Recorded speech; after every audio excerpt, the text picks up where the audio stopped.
Chapter 19 Inner Core. Right when Qing Hong was stunned on the spot, Yan Ye's figure flashed to appear before Qing Hong. Clang! The dark iron sword left its sheath and swiftly slashed at the twin-winged python that was right before him. Instantly, a strand of golden sword she shot out violently from the tip of the dark iron sword, and it instantly struck the twin-winged python's head. Bang! At this moment, the extremely hard scales of the twin-winged python seemed like rotten wood that were instantly broken apart by that strand of golden sword chi from Yang Yi. The twin-winged python's enormous figure was split into two, and it crashed to the ground and caused dust and dirt to suffuse the air. When they witnessed this scene, Manzi and Xiao Hei that were charging over from the side had stopped on the spot. Both their eyes stared blankly at the 8-ranked twin-winged python that had been slashed into two, and then they glanced at Yan Yi, who stood with sword in hand. They were unable to recover from their shock for a long time. Qing Hong, who stood behind Yan Yi, was the first to recover from her shock, and her beautiful eyes flickered with a strange glow as she gazed at Yan Yi's seemingly thin figure from behind. That scene from before was too shocking. Actually, it wasn't just Qing Hong and the others that were shocked, even Yan Yi himself was slightly shocked. He knew that his golden profound energy was formidable. After all, it could actually break through the defenses of an 8-ranked dark beast, while it was still light gold in color. However, had never expected that this golden profound energy would actually be so terrifying, and it slashed the twin-winged python into two with a single strike. After briefly pondering about it, Yan Yi had come to a rough understanding.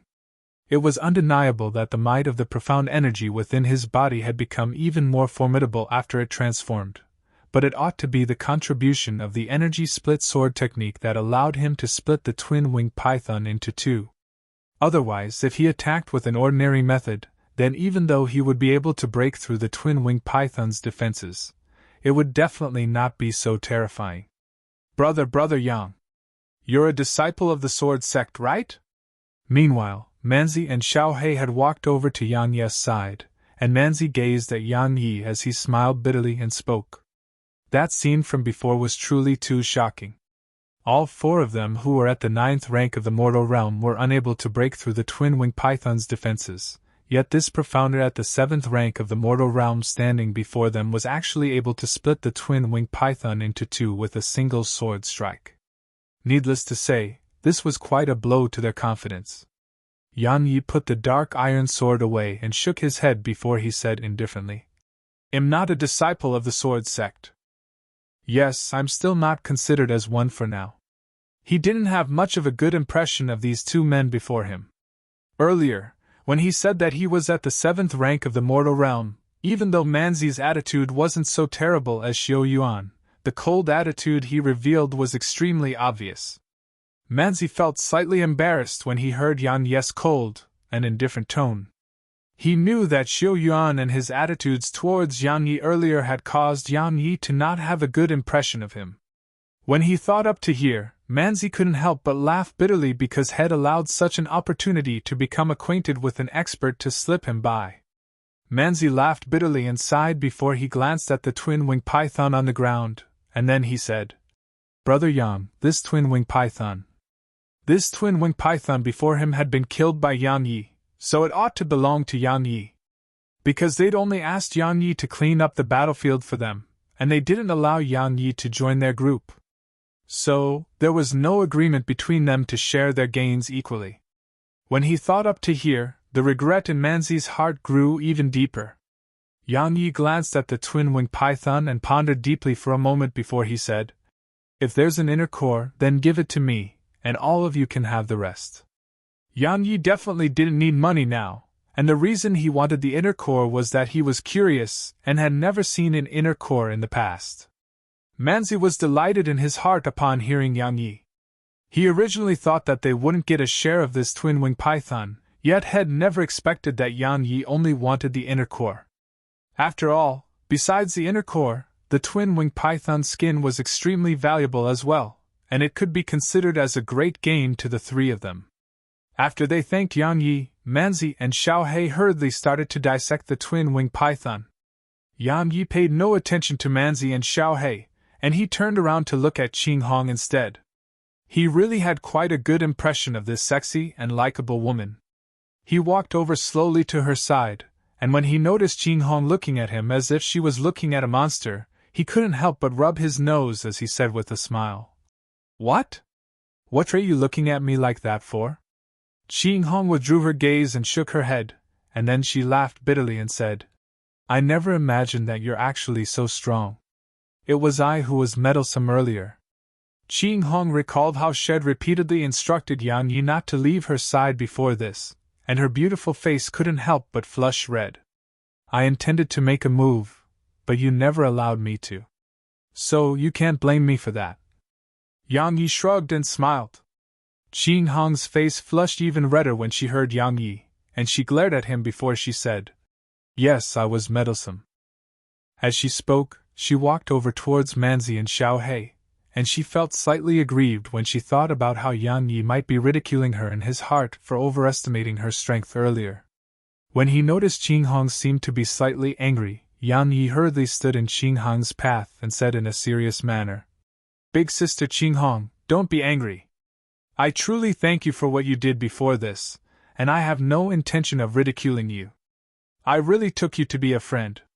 When she noticed Yang Yi's serious expression, Ching Hong's expression eased up.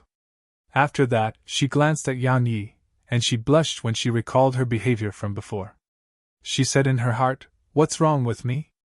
I actually cared so much about his opinion." Ching Hong seemed to have thought of something, and her face turned even redder. However, after some time, she shook her head in her heart. When he saw Ching Hong's face blush and reveal a shy appearance, Yang Yi's eyelids twitched while his heartbeat sped up as well. Ching Hong could be said to be the most beautiful woman he's laid eyes upon until now. Her beautiful face, slender figure, and especially that ample chest that fully filled the beast's skin she wore and seemed as if it was about to burst out from beneath the beast's skin. Yang Yi's gaze moved down and descended onto Ching Hong's exposed waist. Perhaps it was because she hunted dark beasts all year round. Her skin wasn't snow white like an ordinary woman, and it was a healthy cream color. Of course, her skin wasn't the main point. The main point was the charm of Ching Hong's waist. Her waist didn't have a trace of excess flesh. It was flat and smooth, and one didn't have to touch it to sense how soft it was. A gorgeous and charming appearance, an ample chest, a slender and fine curvaceous body, and coupled with that set of beast skin top and skirt, Ching Hong's entire body revealed a heroic and mature charm. Earlier, he didn't have any other thoughts about this beautiful woman, Ching Hong, nor had he observed her in detail. However, her kind actions from before had truly caused him to have a very good impression of her, and in his heart, Ching Hong was a person that could be his friend. Yet now, after he observed Ching Hong from nearby, he noticed that this person who could be his friend was truly extremely beautiful and tempting. When she noticed Yang Yi staring at her, Ching Hong's expression instantly became slightly unnatural. She seemed to have thought of something, causing her eyeballs to spin while she revealed a charming smile and said, "Is big sister Ching Hong beautiful?" When he heard this, Yang Yi, who was admiring Ching Hong's graceful figure, had nodded instinctively. Head just nodded when his heart jerked, and then he looked at Ching Hong and noticed she was looking at him with a spurious smile. Yang Yi's face turned red, and he rubbed his nose in embarrassment. He was just about to say something when Manzi and Xiao Hei arrived before Yang Yi, and Manzi withdrew a white pinky-sized pearl and passed it to Yang Yi before he said, "Brother Yang, this is that twin-winged python's inner core." After he received the white pearl, Yang Yi observed it carefully. The inner core was extremely small and completely pure white. Moreover, it emanated a strand of light energy fluctuations. "What are the uses of this inner core?" Yang Yi asked while gazing at the inner core in his hand. Manzi smiled and said, "Inner cores have quite a bit of uses. They can be utilized to craft medicinal pills, and they can be fed to dark beasts. Of course, their greatest use is to be embedded in treasures. Of course, this required a talisman master to inscribe a formation on the treasure." Yang Yi's eyelids twitched when he heard this.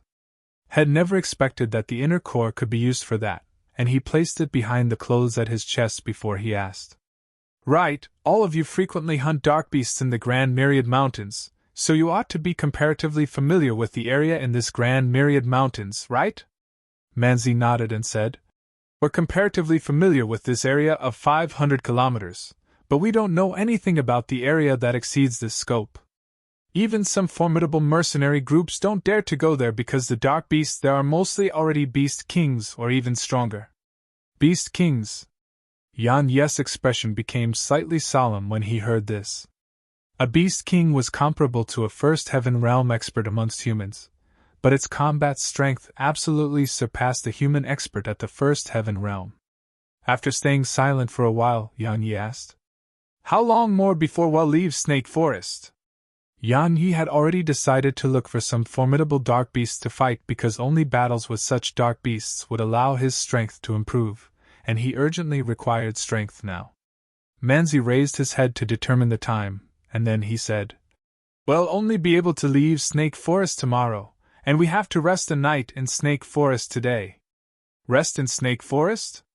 Yan Yi was stunned, and he said, There are so many snakes in Snake Forest. Is it safe to rest here? Stupid!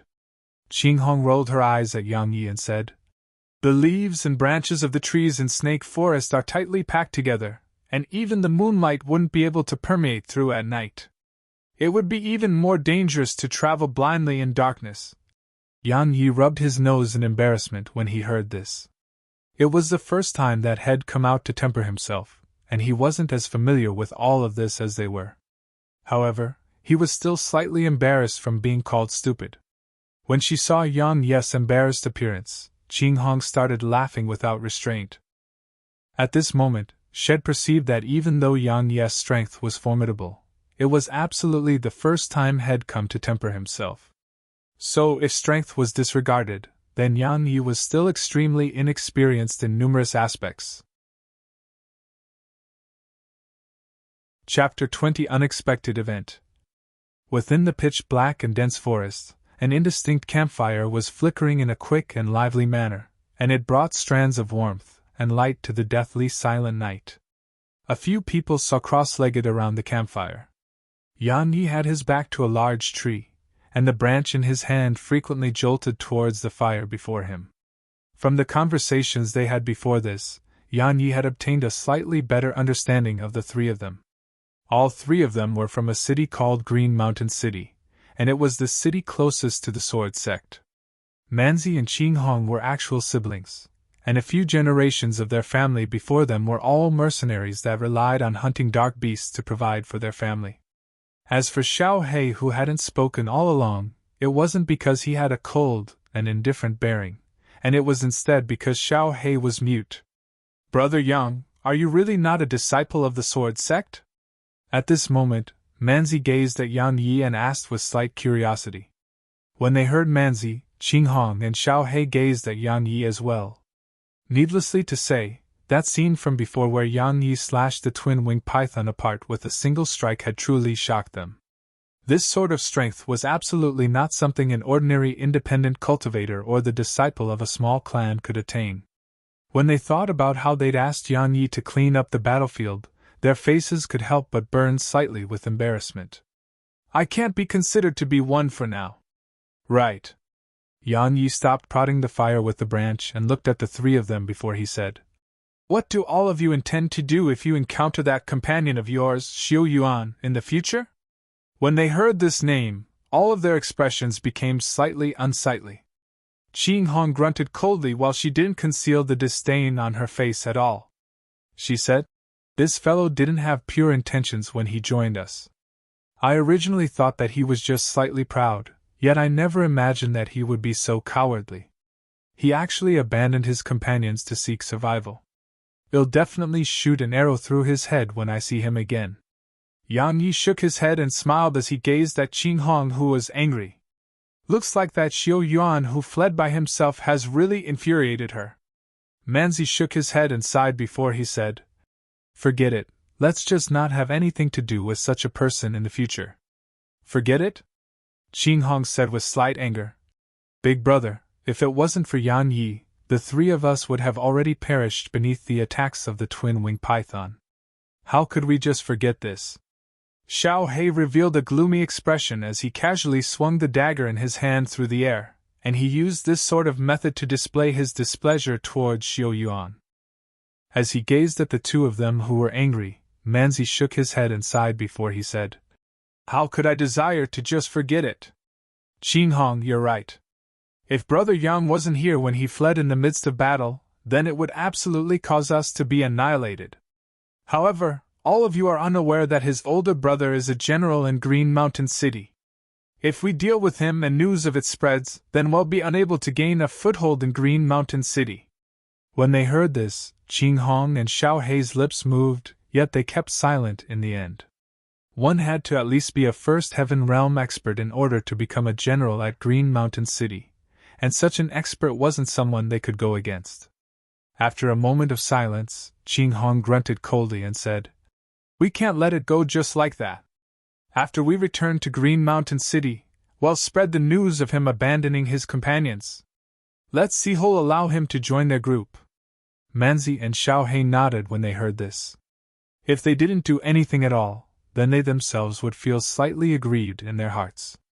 Just like Qing Hong had said, so long as they spread the news, then Xiao Yuan would absolutely become the shame of the mercenary world in Green Mountain City. After all, fleeing in the midst of battle and abandoning one's companions were taboos of the mercenary world. Is Green Mountain City close to South Peace City? Meanwhile, Yang Yi suddenly asked this question. The three of them were stunned and didn't know why Yang Yi asked such a question.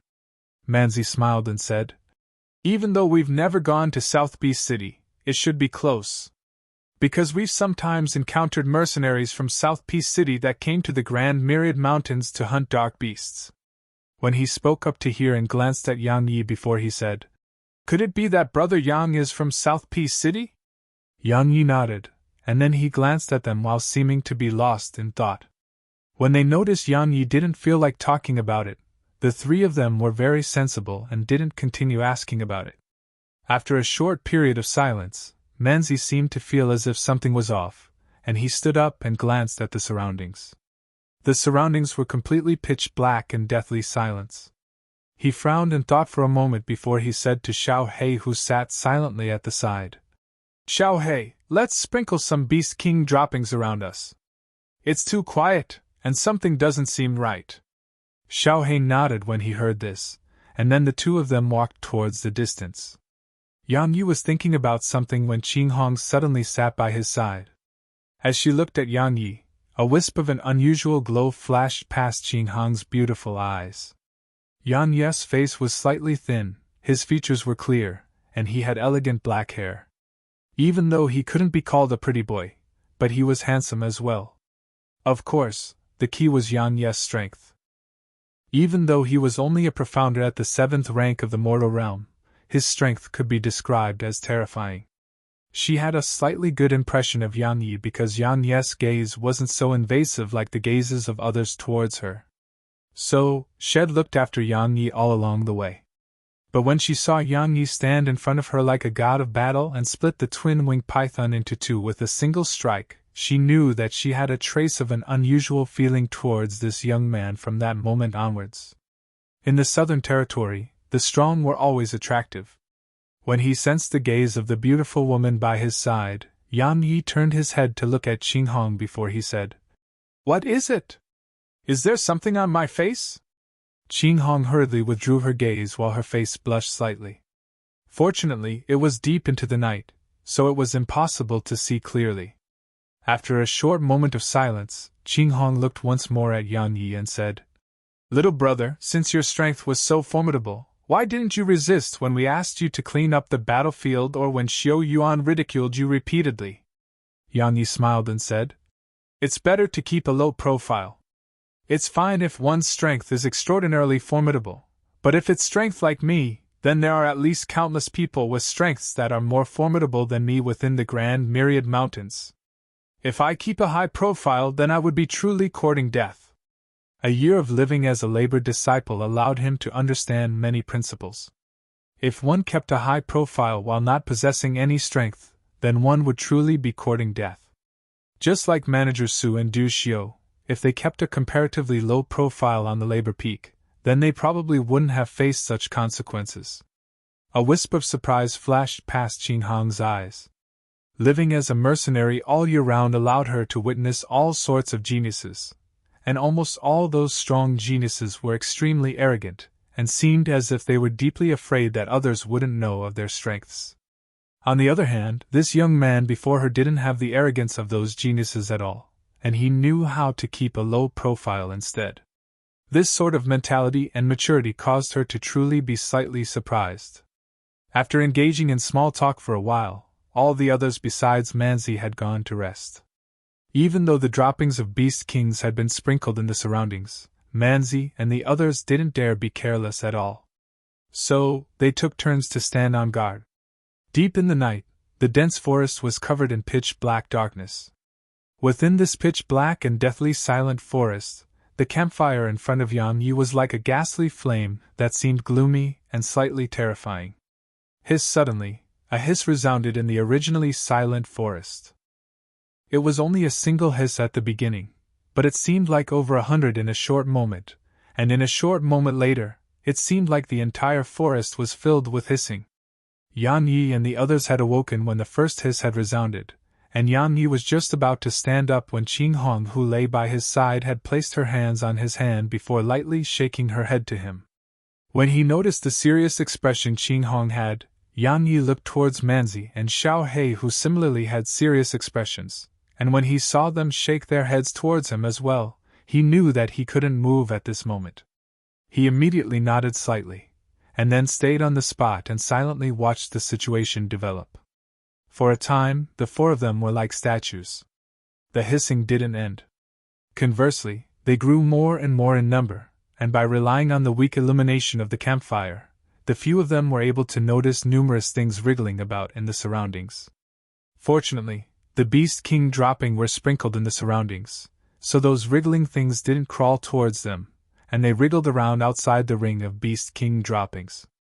As they gazed at those wriggling things, Yan Yi and the others felt their scalps go slightly numb. Those things were naturally snakes. If there were only a few tens of snakes, then all of them wouldn't be fearful at all. Yet now, there were at least over 10,000 snakes in the surroundings. Moreover, there were even some enormous pythons. At this moment, Yan Yi really wanted to ask the beauty by his side about what exactly was going on, but he didn't dare ask her. He was afraid that as soon as he did ask about it, then those snakes would charge over fearlessly. Even though his strength wasn't weak, if he was encircled by these snakes during the night, then even he would only have a slim chance of survival. Especially when this was Snake Forest. He didn't know how many snakes there were in Snake Forest, but there definitely wouldn't be a small amount of them. When he thought about being encircled by a dense mass of countless snakes, Yan Yi's scalp felt slightly numb. It wasn't just Yan Yi who didn't understand what was going on, even Manzi and the others didn't understand what was going on. In the past, they'd rested countless times in Snake Forest, but they'd never encountered such a situation. So Manzi and the others felt both terrified and bewildered. More and more snakes arrived in the surroundings, and they ceaselessly moved over to encircle them. Snakes crawling over each other and forming pile after pile, such a scene caused Manzi and the others to shudder with fear. Fortunately, those snakes didn't dare charge through the area encircled by Beast King droppings, otherwise, all of them would definitely be dead. Qin Hong's hand pinched Yan Yi's hand with force while her forehead was covered in cold sweat. In the end, she simply closed her eyes. However, the countless sounds of hissing still caused her to be unable to help but feel terrified, and then this terror transformed into the strength that kneaded and tortured Yan Yi's hand. Even with Yan Yi's skin that was hard like copper, he still felt pain from this. He turned his head to glance at Qin Hong yet noticed her eyes were closed tightly, and her countenance was pale, while her body trembled slightly. After that, he turned to look at Manzi and Xiao He, and he noticed both of them were in a similar state as well. Yang Yi frowned.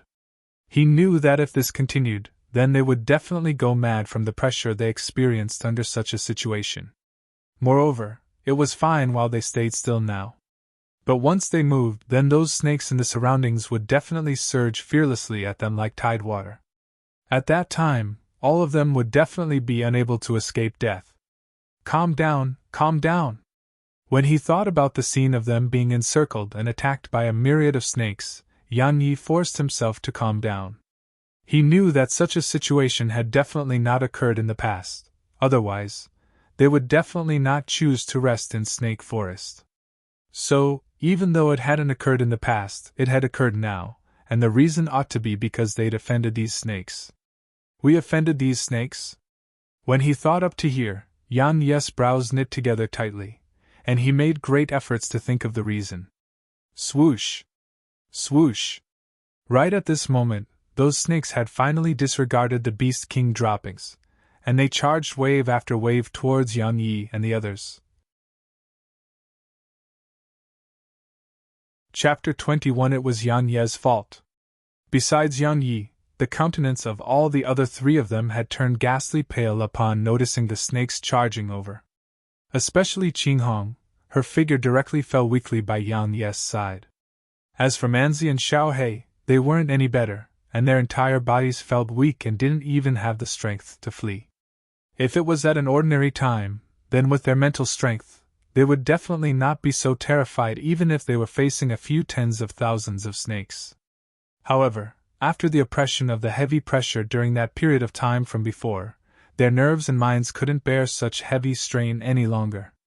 Moreover, coupled with the snakes that densely covered the surroundings, the three of them had directly accepted their fates and stopped struggling in vain. When the snakes charged over, Yan Yi still maintained a calm mind, and he tried hard to think about what had offended this swarm of snakes.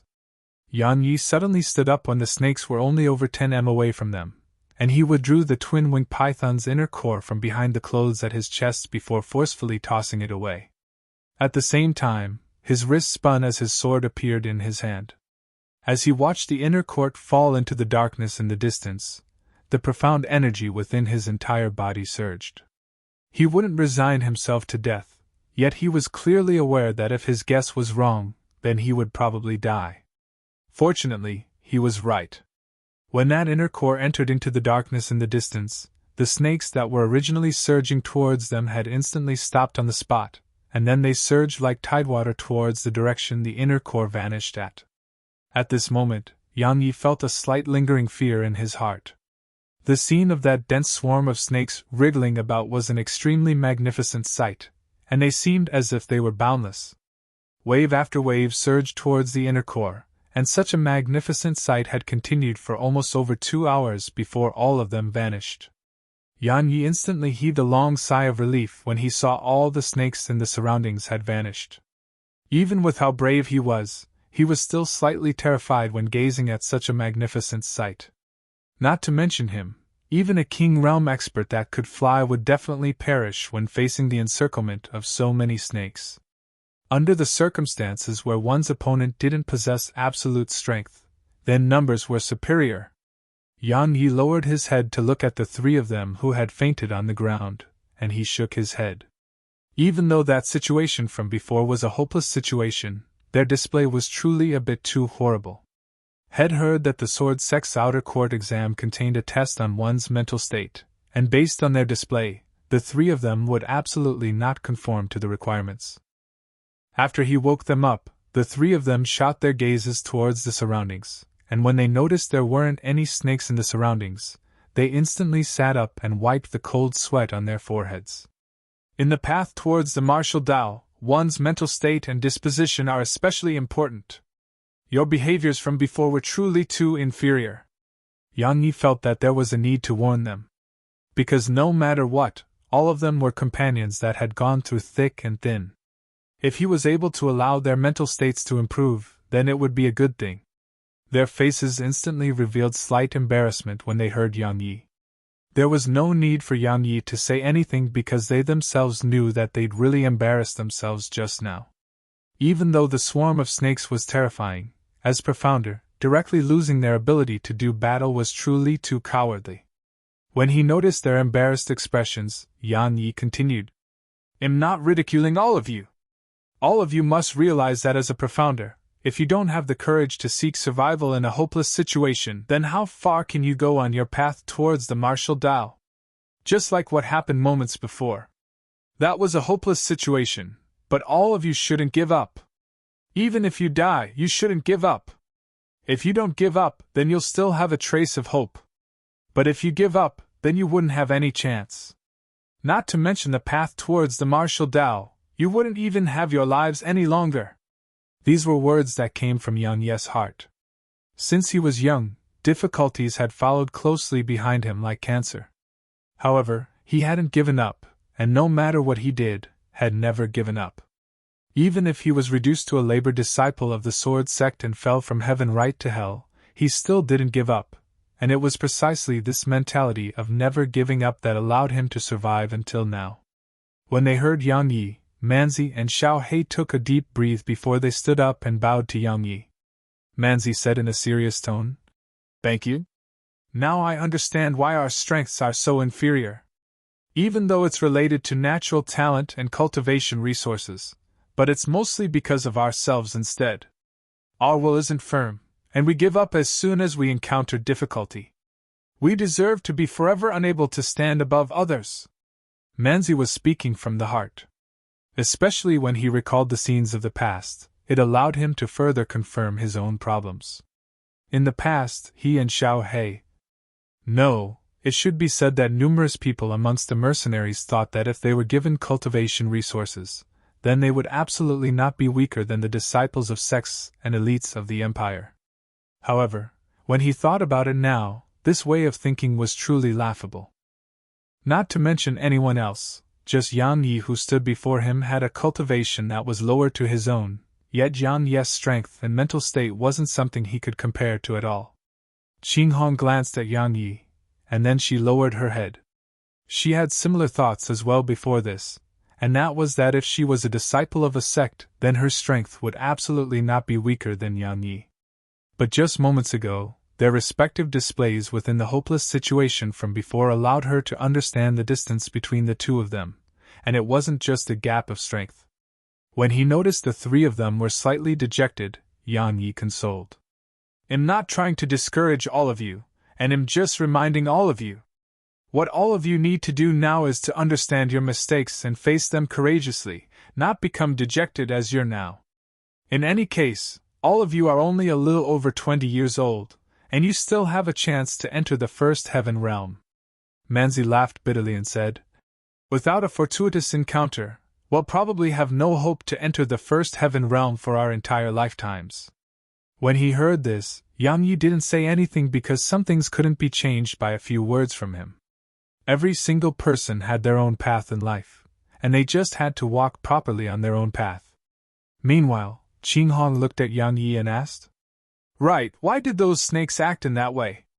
Yang Yi didn't hesitate to tell them about everything that occurred just now because he was also puzzled about why those snakes would encircle them.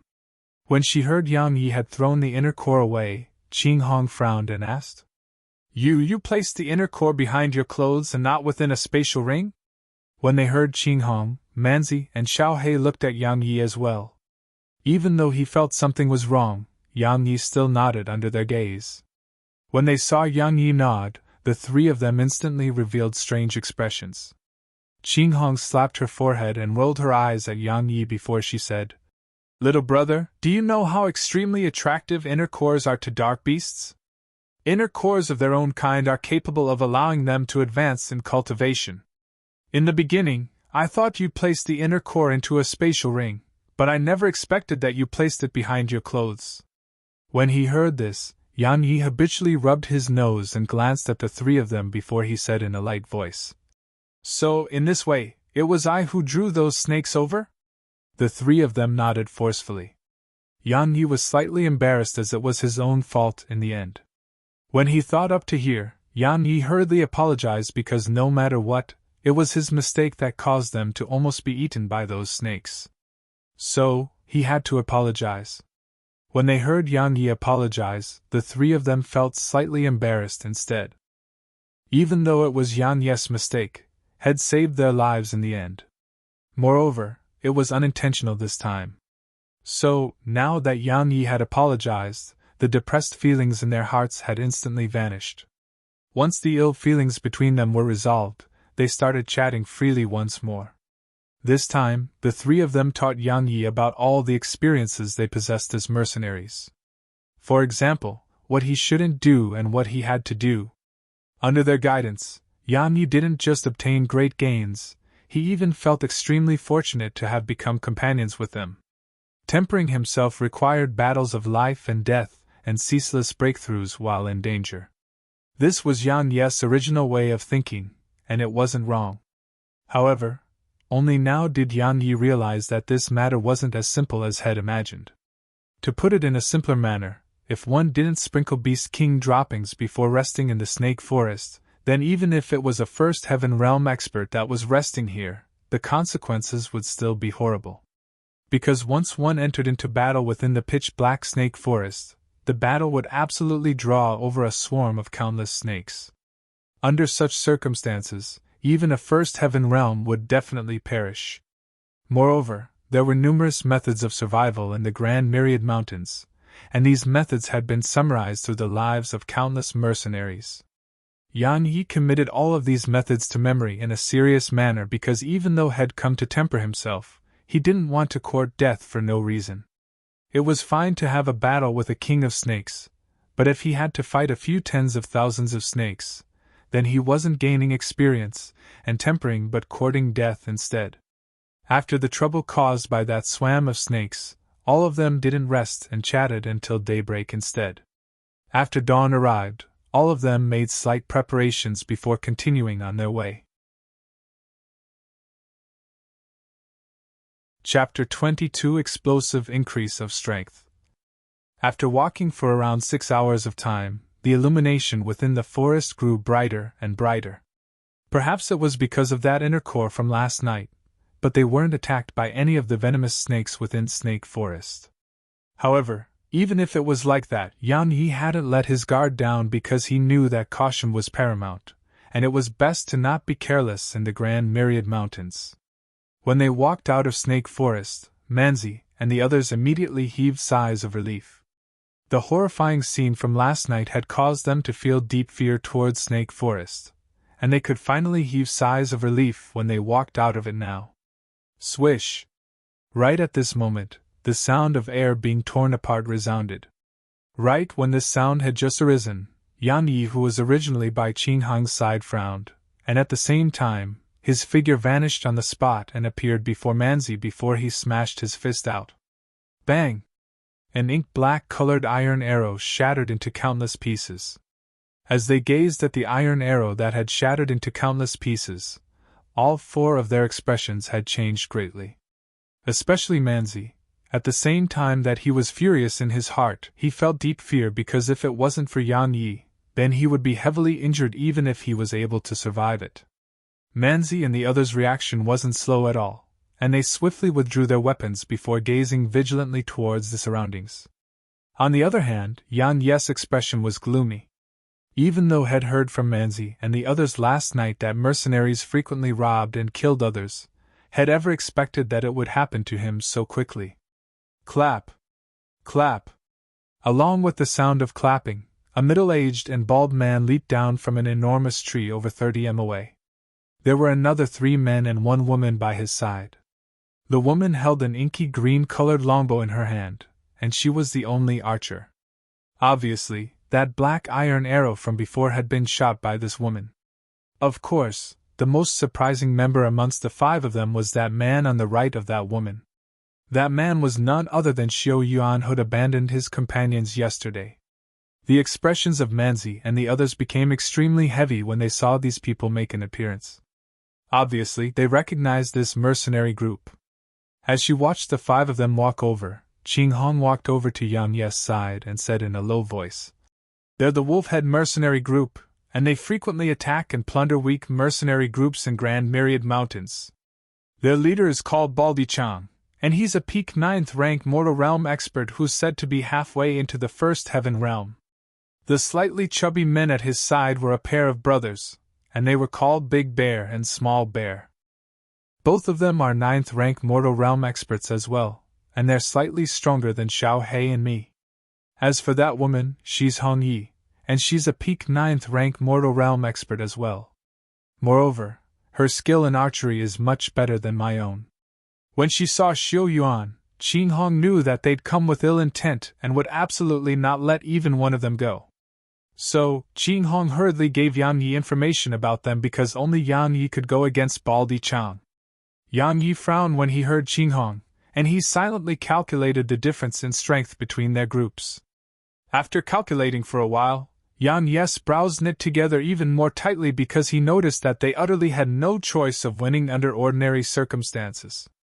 That man called Baldi Chang who led the group wasn't inferior to him in strength at all, whereas the strengths of those others by Baldi Chang's side surpassed Manzi and the others. Thus, so long as Baldi Chang kept him busy, then under the circumstances that they fought 3 against 4, it wouldn't be long before Manzi and the others would definitely be defeated. If he didn't fight, then he was confident in his ability to escape. However, Qing Hong and the others would definitely be unable to flee, and if they were unable to flee, then the consequences they faced were obvious. So, at this moment, Yang Yi was in a slight dilemma. Right when Yang Yi was thinking about how he should deal with this situation, the bulb man and the others had arrived 10 m away from Yang Yi's group. The bulb man sized Manzi and the others up, and his gaze lingered on Qing Hong for a while before he looked at Yang Yi and said, "Good reaction and good strength. Brother, which sect are you from?" "He isn't from any sect." Meanwhile, Xiao Yuan stood out and gazed at Yang Yi as he said with disdain, "He's someone that cleans up the battlefield. Brother Chang, ignore him and deal with all of them. That twin-winged python's inner core and skin are definitely in their possession." Actually, he didn't really want to obtain that inner core and skin, and he wanted to kill Yang Yi and the others instead. After he fled yesterday, had originally intended to return in order to bury their bodies and plunder their possession. However, when he returned to the battlefield, the twin-winged python, Manzi, and the others had all vanished. When he noticed the traces of blood on the ground, he knew that the 4 of them had definitely been assisted by someone. At that time, he was truly in panic. He knew that if Manzi and the others returned alive, then his reputation would be doomed. In the future, not to mention that he wouldn't be able to eat from this rice bowl any longer. Other professions wouldn't probably be unable to tolerate him as well. Because no profession desired a companion that abandoned their companions in battle. "You bastard!" When they heard Xiao Yuan, Manzi and the others were utterly exasperated. Manzi pointed his saber at Xiao Yuan and said furiously, "Xiao Yuan, you piece of trash that abandons his companions in battle. You abandoned us and fled for your life yesterday, yet not you bring others to look for trouble with us. You scum! You're truly the shame of the mercenary world." When he heard Manzi, Xiao Yuan's expression was slightly unsightly. Originally, had advised Baldi Chang and the others to directly make a move against Manzi and the others, and Hong Yi had launched and attacked. However, had never expected that the arrow which was guaranteed to land a killing blow would actually be blocked. Moreover, after Baldi Chang saw Yang Yi block that arrow, Baldi Chang actually didn't continue attacking. So, Manzi had the chance to curse at him now, and it filled him with hatred. When they heard Manzi, the gazes of all the members of the Wolfhead mercenary group towards Xiao Yuan had become disdainful. Even though their reputation in the mercenary world wasn't that great, they'd never abandoned their companions, whereas this person before them had abandoned his companions in battle, and they similarly looked down upon such a person. Baldi Chang glanced coldly at Xiao Yuan. He looked down upon such people as well, and if Xiao Yuan didn't possess an older brother at the first heaven realm, then Baldi Chang would swing his palm over at Xiao Yuan. However, when he thought about Xiao Yuan's older brother, Baldi Chang forcefully suppressed the displeasure in his heart. He directly overlooked Yang Yi and looked at Manzi before he said in a deep voice, "What's with all the nonsense? Hand over the twin-winged python's inner core and skin. Leave that little girl behind as well, and the 3 of you can fuck off. Brother Chang, you can't let them go." Meanwhile, Xiao Yuan was slightly anxious. However, when he noticed Baldi Chang's icy cold gaze, he hurriedly shut his mouth, and then he hesitated for a moment before he gritted his teeth and said, "If Brother Chang can deal with them, then I'm willing to borrow Big Brother's low-grade profound rank technique for Brother Chang to have a look." Baldy Chong was slightly moved when he heard this because even he hadn't seen a low-grade profound rank technique in his lifetime.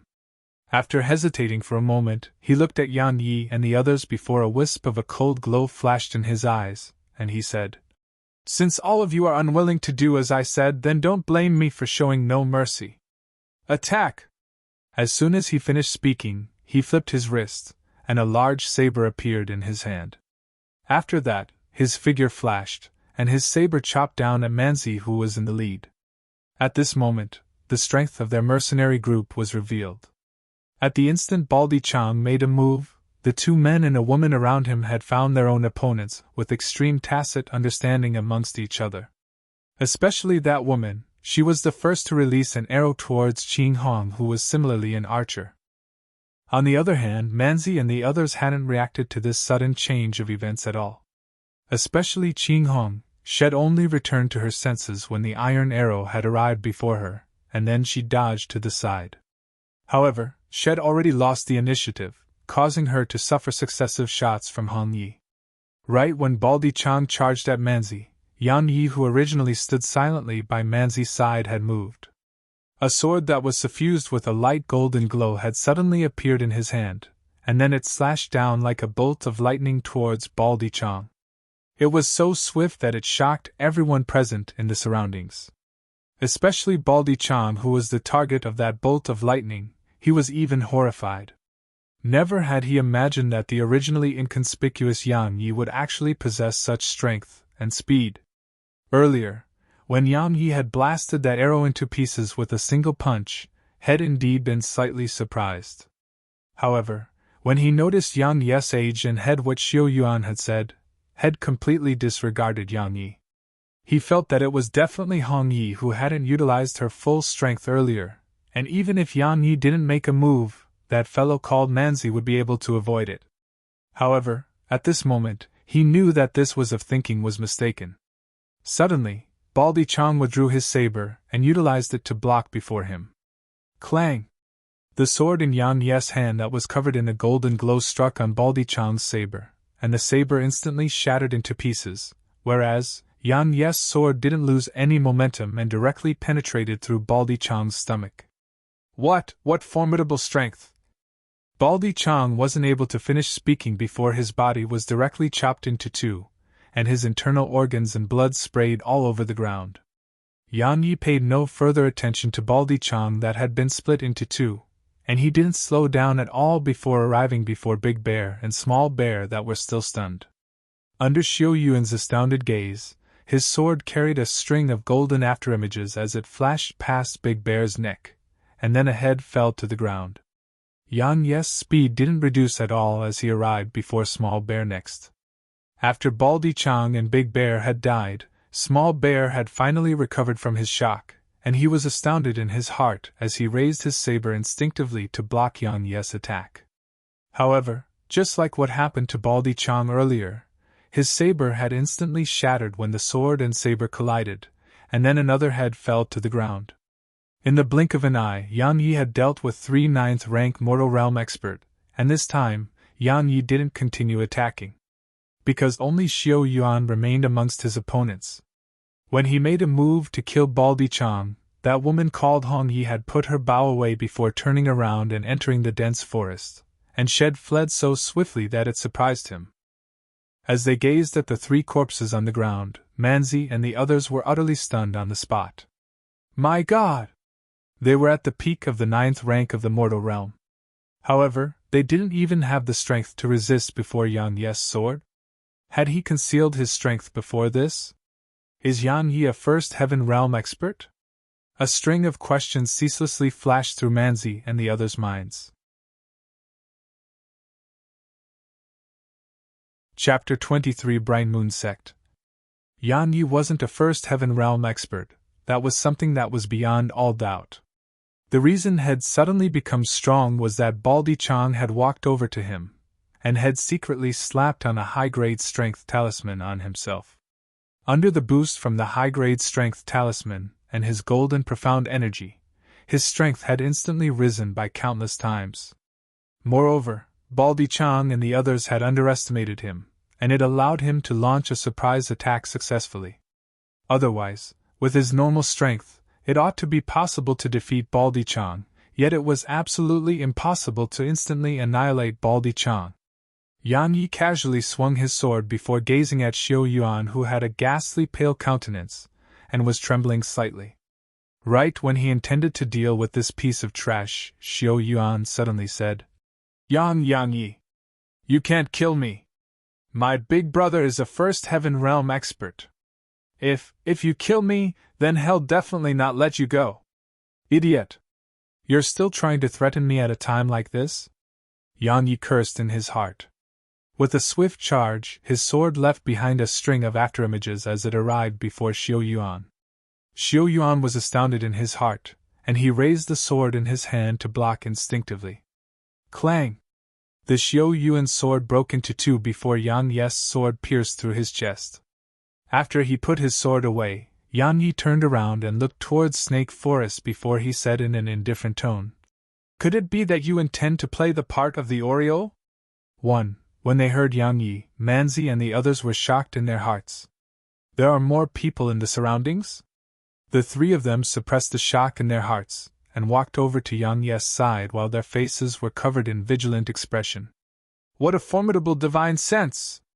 After a short moment of deathly silence, along with this voice, three figures suddenly leaped out from within Snake Forest. These three figures were extremely swift, and they closed a distance of over 100 m in a few breaths of time to arrive 9 m before Yang Yi. It was 2 men and 1 woman. The men were handsome while the woman was beautiful, and all of them were around 17 or 18 years of age. All of them wore white and plain-fitting robes, and a tiny silver-colored crescent was embroidered on their left chest. Even though they were young, Yan Yi's expression was extremely solemn. Because even though they hadn't attained the first heaven realm, their strengths were definitely much stronger than Baldy Chang, whom had just killed a few moments ago. The reason he made such an inference was that their speeds were truly too swift, and it was utterly not something ordinary mercenaries could possess. The Bright Moon Sect! When she saw the silver crescent on their chests, Qing Hong exclaimed with surprise. Obviously, she was warning Yang Yi. When he heard Qing Hong, Yang Yi swiftly recalled everything he knew about the Bright Moon Sect. Besides a colossus like the Grand Qin Empire, there were 6 more extraordinary powers in the Southern Territory. These 6 extraordinary powers were separated into 1 school, 2 palaces, and 3 sections. The single school amongst them was the strongest amongst the 6 extraordinary powers, the Origin School. The 2 palaces were respectively Snow Palace and Flower Palace. As for the 3 sects, it was the Ghost Sect, Bright Moon Sect, and Sword Sect. Of course, these were merely the powers that existed on the surface. The Southern Territory was extremely huge, and there were countless hidden clans and small sections. However, Yang Yi didn't know anything about those hidden powers. When they heard Qing Hong, a man that looked slightly older amongst the 3 disciples from Bright Moon Sect took a step forward, and he nodded to Yang Yi's group before he said, "In Bright Moon Sect's outer court disciple, Ming Hao. These 2 by my side are my junior brother Ming Xiao and junior sister Ming Yu. Earlier, we'd just left Snake Forest when we noticed you in battle with others, and for the sake of avoiding any suspicion, the 3 of us didn't show ourselves. However, I never expected that your divine sense would be so formidable, and you actually noticed the 3 of us." When they saw these disciples from a sect act so courteously, Manzi and the others were slightly not used to it. After all these disciples from sects were filled with arrogance when they met mercenaries in the past, and they looked at mercenaries as if those mercenaries were insignificant ants. Of course, the 3 of them knew that these disciples from Bright Moon Sect were so courteous because of Yang Yi. The strong were respected in the Southern Territory. Earlier, Ming Hao and the others were extremely shocked when they watched Yang Yi fight from the shadows. It wasn't that they hadn't seen such a swift sword in the past, yet a swift sword that carried such formidable strength was rare. Especially because Yang Yi had even noticed them, and this caused them to feel even more shocked. When he saw them acting so courteously, Yang Yi didn't give them the cold shoulder. He nodded lightly and said, "I'm Yang Yi, an independent cultivator, and these few people by my side are my companions. When they heard Yang Yi, Ming Hao and the others were slightly surprised. They'd originally thought that Yang Yi was a disciple of the sword sect, but they never expected that Yang Yi was actually an independent cultivator. However, this wasn't important to them, and all that mattered was Yang Yi's strength. I wonder if Brother Yang is interested in training yourself with us? Ming Hao smiled as he invited. No matter if Yang Yi was an independent cultivator or a disciple of a sect, possessing such strength at such an age was sufficient for them to treat him as an equal. Yang Yi hesitated for a moment, and then he shook his head lightly before he said, I'm sorry, I still have some matters to attend to.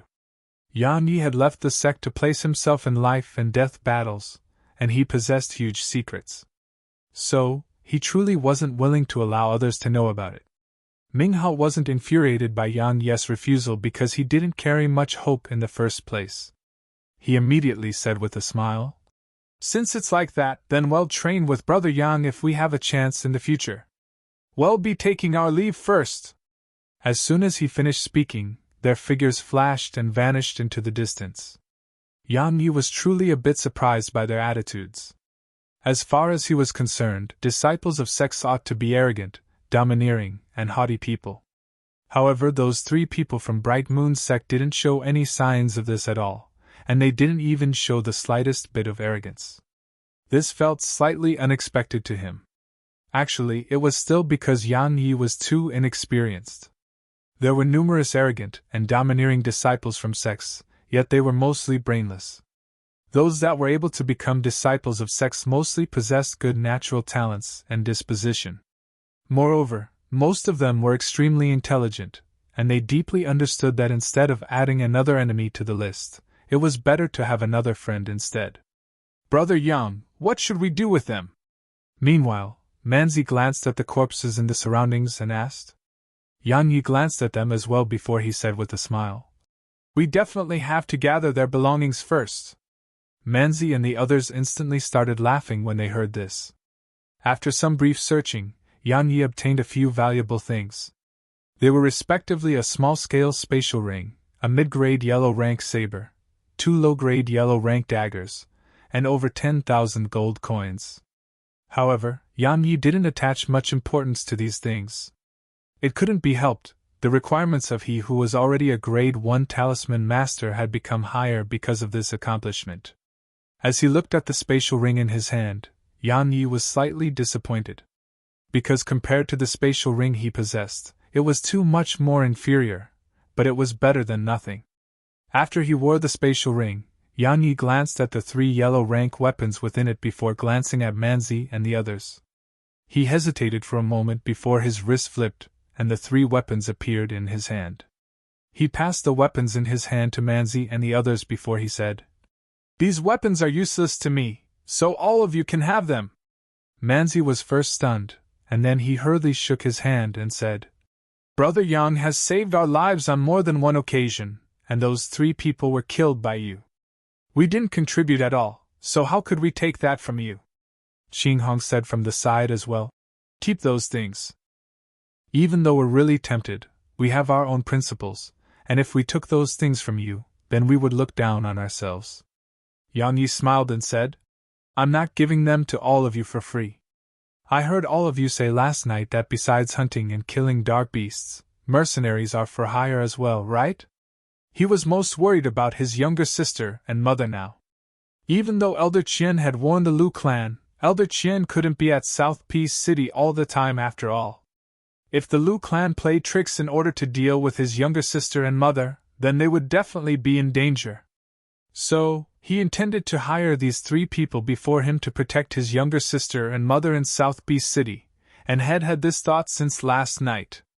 Manzi nodded and said, Besides hunting and killing dark beasts, we also accept some work related to being bodyguards or helping others to transport goods. Brother Yang, you mean you intend to hire us?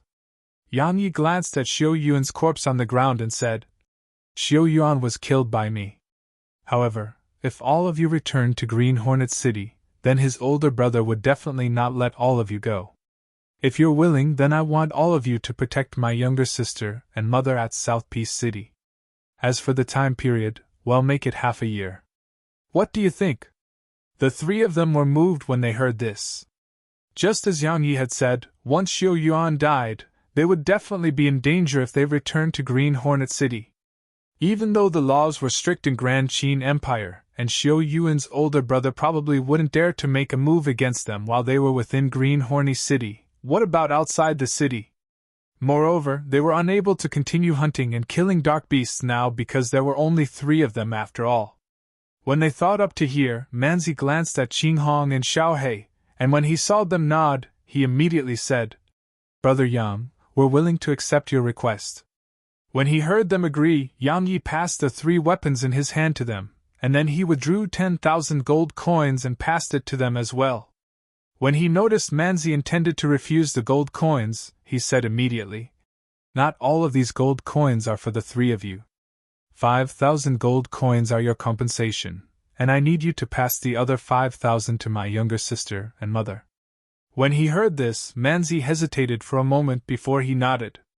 3 yellow rank weapons were already worth no less than 40 or 50,000 gold coins. Coupled with these 5,000 gold coins and their own savings, it was more than enough for them to gain a foothold in South Peace City. Yang Yi continued once Manzi took the gold coins. "After all of you head to South Peace City, let big sister Qing Hong contact my younger sister and mother. Manzi and Xiao Hei, both of you shouldn't show yourselves, and it's sufficient if the 2 of you hide in the shadows. If danger that the 3 of you are unable to resolve appears, then write a letter to me in the Sword Sect, and I'll rush over as quickly as I can." Manzi said with a smile, "Don't worry, Brother Yang, we've done a great deal of work related to protection. If danger that we're unable to resist really appears, we still have some methods to deal with it. In short, so long as it isn't a First Heaven Realm expert, we'll definitely be able to guarantee the safety of Brother Yang's family." "Good." Yang Yi nodded, and then he glanced at Qing Hong who stood by his side. When they saw Yang Yi glance at Qing Hong, Manzi and Xiao Hei acted extremely sensibly and left first, whereas Qing Hong originally intended to follow them as well, but she was stopped by Yang Yi. 1. Part of the saying where a mantis stalked a cicada yet was unaware of the Oreo behind it. This saying refers to how one covets the gains ahead of one without being aware of the danger that lurks behind. Chapter 24 Mysterious Little Fellow. As he gazed at this woman before him that possessed a hot and sexy figure, Yang Yi said in a light voice, "Big sister Qing Hong, you seem to have been intentionally maintaining your distance from me since last night?" Since last night, Qing Hong's attitude towards him had changed, and she seemed to be intentionally maintaining her distance from him. He knew that perhaps it was because of his strength. But no matter what, had taken Qing Hong to be his friend, and he didn't wish for this friendship to vanish just like this. When she heard Yang Yi, Qing Hong's lips moved, and she wanted to deny it. However, when she noticed Yang Yi's serious expression, she didn't give an excuse in the end and just sighed lightly. It was undeniable that she had a good impression of Yang Yi, and she hoped to take Yang Yi as her friend. However, Yang Yi was a disciple of a sect and a very promising one at that. Moreover, it was very difficult for there to be any friendship between mercenaries and disciples of sects, and it was none other than because they were people of different status. If it was any other mercenary, that person would definitely feel extremely excited from being able to become friends with a disciple of a sect. However, she didn't think like this because this sort of friendship was mostly done out of pity.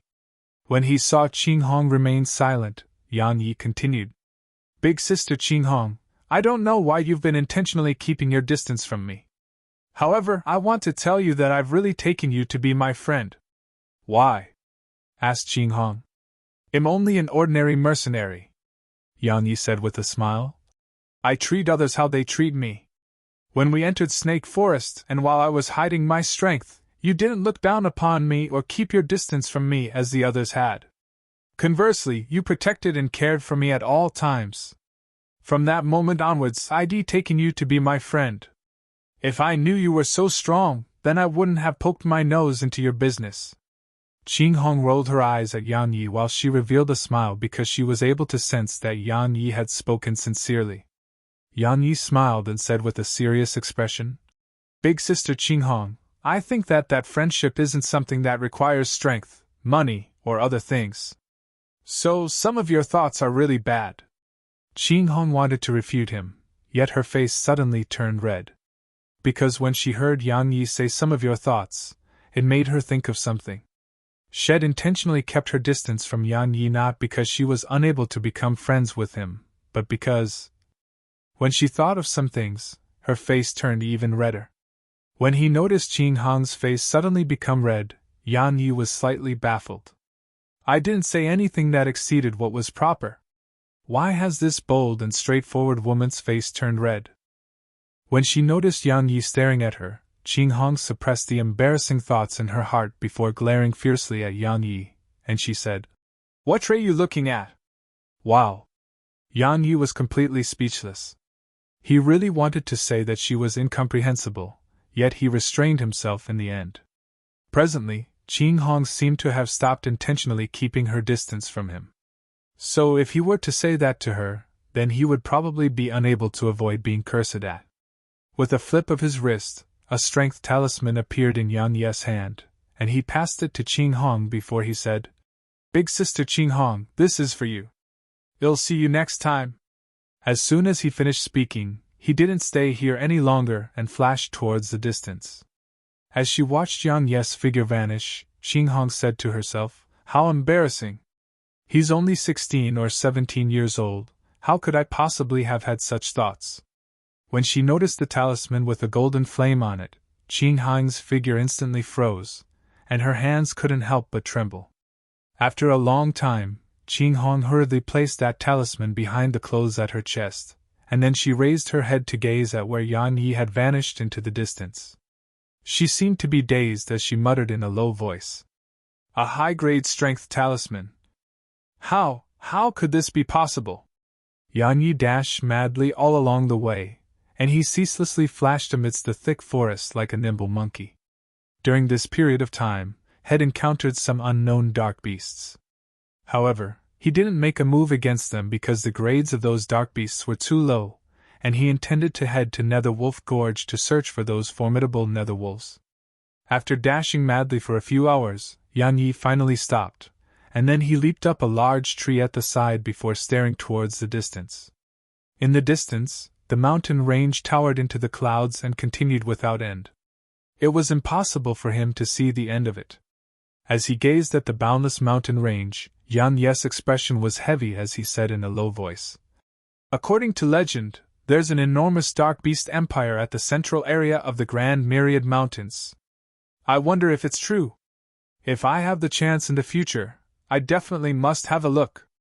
When he spoke up to hear, he shook his head and said with self-ridicule, If I'm unable to become an outer court disciple 20+ days from now, and if I'm unable to defeat Lu Qingyu 3 months from now, then I wouldn't even have my life, let alone being able to have a look at the Dark Beast Empire. Yang Yi restrained his thoughts and withdrew a worn-out map from his pocket. Manzi's group had given him this map last night, and it was a map of some areas at the border of the Grand Myriad Mountains. Moreover, some dangerous areas had been indicated on the map by Manzi and the others. After sweeping the map with his gaze, Yang Ye's gaze descended onto Nether Wolf Gorge in the end. After he memorized the way to Nether Wolf Gorge, Yang Yi put the map away and was about to get down from the tree. Right at this moment, Yang Ye's figure that had already leaned forward instantly stiffened on the spot, and his gaze swiftly shot towards the distance. A violet shadow suddenly flashed out from the dense forest 300 m away.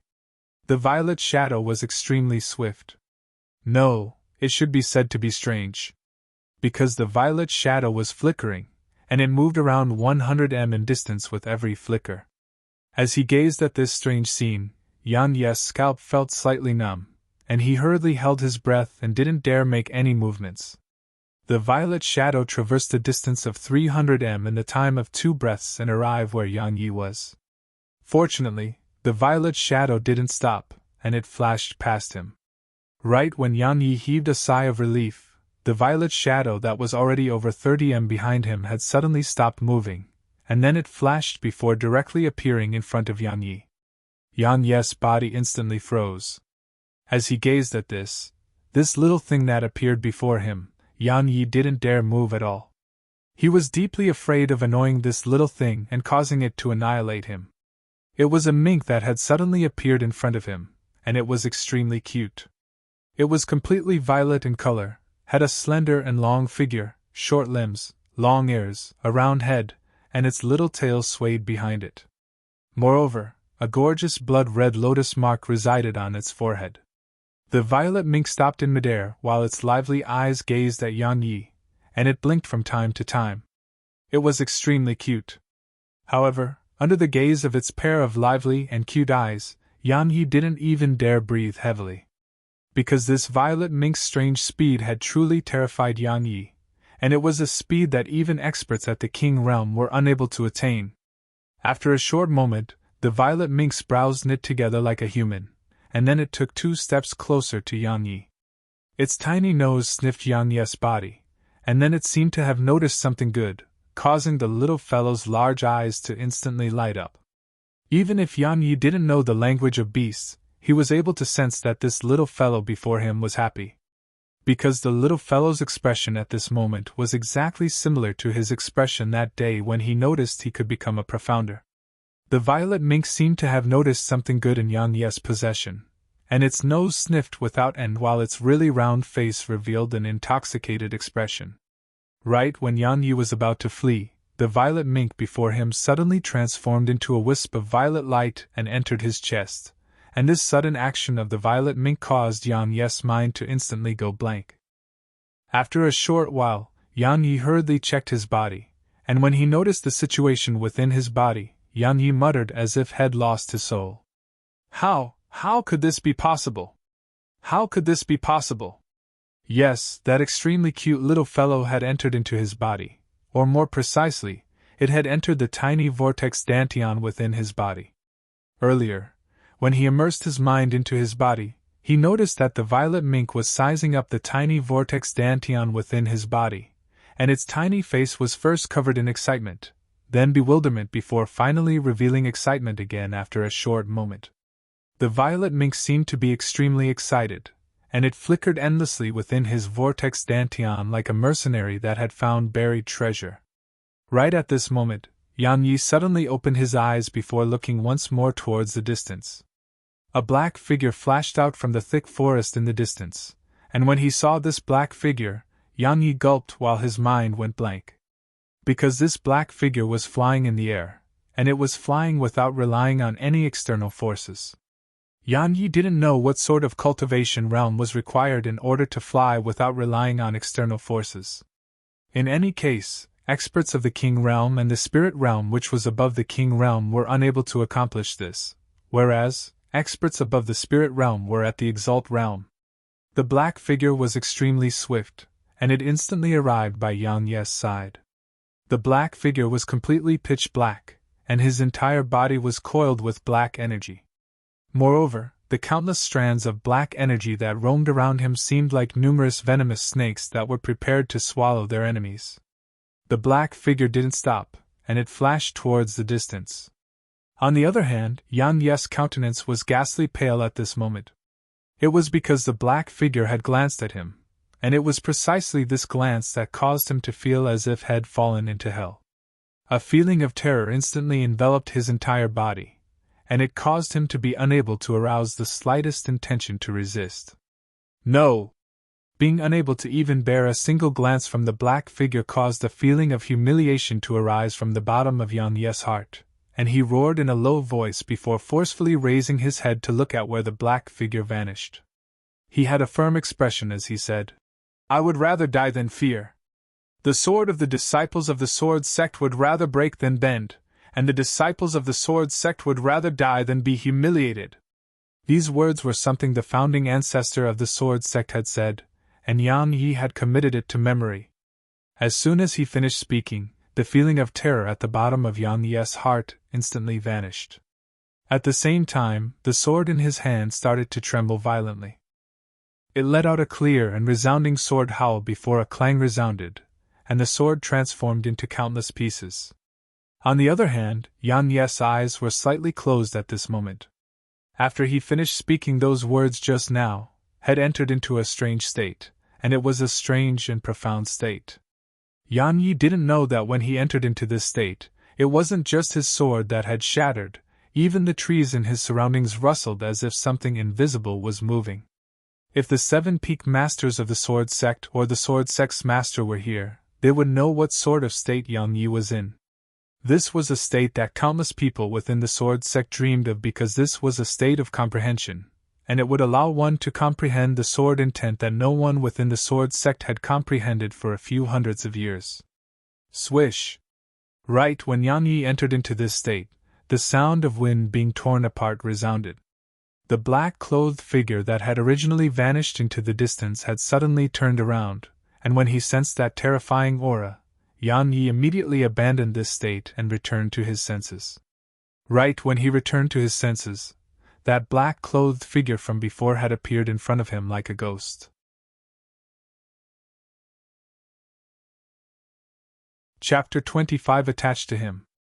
Yan Yi cursed the entire family of this black figure who was standing before him. Even though he didn't understand what that state was, it was undoubtedly beneficial to him. However, it was precisely this fellow that seemed like either a man nor ghost that had caused him to withdraw from that state. He truly wished to smash his fist towards this fellow. They were less than 2 meters away from each other, yet Yan Yi was unable to see the black-clothed person's appearance. Because the black-clothed person was surrounded by countless strands of black energy that emanated a terrifying aura, and the black-clothed person seemed to be extremely strange while enveloped by the black energy. After meeting the black-clothed person's gaze for less than a breath of time, Yan Yi immediately revealed a terrified expression, while he trembled in a seemingly nervous manner. It was as if he was a mouse that had encountered a cat. "Did you see a violet shadow?" The black-clothed person spoke. His voice was slightly hoarse, and it was slightly displeasing to the ear and seemed like something was stuck in his throat. When he heard the black-clothed man, Yan Yi's body trembled even more violently, and his lips shivered as if he was nervous to the point of being unable to speak. Right when the black energy around the black-clothed man started to expand out, Yan Yi's trembling right hand pointed behind him as he said with a trembling voice, I saw a violet shadow flash by from here, and then it vanished." When he heard Yan Yi, the black energy on the black-clothed man's body calmed down. He went silent for a short while before he glanced at Yan Yi, who was trembling from head to toe, and then he shook his head. He had the intention to deal with Yan Yi, yet he abandoned such a thought when he saw Yan Yi's current state. He truly disdained to make a move against an expert at the mortal realm.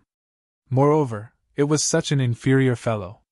If it was some unyielding fellows, then perhaps he would be interested in torturing the fellow, but he truly didn't want to waste his profound energy on someone like this fellow. It was just like an elephant and an ant. If the ant was careful, then the elephant wouldn't kill an ant intentionally. "Fuck off!" The black-clothed man spoke indifferently. When he heard this, Yan Yi seemed as if had received great amnesty. He hurriedly leaped off the tree, and then he dashed madly towards the distance. As he dashed, Yan Yi heaved a sigh of relief, and his expression returned to normal. There wasn't a trace of terror on his face, and he felt lucky in his heart. Luckily, I guessed correctly. The black-clothed man wasn't a good person at all. So if one made an extremely unyielding display to such a person, or show no fear at all, then the black-clothed man would definitely detest the sight of him. Thus, he immediately feigned a weak appearance, and made the black-clothed man disdain to make a move against him. Fortunately, had guessed correctly. When he saw Yang Yi vanish, the black-clothed man raised his hands into the air, and then the black energy around him instantly seemed as if it had come to life and rose explosively. In a mere instant, the black energy swept out 300 m away, and everywhere it passed, all plants and trees seemed like snow that had encountered boiling oil. They instantly transformed into a pool of black water. After a few more breaths of time, with the black-clothed man at the center, everything including the ground in an area of 300 m around the black-clothed man had turned pitch black. It was an extremely terrifying scene. After a short while, the black-clothed man withdrew all the black energy, and he muttered in a low voice, "Why has its aura vanished here? Could it be that someone captured it a step before me? When he spoke up to hear, the black-clothed man turned around to look towards the sword sect, and he said in a low voice, "Could it be an expert of the sword sect?" As soon as he finished speaking, the black-clothed man hesitated for a moment before he transformed into a strand of black shadow that shot out in the direction of the sword sect. Yan Yi dashed madly all along the way, and he ran for around 6 hours before finally stopping when the sky turned dark. He found a natural cave in the surroundings and concealed the entrance properly, and then he withdrew the moonlight stone Manzi had given him yesterday.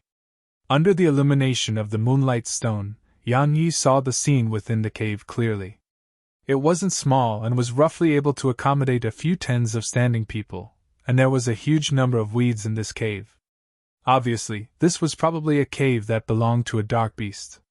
When he noticed that there was no danger, Yan Yi sat cross-legged, and then he patted his stomach and said, "Little fellow, come out here. Let's have a proper chat." The little fellow wasn't an ordinary dark beast, and this was obvious from the little fellow's strange speed. However, he was slightly puzzled about why the little fellow had chosen him, and he was especially puzzled about how the little fellow was able to enter his stomach. Wait, not his stomach, but the vortex. This had truly exceeded the scope of his understanding. So, had decided that he would have a proper chat with the little fellow. After a short moment, there was no movement from within his stomach, and when Yan Yi took a look and saw the state the little fellow was in, the corners of his mouth instantly twisted. At this moment, the violet mink was laying with its eyes closed within his vortex dantian, and it frequently emanated a light sound of breathing. Obviously, the little fellow has already fallen asleep. Yan Yi almost exploded with anger when he saw the little fellow like this. This little fellow had entered his stomach without saying a thing, and it had even offended a heaven-defying expert. Moreover, had almost been killed at the hands of that black-clothed man. Had dashed madly all the way because he was deeply afraid that the black-clothed man would catch up to him and end him if he was slow. It could be said that he was terrified all along the way, and he wished for nothing more than to grow 2 more legs, yet the culprit for all of this had actually fallen asleep within his vortex dantian. It was intolerable. After calling out to the little fellow for around an hour, the little fellow finally came out from within the tiny vortex. The violet mink stopped in midair while its little claws rubbed its slightly drowsy eyes, and it seemed to be displeased that Yan Yi disturbed its sleep. After that, it glared fiercely at Yan Yi, and as if that wasn't enough, it fiercely claws its tiny claws at Yan Yi as if it was extremely displeased. Yan Yi gulped. This dark beast is too much like a human. It simply doesn't seem like a dark beast. For a time, he was at a loss for words. After a short while, the violet mink's sleepiness had dispersed, and its lively eyes started at Yan Yi while blinking repeatedly. It seemed as if it was sizing Yan Yi up. Yan Yi took a deep breath and tried hard to calm himself. After a short while, he looked at this cute little fellow and said, Little fellow, you ought to be able to understand me. I want to say that I won't make a fuss about you entering my dantian to avoid calamity. That black-clothed man has left, so you can leave now. This little fellow was very cute, extremely cute. If he took it back and gave it to Little Yao would definitely be extremely happy, or he could sell it, and it would definitely sell for a good price. However, Yan Yi didn't dare do that because this little fellow was too mysterious. Moreover, it would draw the black-clothed man over. So, he decided to part ways with the little fellow. The violet mink blinked, yet it didn't nod or shake its head, and it just stared fixedly at Yan Yi. You're safe now, so you can go home. Understand? When he noticed the little fellow's lack of reaction, Yan Yi repeated once more. This time, the violet mink seemed as if it understood Yan Yi, and it shook its little head. Obviously, it was unwilling to leave. It refuses to leave me. When he saw the little fellow shake its head, the corners of Yan Yi's mouth twitched. Even though this little fellow was extremely cute, Yan Yi had still decided to make it leave. Because it was a calamity to him, and the black-clothed man might be drawn over again at any time. Moreover, if he allowed the little fellow to stay within his dantian, then it felt wrong no matter how he thought about it.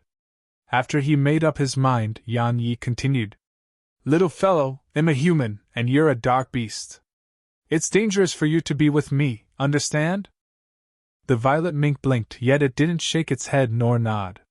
Humans are bad, and they'll roast you and eat you. Understand? The violet mink nodded, and it seemed as if it really agreed. Then quickly return to your home. Don't follow me. The violet mink shook its head, and it seemed as if it refused to leave him. Then what do you want? Yan Yi was slightly anxious, and his voice had grown louder. When it saw Yan Yi get angry, the violet mink seemed to be slightly afraid. It moved backward while moisture arose in its eyes, and its round little face carried a wronged expression. What misfortune! When he saw the violet mink reveal such an appearance, Yan Yi felt his head ache. He was even more certain that this little fellow wasn't an ordinary dark beast. Because a dark beast had to attain the spirit realm before it could take human form and possess intelligence comparable to a human. However, this little fellow before him had obviously not attained the spirit realm, otherwise, it would have taken human form since a long time ago. It was exactly because this little fellow hadn't attained the spirit realm that he felt this little fellow wasn't an ordinary dark beast.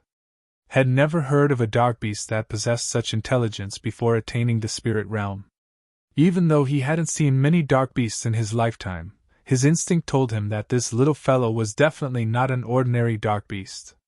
Yan Yi shrugged and said, Then what do you intend to do? When it heard Yan Yi, the violet mink grinned, and then its tiny claw pointed at Yan Yi's dantian while its intentions were obvious. You want to stay inside there? Asked Yan Yi. The little fellow hurriedly nodded its little head. Why? This question seemed to be slightly difficult to answer. The violet mink's tiny claw pointed at Yan Yi's dantian, then pointed at itself, and then its tiny claw ceaselessly gesticulated in midair, while its little face was covered in excitement. Yan Yi. When it noticed Yan Yi's dazed expression, the little fellow stopped waving its tiny claws about, and then it flashed to descend onto Yan Yi's shoulder. After that, it rubbed its little head on Yan Yi's face as if they had a very good relationship. Yan Yi sighed in his heart. He knew that the little fellow was attached to him now, and he didn't even have a chance to flee before the little fellow's unusual speed. Never mind. What will be will be. In any case, I already have a mysterious tiny vortex in my possession, so it's fine to have another mysterious little fellow. It's all the same so long as I get used to it. After he figured it out, Yan Yi decided to figure out the little fellow's strength, and this caused Yan Yi agony. Yan Yi stretched out a finger and said, First rank dark beast? The little fellow shook its head. Second rank dark beast? The little fellow continued shaking its head. Third rank dark beast?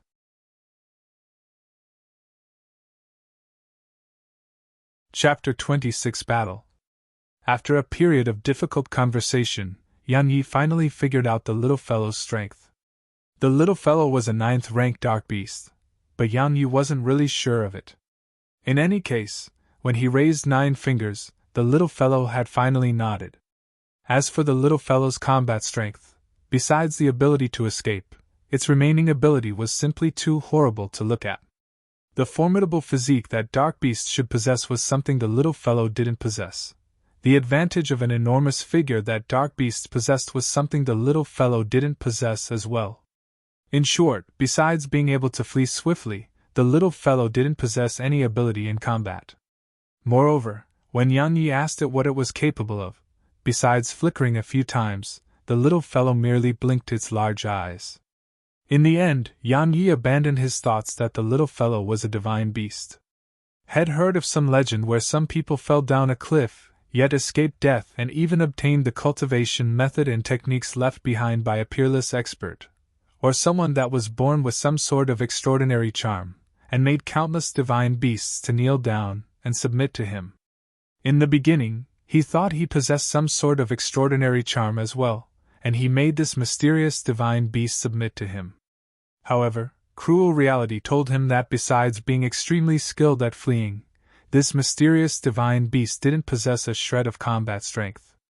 The little fellow seemed to really like his tiny vortex, and the little fellow had transformed into a strand of violet light and entered into the tiny vortex as soon as it finished talking with him. There was a small pool within the tiny vortex, and it occupied an area of about 9 square meters. The small pool wasn't filled with water, and it was profound energy instead. It was full of golden profound energy. When he saw this pool of golden profound energy, Yang Yi felt his heart ache slightly. Because this pool of profound energy was something that had accumulated through exhausting a few tens of thousands of energy stones. The most depressing thing to him was that this pool of profound energy didn't belong to him, and he was utterly unable to utilize this pool of profound energy. Moreover, it was even more depressing to him because a violet mink was within this pool of profound energy. Yes, that cute violet mink was happily swimming about in that pool of golden profound energy. When he saw the violet mink take the pool of golden profound energy to be its bathtub, Yang Yi felt especially uncomfortable in his heart. He withdrew his mind from within his body, and for the sake of preventing himself from feeling uncomfortable, Yang Yi decided to stop looking at the swimming mink. After staying silent for a moment, Yang Yi tried to enter once more into that strange state that had been interrupted by the black-clothed man. However, to his disappointment, he was unable to enter that state again after trying countless times. It really can only be chanced upon by luck. Yang Yi sighed in a low voice. Even though he didn't know what that state was, his instinct told him that if he was able to enter into that state, then it would definitely be extremely beneficial to him. However, unfortunately, it was spoiled by that black-clothed man. Bang! Right at this moment, an enormous bang resounded before a colossal black figure charged into the cave from the outside, and then it smashed down towards Yang Yi. Yang Yi's expression turned grim. It was too late for him to dodge, so he instinctively smashed his fist towards the colossal figure that was charging towards him. Bang! Shit! Yang Yi cried out in his heart as soon as his fist came into contact with the colossal figure. After that, an enormous force spread over towards him before a muffled groan resounded, and then his figure was blasted flying. Bang! His figure directly sunk into the wall. Pain, extreme pain. That was what Yang Yi felt at this moment. The bones in his entire body felt as if they were on the verge of falling apart. At the same time, Yang Yi felt fortunate in his heart. He felt fortunate that had cultivated the body refinement technique. If he hadn't cultivated the body refinement technique and utilized his golden profound energy to temper his body, then he would have definitely been transformed into a pile of mush by this attack. As he forcefully suppressed the numbness and pain in his entire body, Yang Yi hurriedly leaped out of the wall, and as soon as he descended, that colossal figure smashed over towards him once again. Yang Yi's pupils constricted as his golden profound energy circulated madly, and his right fist carried a light golden glow as it smashed towards the colossal figure that had already arrived before him. Bang!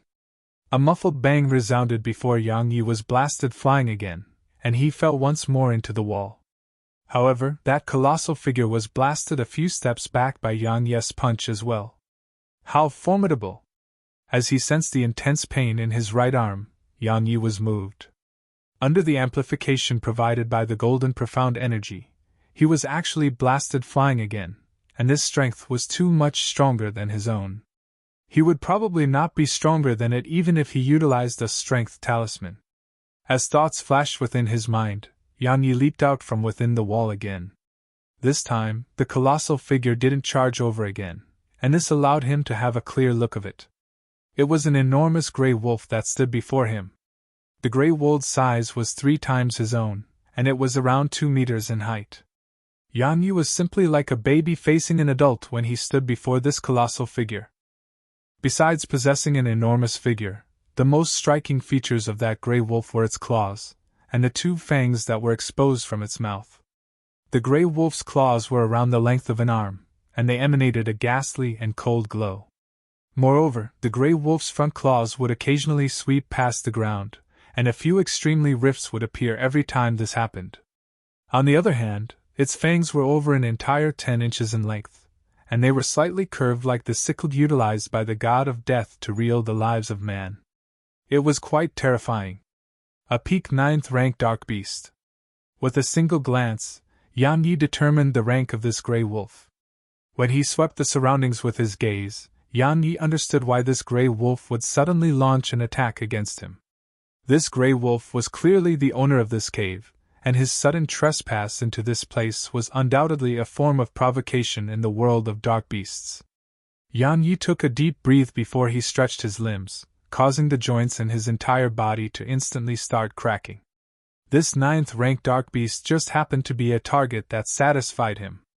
The gray wolf gazed at Yan Yi with a ferocious glow in its eyes, and its claws were ceaselessly digging at the ground. It was utterly exasperated by this human that dared to insult its dignity, and it raised its head and howled furiously before it pounced forward. It transformed into a gray shadow that smashed fiercely at Yan Yi. Yan Yi's eyes narrowed slightly when he saw the gray wolf charging towards him. His legs scratched open a deep groove in the ground like an iron plow, and then his figure crouched partially while he stretched out his right hand and clenched it into a fist. After that, his right arm shrunk back while he slowly clenched his left hand tightly as well, and then a dazzling golden glow flickered on his right fist. At this moment, there was a shred of fear on his face. When the gray wolf had charged over to arrive a few inches before Yan Yi shouted furiously as his right hand suddenly smashed over towards the rapidly approaching gray wolf. Bang! The man and wolf fiercely collided with each other in a direct manner. The enormous force from the collision caused Yan Yi's legs to rub the ground as he retreated rapidly. After he dug out a groove that was a few meters long on the ground, he collided with the wall in the end, causing the entire cave to instantly suffer a wave of rumbling.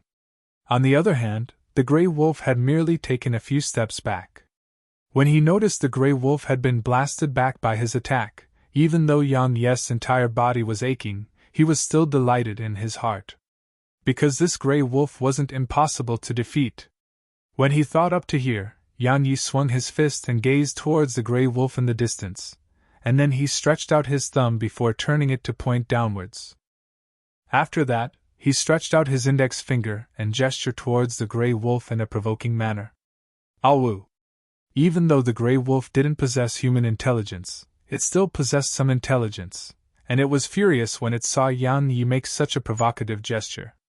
It raised its head and roared furiously before it pounced. A cold glow flashed on its claws, and it carried a strand of the sharp sound of the air being torn apart as it clawed fiercely towards Yan Yi from above. When he saw the gray wolf pounce over, Yan Yi's eyes narrowed, and then his figure crouched partially while he clenched his hands into fists. When the gray wolf arrived before his body, Yan Yi shouted furiously before suddenly swinging both his fists out. Bang! The two of them collided, and then a strand of intense pain came from Yan Yi's fists. Yan Yi let out a muffled groan while a mouthful of blood sprayed from his mouth. On the other hand, the gray wolf was blasted flying as well.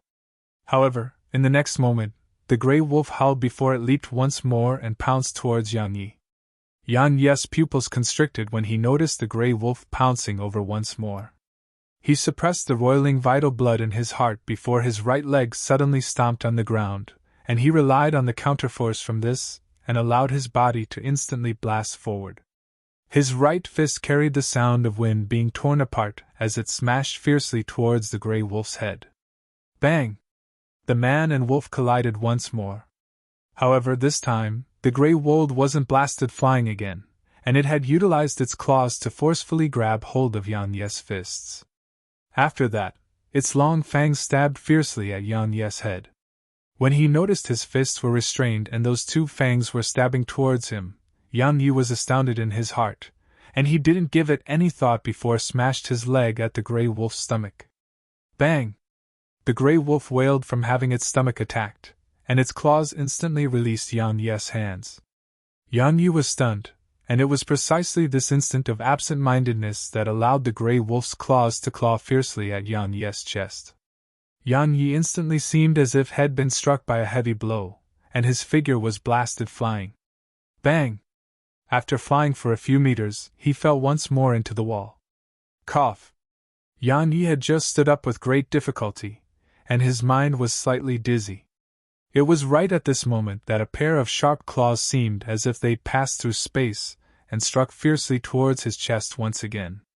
In an instant, the pair of sharp claws were like a storm that was swung countless times on Yang Ye's chest, face, and head. Ding! Ding! When these countless strikes struck on Yang Ye's body, it was like those sharp claws were striking on metal. Not only did they claw open countless bloody marks on Yang Ye's body, the sound of metal being struck resounded successively, and it was like a beautiful musical composition.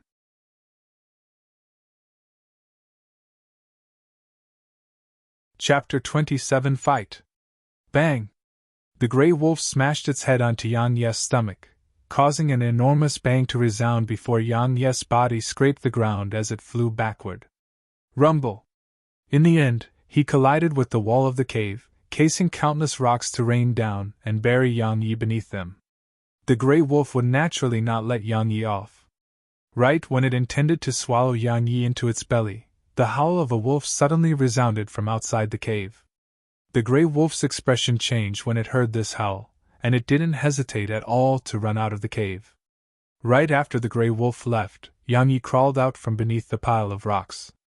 At this moment, his mind and consciousness were slightly blurred, and he was only able to feel that his entire body was filled with pain, extreme pain, pain that went deep into his marrow. If he didn't force himself to stay conscious with extremely strong willpower, he would have probably fainted from pain by now. After a short moment, Yang Ye's mind finally cleared up slightly, and when he noticed the gray wolf was gone, the first thing he did was run. Once he left the gray wolf's cave, Yang Yi found a luxuriant tree and sat cross-legged above it before he lowered his head to look at the state of his body, and Yang Yi instantly gasped at this sight. At this moment, his clothes were already in rags, and his body was densely covered in bloody marks. Those bloody marks crisscrossed on his body in an extremely irregular manner, and coupled with the blood on his body that hadn't dried, it seemed to be extremely horrifying. I underestimated my enemy this time. Yang Yi laughed bitterly as he shook his head. That day, Head killed the colossal Python King with his fists, and then Head annihilated a 7th-rank dark beast, the twin-winged python, with a single sword strike. This made him think that 9th-rank dark beasts would definitely not be anything great. However, reality told him that 9th-rank dark beasts were too much stronger than 7th-rank dark beasts. Yet Head overestimated his strength and competed in physical strength with a 9th-rank dark beast, and that was truly like courting death. However, this battle slightly surprised him as well because his physical strength was actually so formidable. Even though there was still a gap in physical strength between him and a 9th-rank dark beast, it was undeniable that the defensive ability and strength of his body was stronger than a human at a similar cultivation realm. Perhaps, even the body of a First Heaven Realm expert wasn't as formidable as his own. This discovery caused him to feel slightly delighted. Originally, cultivating the body refinement technique was something Head done because he had no other choice. But Head never imagined that when he utilized the golden profound energy to temper his body according to the body refinement technique, it would actually be formidable to such an extent. In the future, his body itself could be utilized as a trump card against his enemies. When the intense pain in his body struck him once more, Yang Yi restrained his thoughts before closing his eyes slightly. The golden profound energy in his body surged and recovered his extremely damaged body. The golden profound energy was like numerous warm streams that flowed throughout his entire body. Everywhere it passed, Yang Yi clearly sensed his injuries healing, and even though it was slightly slow and difficult to notice, he was still able to sense it. This caused him to feel delighted, and then he sped up the circulation of the profound energy within his body. The night passed without him noticing it at all. When a red rising sun arose on the horizon, Yang Yi, who sat cross-legged on the tree, opened his eyes. After consuming 6 energy stones in a night of time, even though the injuries on his body hadn't been healed completely, he was already able to fight. Yang Yi leaped off the tree and descended to the ground, and then he stretched his limbs. As he sensed the abundant profound energy within his body, Yang Yi beamed from ear to ear, and he said in his heart, "Energy stones really are great, and I can lavishly exhaust my profound energy at will because of them." If he didn't possess the ceaseless provision of energy from the energy stones, then the heavy injury he suffered this time would be impossible to recover from without 5 or 6 days of time. All hail Bauer! When he thought of how he still possessed a few tens of thousands of energy stones, Yan Yi felt like returning to the sword sect and taking Bauer in his arms before giving her a long kiss on the cheek. These energy stones were really too useful to him. After a moment of happiness, Yan Yi's wrist flipped, and a short dagger appeared in his hand. His sword had broken into pieces for no reason or rhyme that day, and he didn't possess any extra swords, so he could only utilize this dagger as a replacement. As he held the dagger, Yan Yi was like a nimble leopard as he charged towards the Grey Wolf's cave because he wasn't willing to let such a good opponent go. Bang! Within the Grey Wolf's cave, the man and wolf entered once more into battle. The Grey Wolf was truly enraged by this human that had offended it for the second time, and it seemed as if it had gone mad as its sharp claws and fangs swung madly at Yan Yi. This time, Yan Yi acted smartly. He stopped competing in strength with the Grey Wolf, and he used technique against it instead. Now, he stopped attacking the Grey Wolf head-on, and he started to use a hit-and-run tactic against it. So long as he grasped an opportunity, the dagger in his hand would cause a few strands of blood to spray from the Grey Wolf's body. The Grey Wolf's size was an advantage, yet it could be considered a disadvantage as well. Just like this very moment, its size wasn't of any use at all. Not only was it unable to fight nimbly because of it, but Yan Yi had also even taken it to be a living punching bag because of its size, and it allowed Yan Yi's dagger to basically never miss once it was swung. However, it wasn't easy for Yan Yi as well, because when the Grey Wolf occasionally collided with his body, it caused his entire body to feel as if it was falling apart. If it wasn't for the golden profound energy's ceaseless repairs of his body, he might have already dropped to the ground. The man and wolf exchanged blows for around 2 hours. At this moment, there were already over 10 claw marks on Yan Yi's body, whereas the Grey Wolf's body was densely covered in injuries as well. However, with the Grey Wolf's size and the defensive capability of its body, all of those could only be considered as superficial injuries, and they were utterly unable to injure it at the core. Bang! A moment of carelessness caused Yan Yi to be blasted flying by the Grey Wolf. However, in the next moment, Yan Yi's hood sunk into the wall had leaped out and charged towards the Grey Wolf. The Grey Wolf's eyelids twitched when it saw this human charge once more towards it. Obviously, the way Yan Yi seemed to disregard his life as he fought caused the Grey Wolf to feel slightly fearful. However, even though it was fearful, the Grey Wolf didn't shrink back. If it was any other place, then perhaps it wouldn't fight to the death. But this was its lair, and it wouldn't abandon its lair no matter what. After another 2 hours of fighting, this battle finally ended with Yan Yi fleeing in defeat. Yan Yi had no choice but to flee because the profound energy within his body had been completely exhausted. After all, had utilized his profound energy with every swing of the dagger, and without the support of his golden profound energy, he would be utterly unable to break through the Grey Wolf's defenses. Moreover, the profound energy had to repair his body, so it was utterly insufficient for him to spend like this. So, he had no choice but to withdraw for now. The Grey Wolf didn't give chase when it saw Yan Yi flee in defeat, and it lay down on the ground instead before gasping for air. Over 4 hours of battle, and coupled with the fact that Yan Yi fought as if had disregarded his life, it caused the Grey Wolf to be extremely exhausted. Now, it just hoped that this human wouldn't come to its cave again. However, it was disappointed. After less than an hour, that human had appeared once more within its cave, and then another round of battle started. Just like this, Yan Yi fought the Grey Wolf for a few hours, and then he fled. After his profound energy recovered, he went looking for the Grey Wolf again, and this continued for 2 days. The Grey Wolf felt more aggrieved the more it fought, whereas Yan Yi grew excited the more he fought.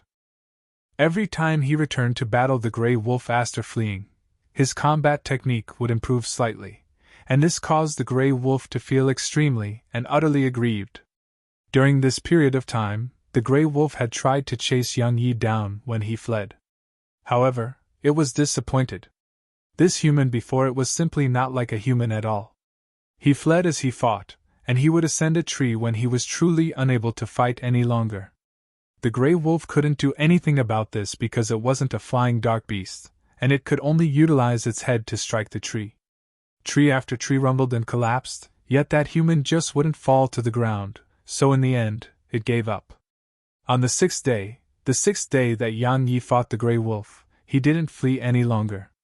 He was already able to fight the gray wolf with ease. 3 days later, Yan Yi had already occupied a superior position in their battle, and he fully controlled the rhythm of the battle. Awu! Yan Yi sat on the gray wolf's back with his legs clenched tightly to its sides, and his fists flickered with a light golden glow as they smashed down towards the gray wolf's head.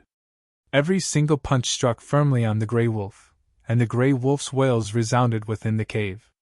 For the sake of getting rid of Yan Yi, the gray wolf rolled on the ground and carried Yan Yi along as it collided with the walls of the cave. Countless large holes were smashed open on the walls, yet Yan Yi just wouldn't let go, and he would smash a punch onto the gray wolf's head with every opportunity he had. Presently, the man and wolf were competing to see who would be the first to be unable to persist. This continued for around 2 hours when it suddenly went quiet within the cave. The man and wolf were both lying on the ground. Yan Yi was still breathing while the gray wolf was still breathing as well.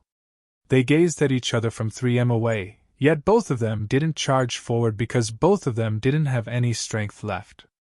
As the gray wolf looked at Yan Yi, its gaze was filled with deep fear, and what he felt instinctively right now was that this human was even more terrifying than a dark beast. On the other hand, Yan Yi's eyes flickered with excitement because Head defeated a 9th-ranked dark beast under the condition of not utilizing any sword techniques. Even though Head spent almost 10 days to accomplish it, it was still something Head accomplished. An hour later, Yan Yi slowly crawled up from the ground. At this moment, Head already recovered by more than 50%. When it saw Yan Yi stand up, the gray wolf finally revealed an expression of terror in its eyes. It wanted to crawl up as well, but it failed in the end. Yan Yi walked slowly over to the gray wolf while moving his arms back and forth, and he revealed a sinister smile. It's time to dig out the inner core and gather wolf skin. Right at this moment, a violet light flashed, and the violet mink appeared before Yan Yi. The violet mink's little claw pointed at the gray wolf on the ground, then looked at Yan Yi before it hurriedly shook its little head. Yan Yi was stunned, and then he asked, "You want me to spare it?" The violet mink hurriedly nodded. "Don't joke around. Inner cores are extremely valuable, and wolf skin is extremely valuable as well. How can I spare it?" When it heard Yan Yi, the little fellow flashed over to Yan Yi and used its little claw to rub Yan Yi's nose, and it revealed a pleasing expression. Yan Yi felt his head ache when he saw the little fellow play this trick again, and then he gazed at the gray wolf on the ground. Yan Yi was shocked when he saw the gray wolf's appearance at this moment because the gray wolf's body was actually trembling lightly, and its eyes clearly carried fear while it looked at the violet ink. This wolf is afraid of the little fellow? This was Yan Yi's thought at this moment. He glanced at the gray wolf, and then he glanced at the violet mink that was acting cute before he said, "It's afraid of you?" The violet mink blinked, and then it looked at the gray wolf before blinking again. After that, it descended onto the gray wolf's head with a single flicker. When it saw the violet mink descend on its head, the gray wolf's body trembled even more violently, and its body was completely pressed down on the ground. It was humble like a servant. The violet mink patted the gray wolf's head with its tiny claw and then nodded with satisfaction. Obviously, it was extremely satisfied with the gray wolf's attitude. In the next moment, the violet mink swung its tiny claw, and then, under Yan Yi's astounded gaze, the gray wolf transformed into a strand of violet light and entered into Yan Yi's body. At this moment, Yan Yi was dumbstruck.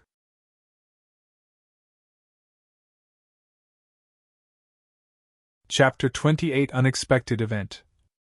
After he returned to his senses, Yan Yi hurriedly checked the situation within his body. Just as had expected, the gray wolf that had originally bashed up to the point of being on the verge of death was sizing up the surroundings within his vortex dantian with curiosity. After being momentarily stunned by the scene before it, the gray wolf revealed an extremely delighted appearance just like the violet mink had when it just entered his dantian, and then it started ceaselessly roaming about within his vortex dantian. After roaming for a while, the grey wolf noticed a pool of profound energy, and this discovery was extraordinary to it. It seemed like a man that had been hungry for a few days and had finally encountered a plate of meat, and even its eyes turned red.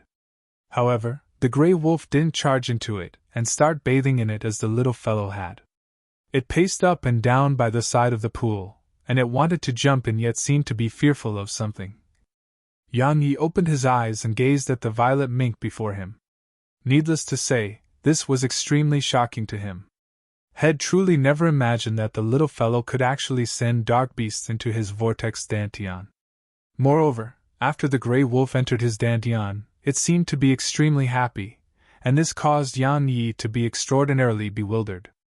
Why was the little fellow able to enter his vortex? Why was the little fellow able to send dark beasts into the vortex? Why would the grey wolf fear the little fellow? What exactly was that vortex? Why was it so miraculous? A string of questions appeared in Yang Yi's mind, but he was bound to be unable to figure out the answer.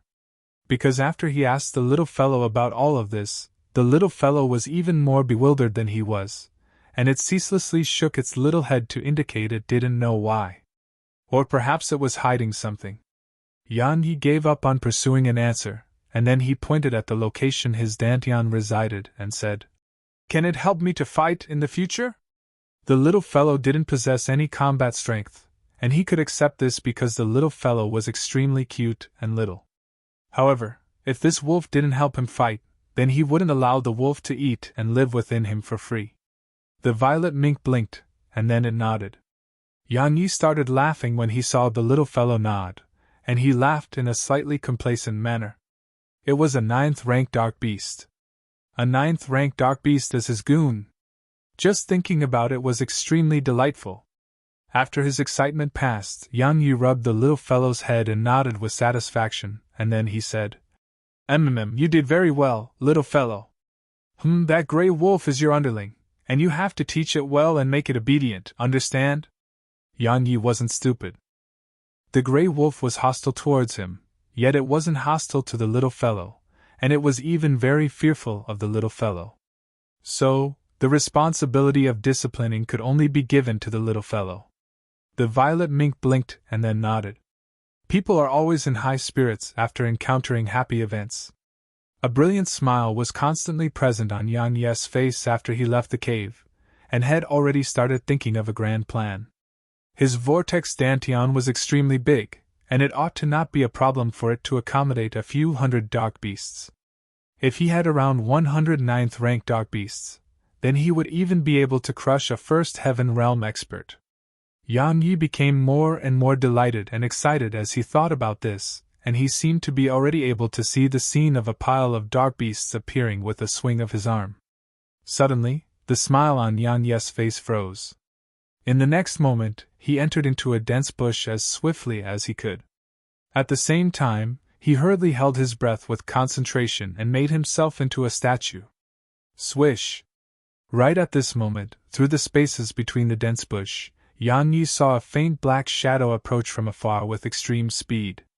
The black shadow was swift like a ghost, and as the black shadow flashed on the treetops, the trees didn't even shake in the slightest.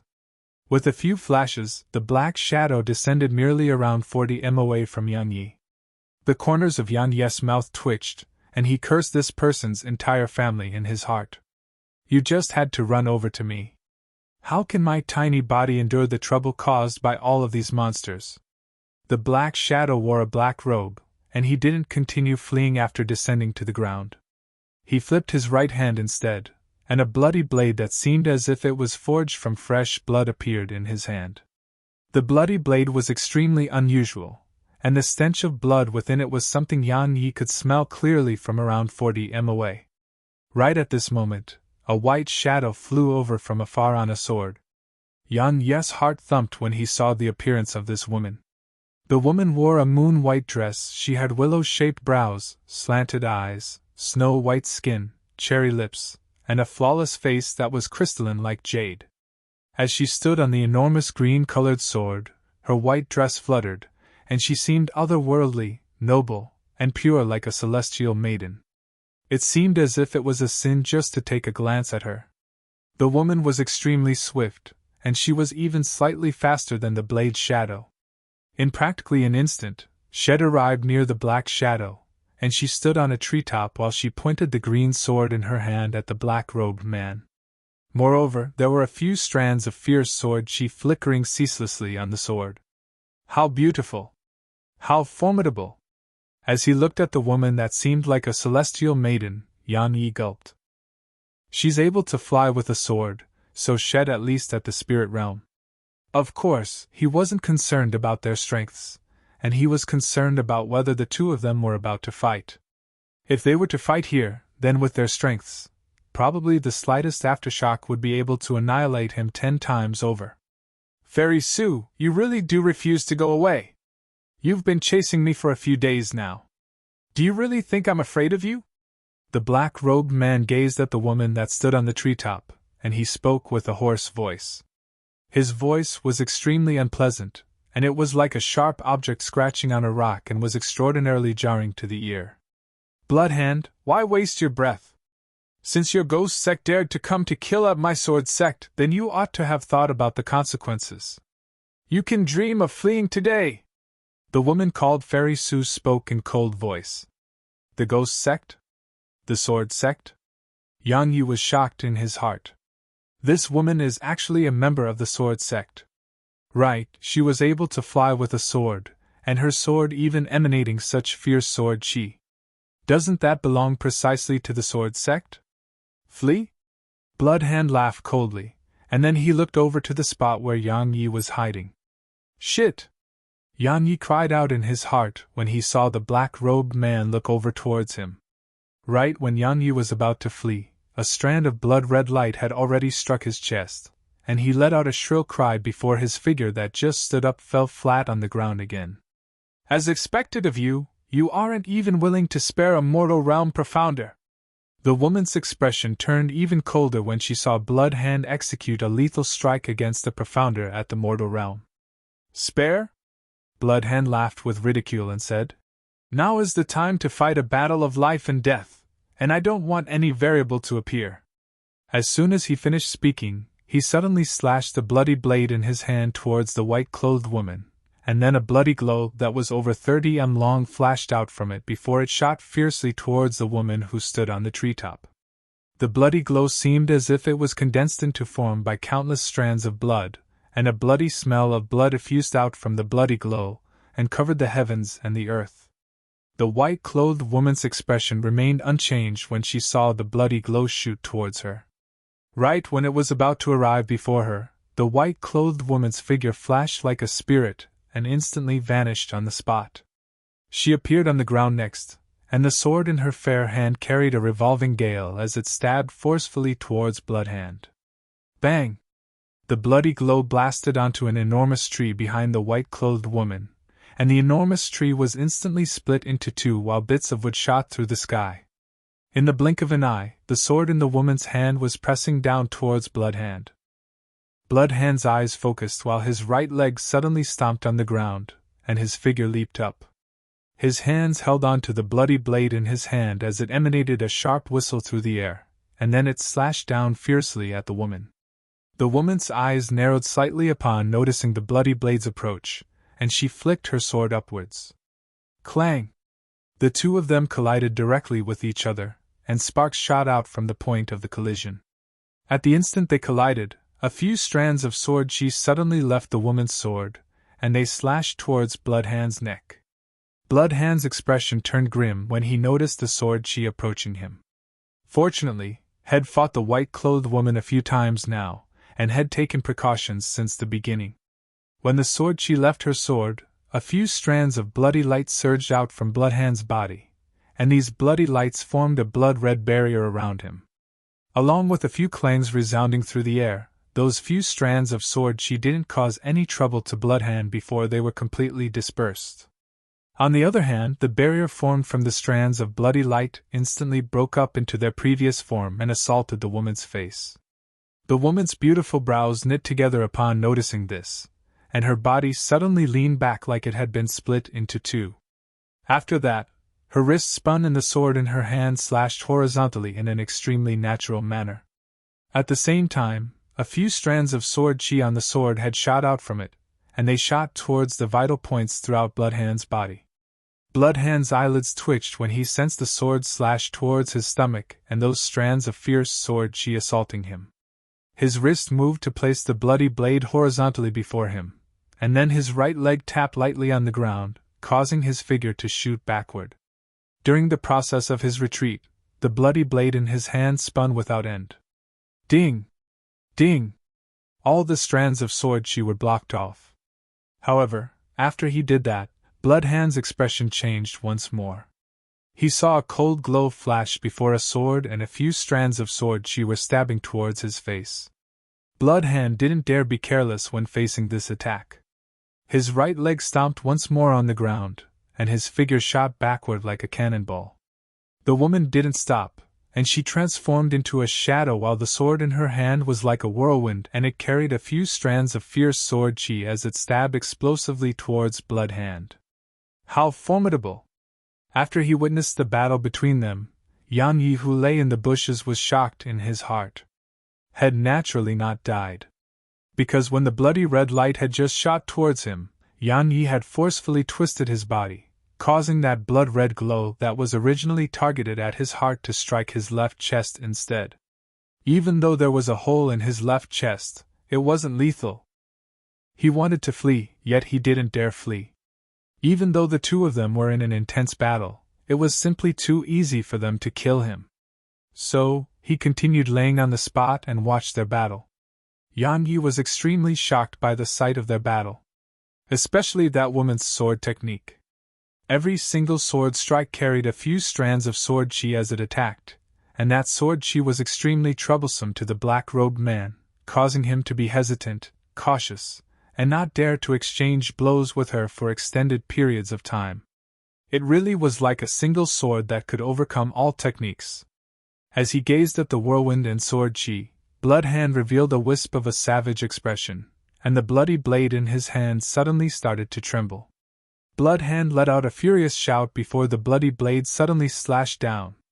In an instant, a bloody glow that was numerous times larger than before shot out explosively from the tip of the bloody blade, and everywhere it passed, a deep trench appeared on the ground. Bang! The bloody glow collided forcefully with the whirlwind. Instantly, numerous blast waves appeared out of thin air within the forest. The waves swept swiftly towards the surroundings, and everywhere they passed, all plants and trees were completely destroyed. They left a mess in their wake. Ha! Right at this moment, a delicate shout resounded amidst the blast waves. 10 strands of sword chi shot out explosively from within the blast waves, and they were lined up in a row and seemed to tear air apart. Everywhere they passed, numerous sharp sounds of the air being torn apart resounded.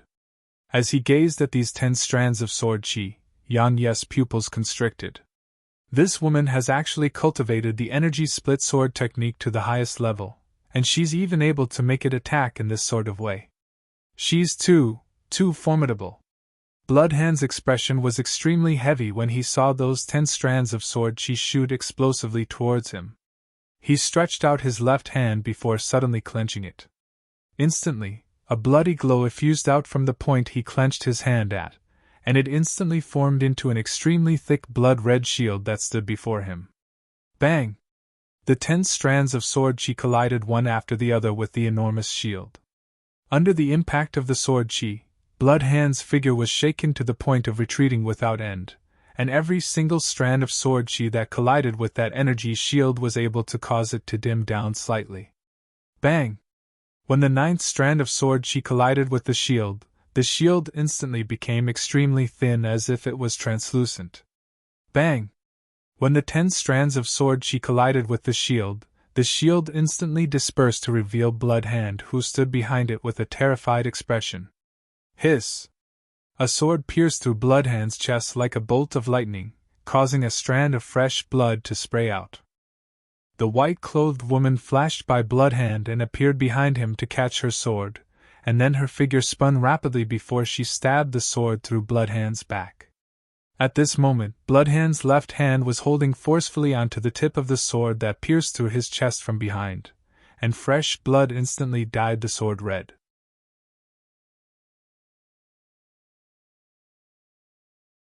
Chapter 29, Making a Move. Black blood seal!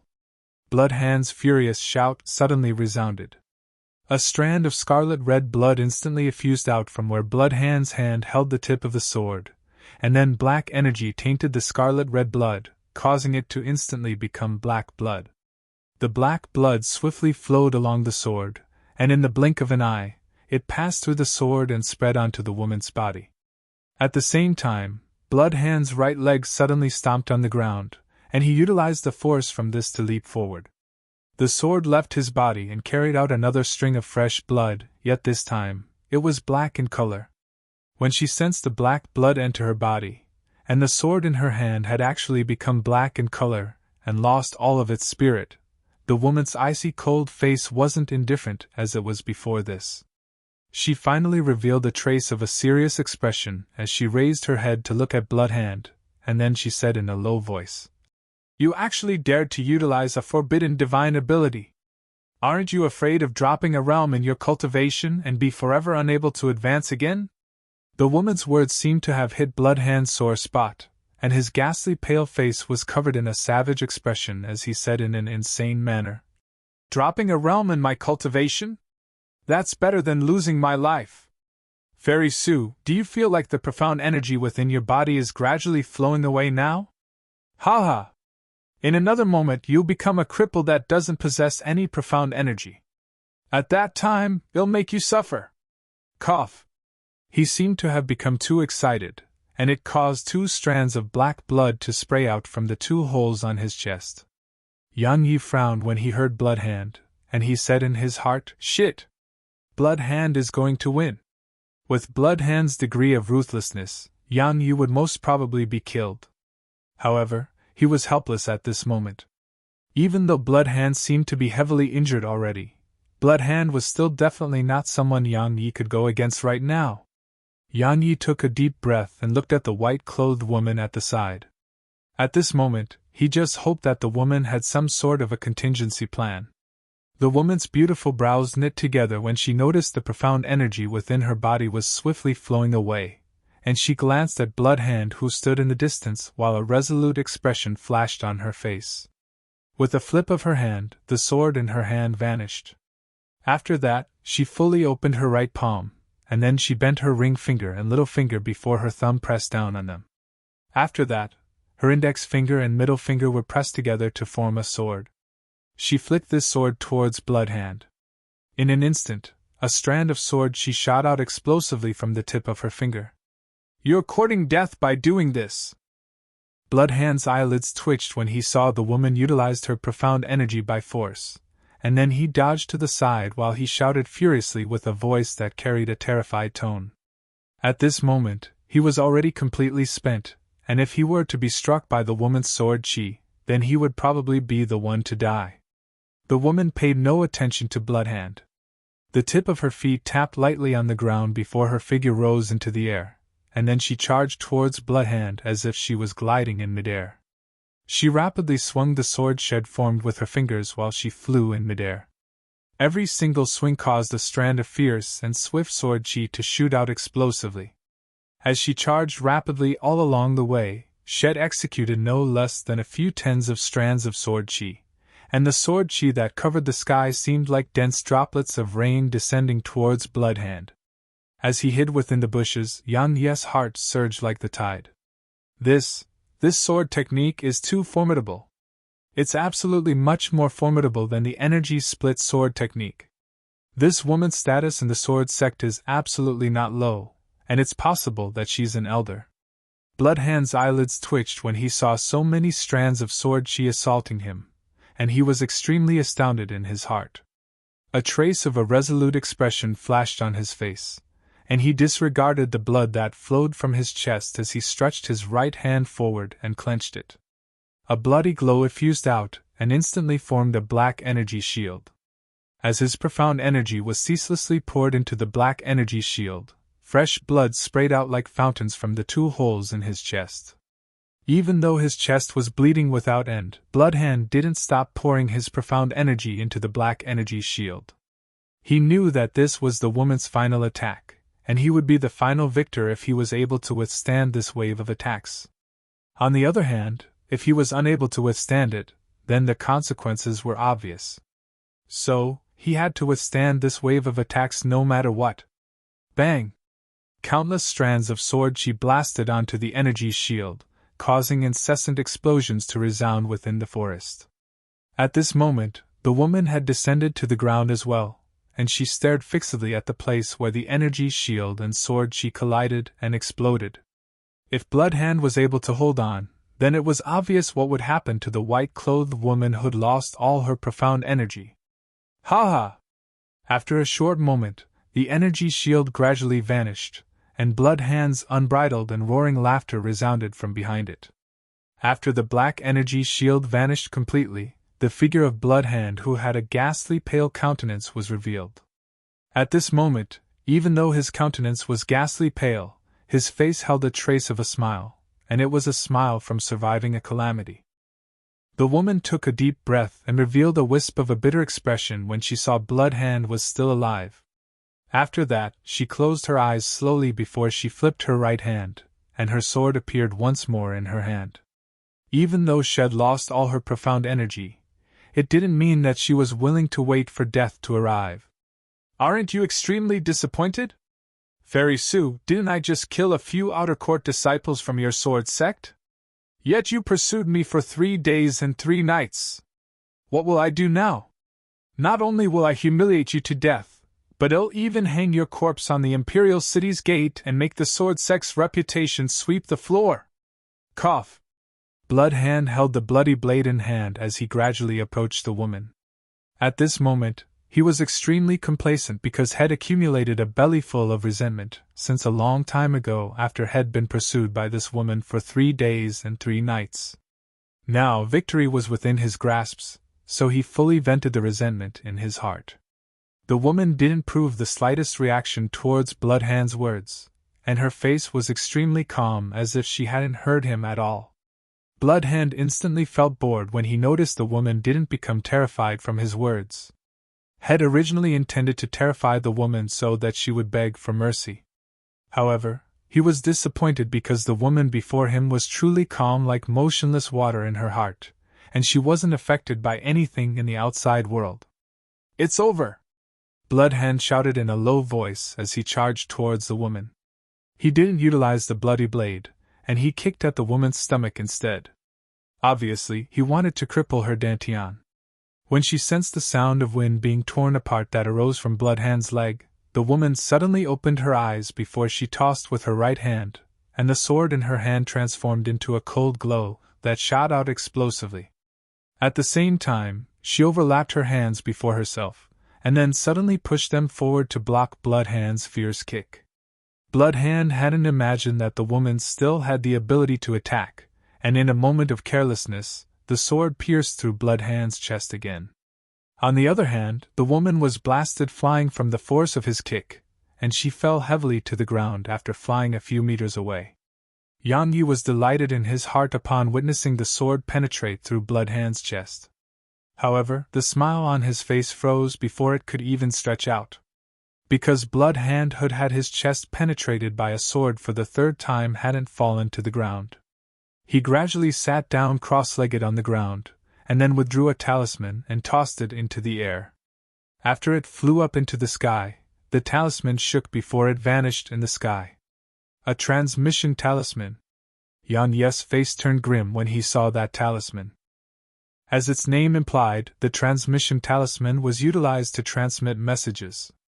This transmission talisman Bloodhand utilized was obviously a mid-grade transmission talisman, and it was capable of transmitting messages through a distance of 400 kilometers. In other words, Bloodhand had companions within an area of 400 kilometers in the surroundings. Yan Yi decisively withdrew a high-grade strength talisman and slapped it onto his body.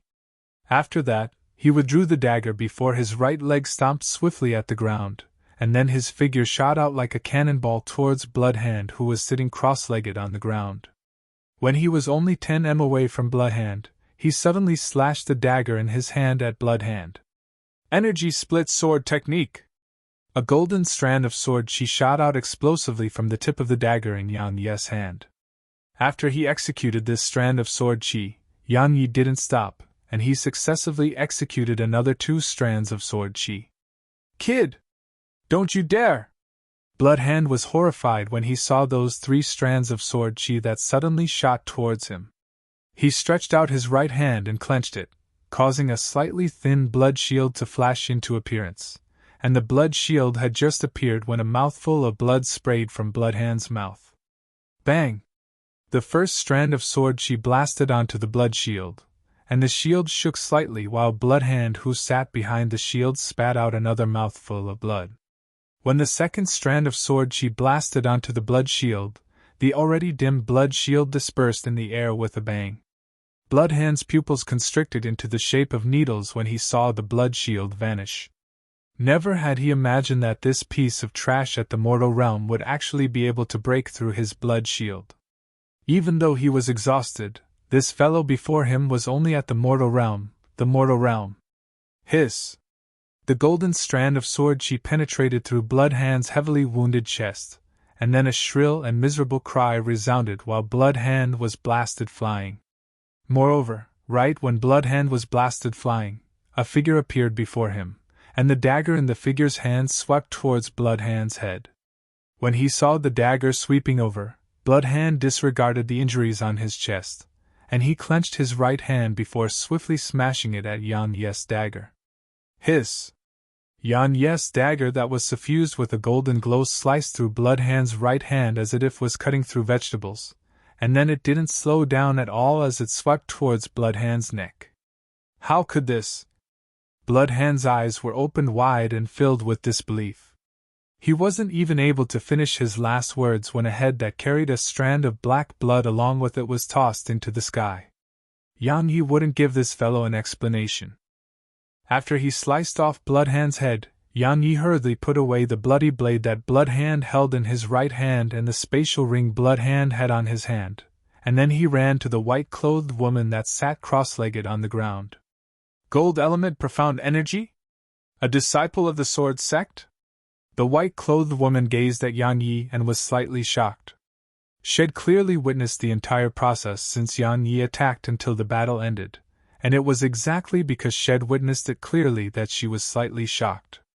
Yang Yi was actually someone that possessed the gold element profound energy of legend, and had even shattered Blood Hand's blood shield. Even though that blood shield didn't even possess 5% of its usual strength, it wasn't something a profounder at the mortal realm could shatter.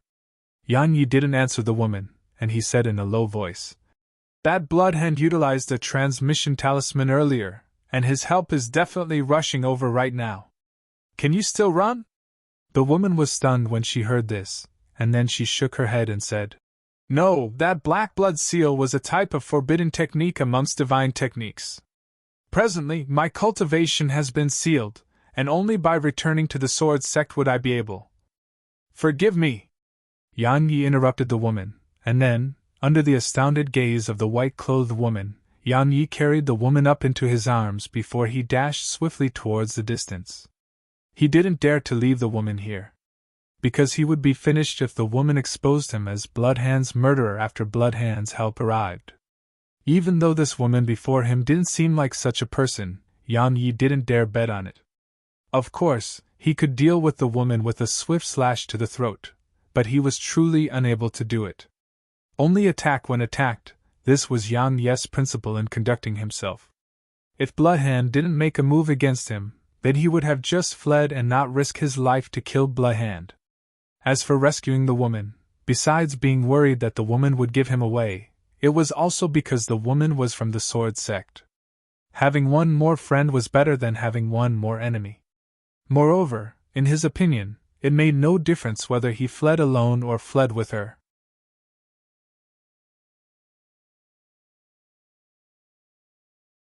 Chapter 30 Fleeing. Less than an hour after Yang Yi left with the white-clothed woman, a bald middle-aged man appeared by Blood Hand's corpse. The bald man was over 40 years old, and his upper body was bare. His bare upper body and head were covered in tattoos of various strange symbols, and those symbols were actually wriggling slowly as if they were alive. It was extremely strange. The bald man sized up the surroundings before finally looking at Bloodhand's headless corpse at the side. As he gazed at Bloodhand's corpse, the bald man shook his head while a wisp of a heavy expression floated up onto his face. He said in a low voice, "Bloodhand said his opponent was inflicted by the Black Blood Seal, yet why has Bloodhand died a miserable death? Could it be that other experts of the Sword Sect appeared here?" When he spoke up to hear, the bald man walked over to Bloodhand's corpse, and he gazed at the holes on Bloodhand's chest. The bald man's gaze focused when he noticed one of those holes, and he said in a low voice, "3 holes made by a sword, and they ought to have been inflicted by Fairy Sue. As for that tiny sword she at the side, it was probably not executed by Fairy Sue." As he gazed at the tiny hole, the bald man went silent for a moment before he said, "The sword she is superficial, not condensed, and messy. The person that executed this sword she probably only possesses a strength at the first heaven realm." When he spoke up to hear, the bald man instantly came to an understanding. Bloodhand hadn't perished at Fairy Sue's hands, and he ought to have been killed by a fellow at the first heaven realm who had made a sudden appearance. When he thought up to hear, the bald man waved his right hand, and he tossed the transmission talisman into the air and said, "Bloodhand is dead, there's no need to rush over.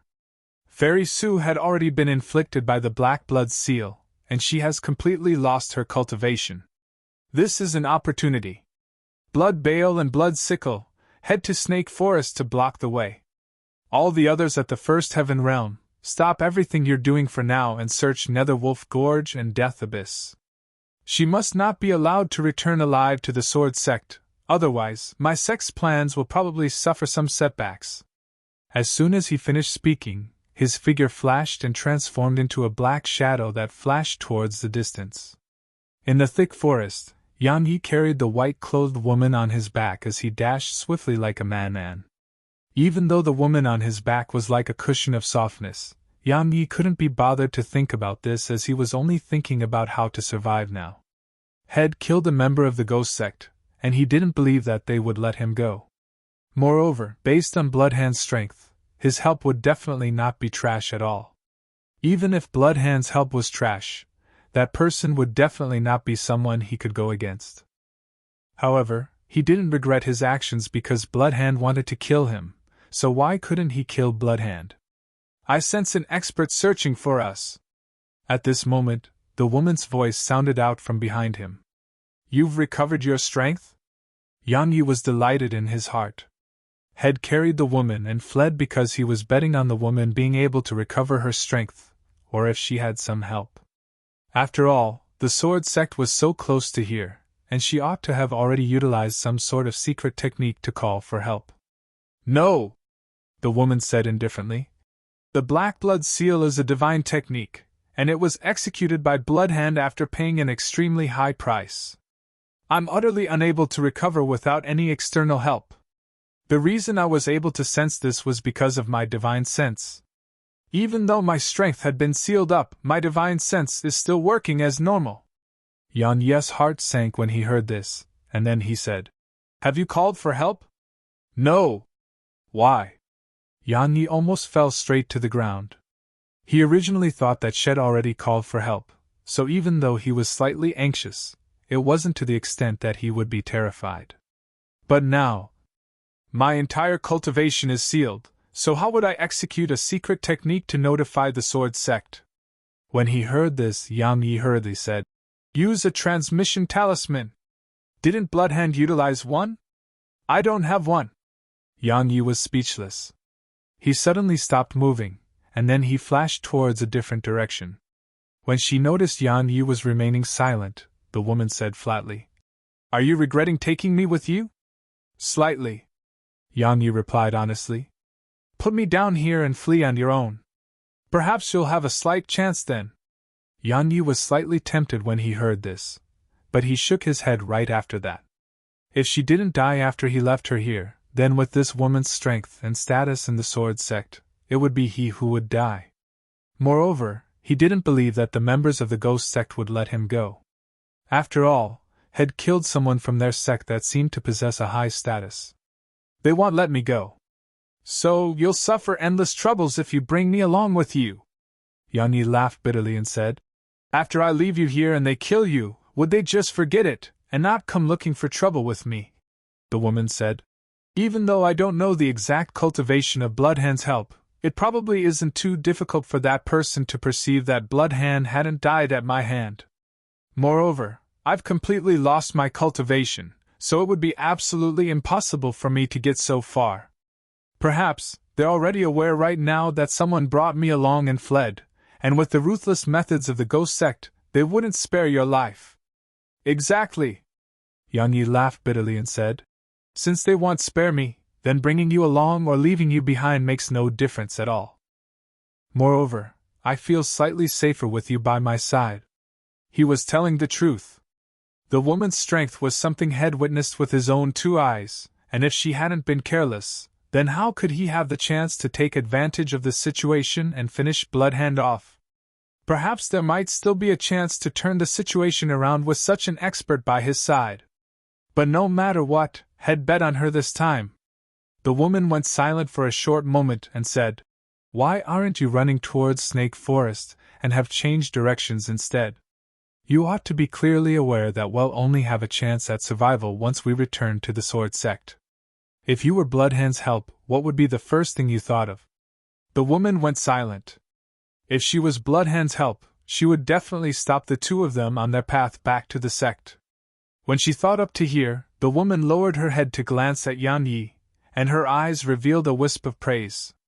At such a young age, not only does he possess the gold element profound energy of legend, his strength and intelligence are extremely extraordinary as well. If the Sword Sect fosters him with all its might for a few years, then perhaps he'll be able to enter Southern Territory's Ascension rankings. No one within the Sword Sect has entered the Ascension rankings for a few decades.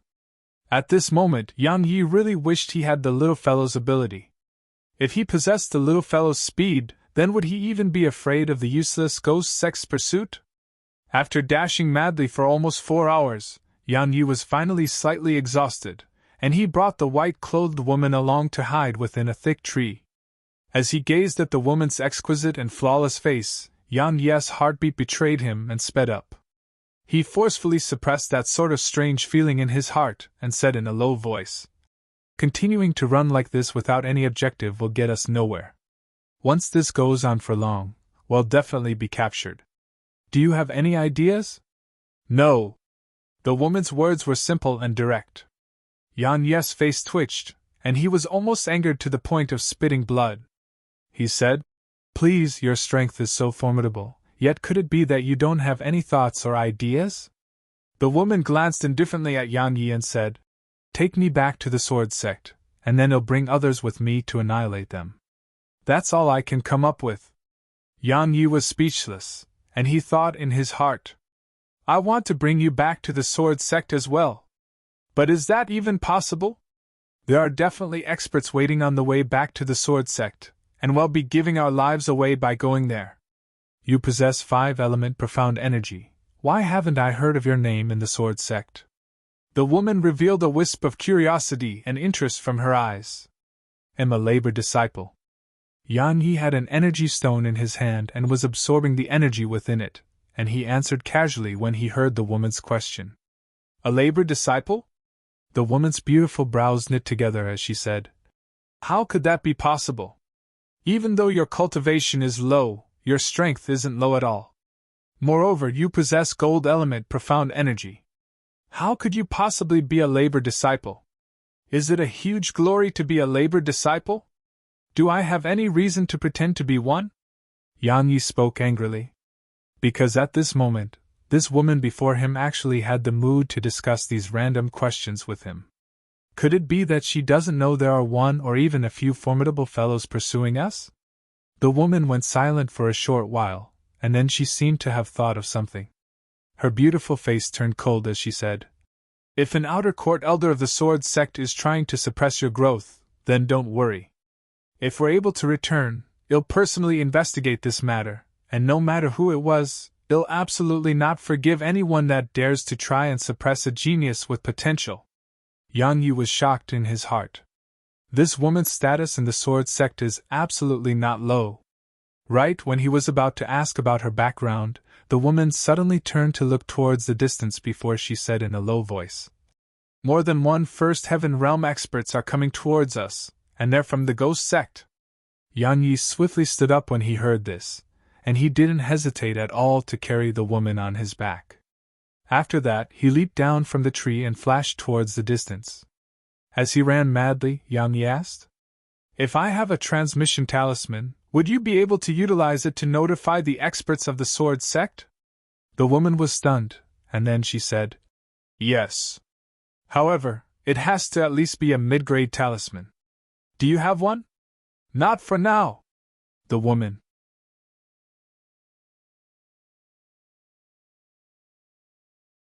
Chapter 31 Jump. Not long after Yang Yi and the white-clothed woman left, two young men who had skulls branded on their left chests appeared beneath that large tree. The comparatively taller young man amongst the two closed his eyes slightly before he sniffed lightly.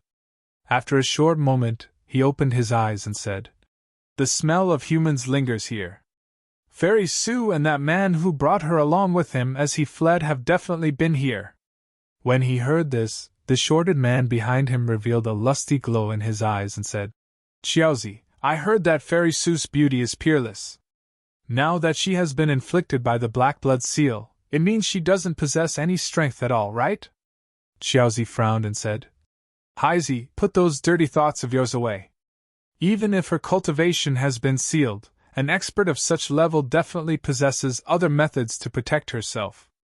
Moreover, the orders we received were to immediately kill her on sight. Are you not afraid of the punishment if any mishap occurs?" The expression of that man called Haizi turned grim when he heard the word punishment, and he smiled embarrassedly and said, "I was joking. Come, let's continue searching for them." Xiaozi grunted coldly, and then they flashed towards the direction Yang Yi fled towards. In the boundless Grand Myriad Mountains, besides the people pursuing them from behind, there were also countless terrifying dark beasts. Especially as they moved forward, the number of terrifying dark beasts grew more and more numerous. If the white-clothed woman didn't possess her formidable divine sense, then they'd probably already be within the bellies of dark beasts. Yang Yi placed the woman down in a hidden cave, and then he withdrew the talisman crafting materials Bauer gave him. After that, he completely disregarded the woman and directly started to craft a transmission talisman. Yang Yi was aware that if they continued to run like this without any objective, then there would be no need for those people to pursue and kill them because even those dark beasts would be sufficient to deal with them.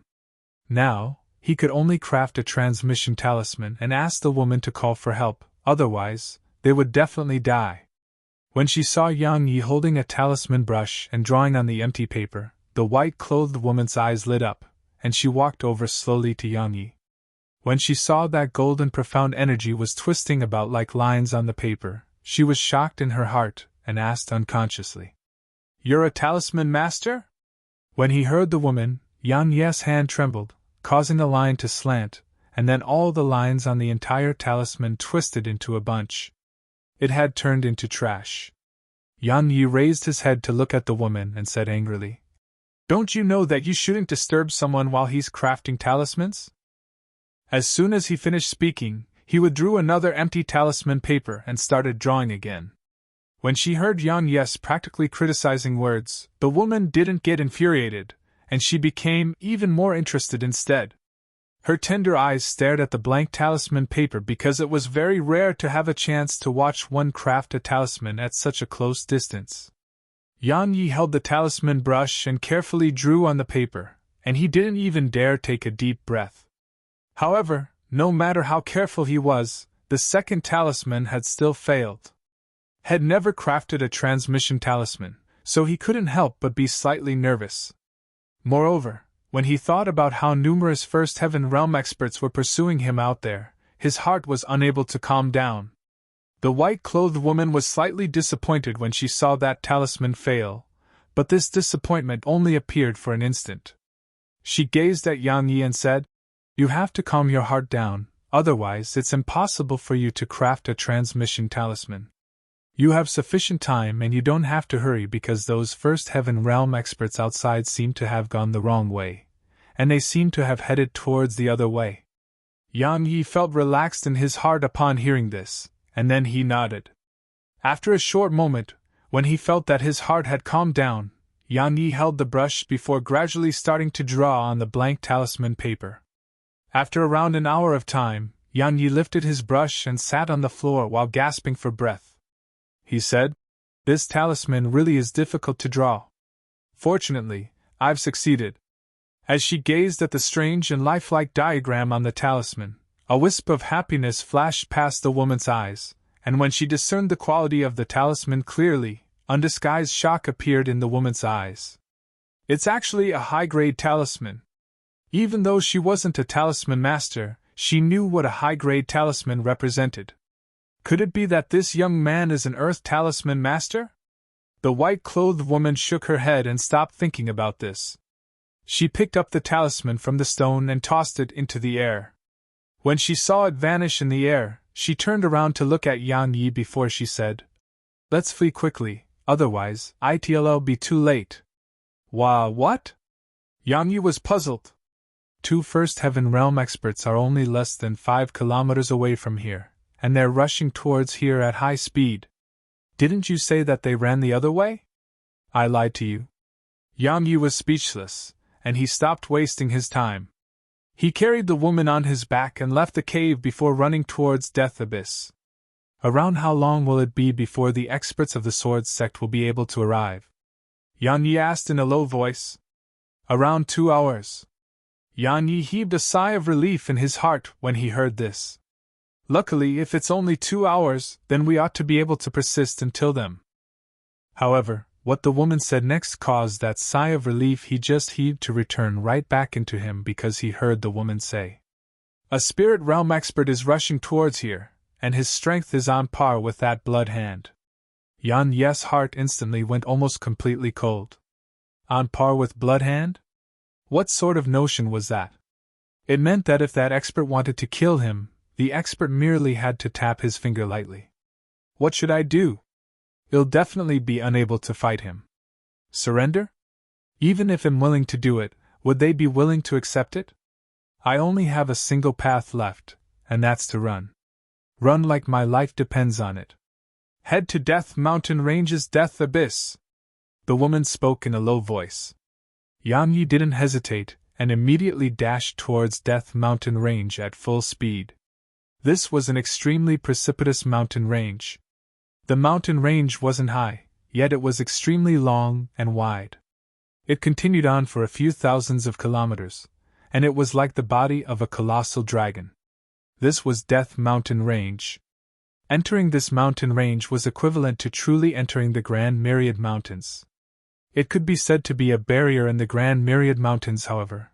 If one desired to pass through this mountain range before attaining the First Heaven Realm, then it would absolutely be impossible. Because this mountain range was filled with countless dark beasts comparable to the First Heaven Realm. It was precisely because of these countless dark beasts that human experts beneath the First Heaven Realm could only hunt dark beasts and search for herbs in the border of the Grand Myriad Mountains, and they didn't dare to truly step foot within the Grand Myriad Mountains. Of course, even if those dark beasts didn't exist, humans that hadn't attained the First Heaven Real wouldn't dare venture deep into the Grand Myriad Mountains as well. Not to mention that the Grand Myriad Mountains was the world of dark beasts. The tall mountains and thick forests that covered it would probably cause most humans to get completely lost within it. Of course, the true reason that caused humans to stop and not dare step foot into the Grand Myriad Mountains was because of this mountain range's name, Death. There was an abyss at the border of this mountain range, and it was called Death Abyss. Death Abyss spanned for 3 kilometers in distance, and was 300 m wide, and both of its sides were smooth and precipitous, causing it to be extremely dangerous. Death Abyss was beneath this precipice. It was bottomless, and it was enveloped by a type of dark red mist all year round. According to rumor, there were a few hundreds of thousands of human skeletons at the bottom of this abyss, and these humans were human experts that had stepped foot into Death Mountain Range, To put it simply, dark beasts didn't welcome humans in Death Mountain Range. Yan Yi carried the woman on his back as he arrived at Death Abyss. Right when he was about to flash towards the depths of Death Mountain Range, the woman stopped him and said, "Don't go in there. There's a king-rank dark beast on guard there, and it'll tear you alive once you go there." A king-rank dark beast. Yan Yi gulped. King-rank dark beasts were comparable to humans at the first heaven realm, but their strengths were absolutely more formidable than humans. Because the defense and physical strength of dark beasts were too formidable. "What should we do now?" asked Yan Yi. Since the woman had asked him to come here, then she ought to have a way to save them. The woman pointed towards Death Abyss with her fair hand and said, "Jump down." What? Jump down?" Yan Yi thought that had misheard. The woman nodded and said, "This abyss contains a mysterious force that seals the cultivations of anyone that descends to its bottom. We'll only have a chance at surviving by jumping down." Yan Yi glanced at the abyss. It was impossible to see the bottom of the abyss, and it was suffused with a scarlet-red mist. Just a single glance made it obvious that there was absolutely nothing good waiting for them at the bottom. "Are we really going to jump down?" Yan Yi gulped. He wasn't cowardly, and it was truly because this abyss was a bit too terrifying. "Ha ha! Fairy Sue, you're cornered now!" Right at this moment, a black dot flashed over from the horizon. The black dot was extremely swift. In a blink of Yan Yi's eyes, the black dot had become fist-sized, and when he blinked once more, he noticed that it was already the size of a head. He didn't dare blink again and stopped hesitating. He lifted the woman on his back, and then he took a deep breath before he leaped towards Death Abyss. Just as the woman had said, they would absolutely die if they stayed up here, whereas, if they jumped down, then they still had a chance. Since it was like that, it was better to just jump. At the instant Yan Yi had just jumped down into Death Abyss, the bald and tattooed man descended on the spot where Yan Yi stood moments ago. He gazed at the mist that Yan Yi and the white-clothed woman had vanished behind, and his expression was extremely gloomy. He hesitated for a short moment yet didn't give chase in the end because it was too mysterious down there, and he didn't dare rashly descend it. With a swing of his right hand, a transmission talisman flew into the sky. The bald tattooed man said in a low voice, "The two of them fell down Death Abyss. Stop the search and stop the plan for now. Everyone, hide yourselves immediately. Those that disobey will be punished according to the rules of the sect."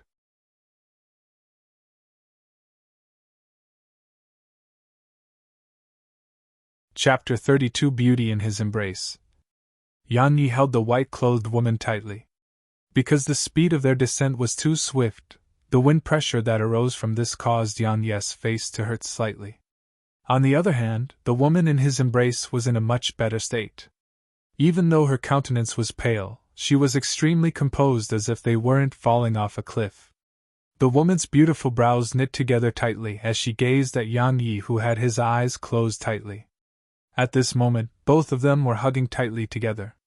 Especially Yan Yi, who seemed to be deeply afraid that she would fall down, so his hands held tightly around her waist, causing there to be no gap between them at all.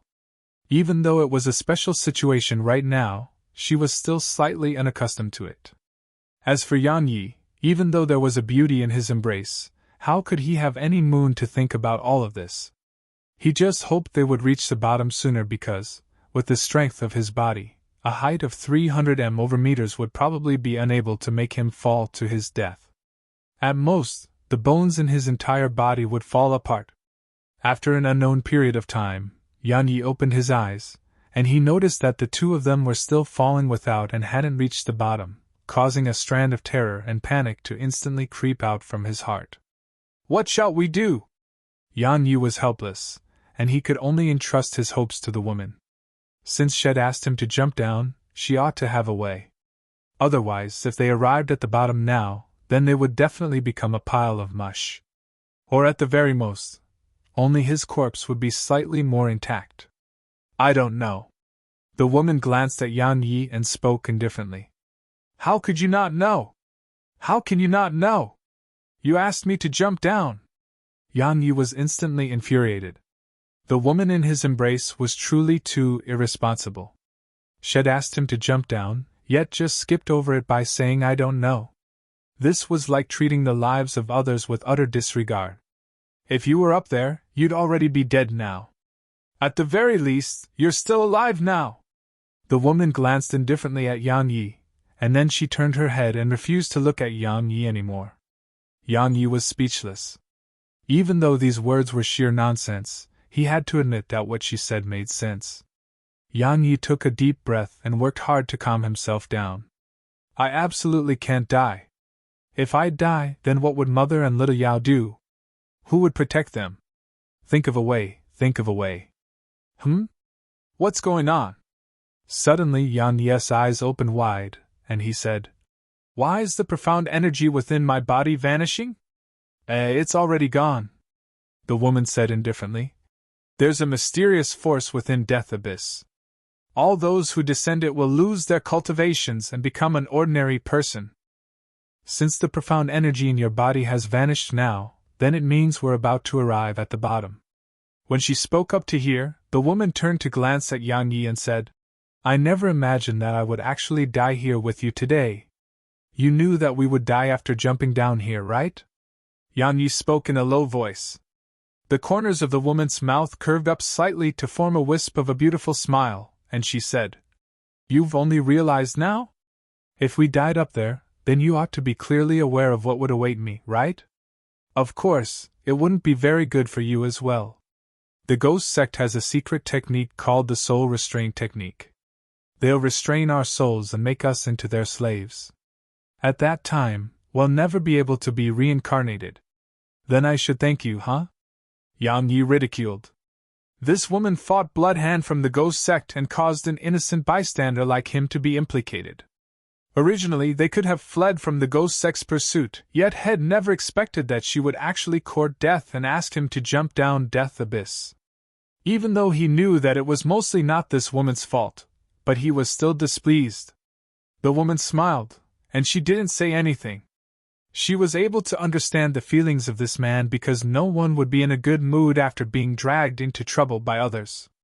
When he saw the woman had gone silent, Yan Yi gave up on arguing with the woman. He went silent for a moment, and then his eyes lit up as head seemed to have thought of something. He pushed the woman slightly further away from him, and then he patted his stomach and said, Little fellow, quickly get out here and save me. If you still don't come out, then you'll be unable to stay in there forever. At this moment, he couldn't be bothered to be concerned that an outsider was here, and he could only place his hopes onto the mysterious little fellow. As soon as he finished speaking, a violet glow flashed, and the violet mink appeared on Yan Yi's shoulder. When she saw this violet mink that had appeared abruptly, the white-clothed woman's eyes opened wide. Even with her indifferent and calm disposition, she was shocked by this little fellow that had suddenly made an appearance. How did it appear here? What sort of dark beast is it? Why have I never seen such a dark beast? A string of questions instantly flashed within the woman's mind. After the violet mink appeared, it rubbed its head on Yan Yi's cheek, and then it seemed to have noticed that something was wrong. Its large eyes swept the surroundings, and then it looked at Yan Yi with a dazed expression in its eyes. Little fellow, do you have any way to save us? Yan Yi spoke in an anxious voice as he gazed at the cute little fellow. The violet mink blinked. It looked at Yan Yi, then glanced at the white-clothed woman. After that, it blinked again before it nodded in the end.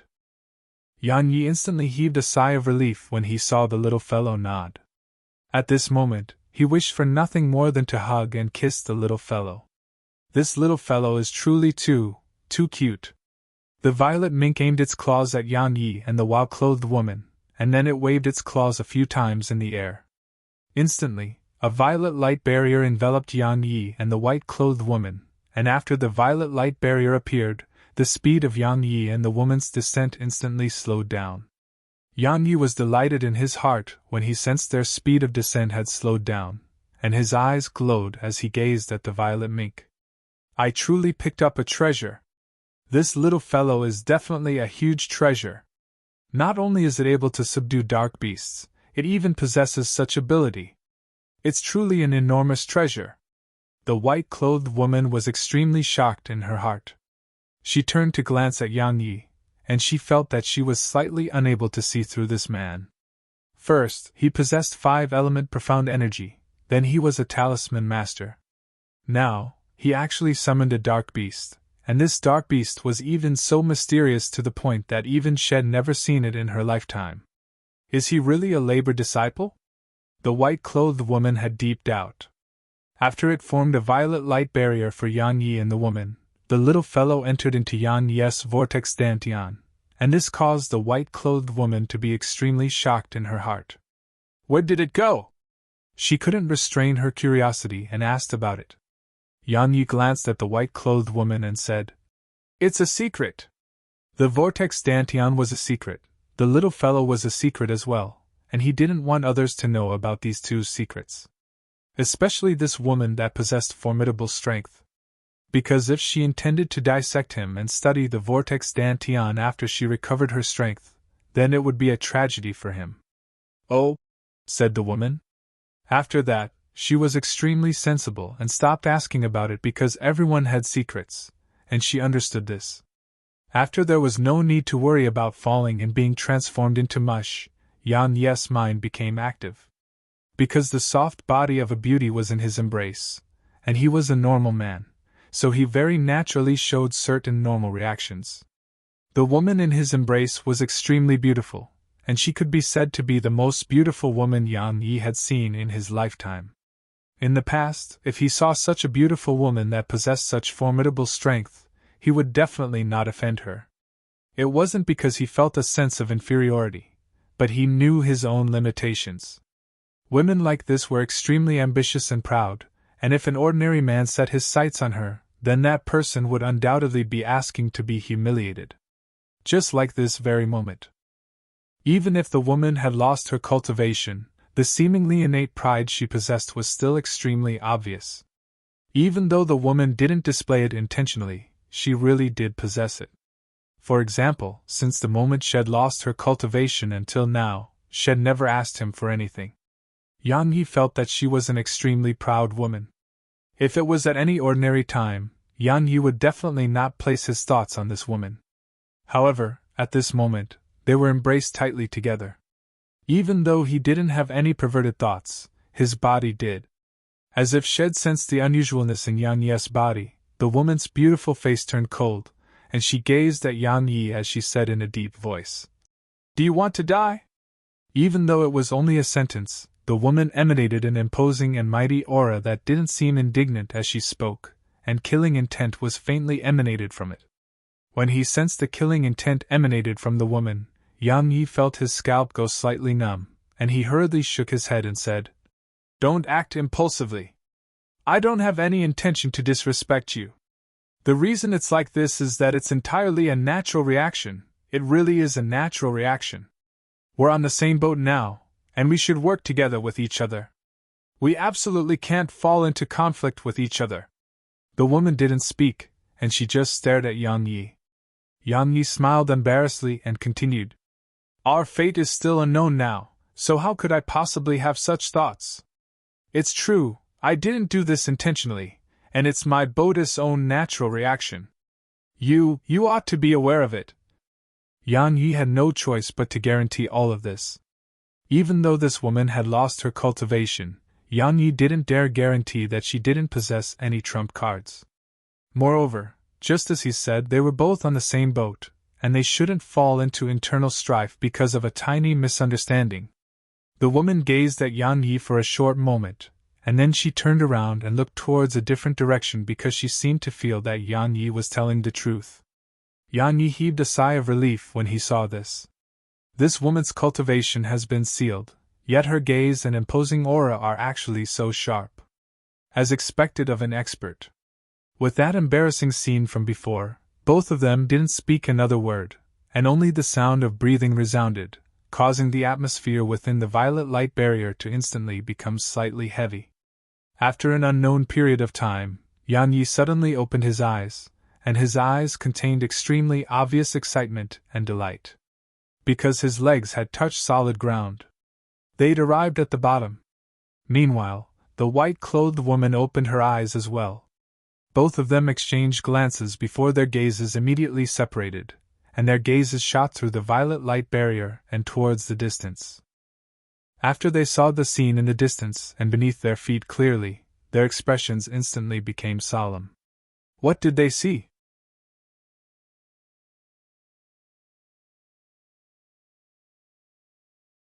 Chapter 33 Made a Fortune. Bones. A dense expanse of bones filled their eyes. These bones belonged to both humans and dark beasts, and they were piled up into a thick layer on the ground, causing this scene to seem extremely terrifying and mysterious. Yang Yi frowned when he noticed these bones. This place is obviously not a nice place. Now that I and the white-clothed woman have completely lost our cultivations, the situation is very bad. When he thought up to here, Yang Yi turned his head to look at the white-clothed woman by his side, and when he noticed the woman's brows were knit together tightly as well, his heart instantly sank. He said, "Even you're unfamiliar with this place?" When she heard Yang Yi, she glanced at him and said, "According to the records in the Sword Sect, Death Abyss is a place the dark beasts utilize to deter humans. All those humans that enter Death Mountain range without permission would be killed by dark beasts, and then tossed down Death Abyss." When she spoke up to hear, the woman swept the surroundings with her gaze and said in a low voice, "However, based on the situation here, it isn't as simple as it seemed on the surface." Yang Yi went silent for a short while before he said, "Can we utilize a transmission talisman to notify the members of the Sword Set?" The woman shook her head. She looked up slightly towards the scarlet-red mist, and then her exquisite face revealed a wisp of a solemn expression as she muttered, "There's a type of strange energy here, and it's the energy of the laws." When she spoke up to hear, her eyes revealed a trace of yearning, and then she glanced indifferently at Yang Yi and said, "Don't ask me what the laws are because you wouldn't understand even if I told you. You're so amazing. But aren't you still an ordinary person now?" Yang Yi smacked his lips and was slightly displeased in his heart. He originally intended to ask what the laws were, yet now that the woman had spoken in this way, he could only give up on this thought. Yang Yi stopped making opportunities for her to embarrass him. He withdrew the spatial ring head seized from Bloodhound earlier, and his spiritual energy swept through it. When he noticed the treasures within it, Yang Yi instantly revealed an overjoyed expression. Just the energy stones within it was no less than 30,000, and besides the energy stones, there were around 20+ treasures. Moreover, there was even a sword amongst these treasures. Yang Yi instantly felt excited when he saw this sword because this sword was actually a profound rank sword. Even though it was only a low-grade profound rank sword, it was still at the profound rank. After all, even numerous outer court disciples of the Sword Sect didn't possess profound rank treasures. However, besides this sword that was at the profound rank, the rest of the treasures were high-grade yellow rank treasures, and this caused Yang Yi to be slightly disappointed. However, it wasn't long before he wasn't disappointed any longer. Because there were 3 scrolls within the spatial ring, and all of them were actually techniques. They were respectively a low-grade profound rank technique, Bloodthirst Slash, a high-grade yellow rank movement technique, Gale Steps, and a low-grade profound rank technique, Black Dragon Wave. Yang Yi didn't feel any reluctance with the presence of the woman, and he withdrew the scrolls. Right when he was about to look through them, the woman suddenly said, "Besides that Gale Steps, you can't cultivate the other 2 techniques." Yang Yi was stunned, and then he asked, "Why? These are profound rank techniques." As if had thought of something, Yang Yi glanced suspiciously at the woman and said, "You wouldn't have taken a liking to these 2 profound rank techniques, right?" As soon as he finished speaking, Yang Yi felt even more assured of its possibility the more he thought about it, and head unconsciously moved slightly away from the woman. When she heard Yang Yi and noticed his actions, the woman's eyelids twitched, and her chest suddenly rose and fell even more quickly. But in next to no time, she recovered her calm and said indifferently, "Do as you like. In any case, you ought to be able to escape the Ghost Sect and Sword Sect's pursuit with your current strength." Yang Yi was stunned when he heard this.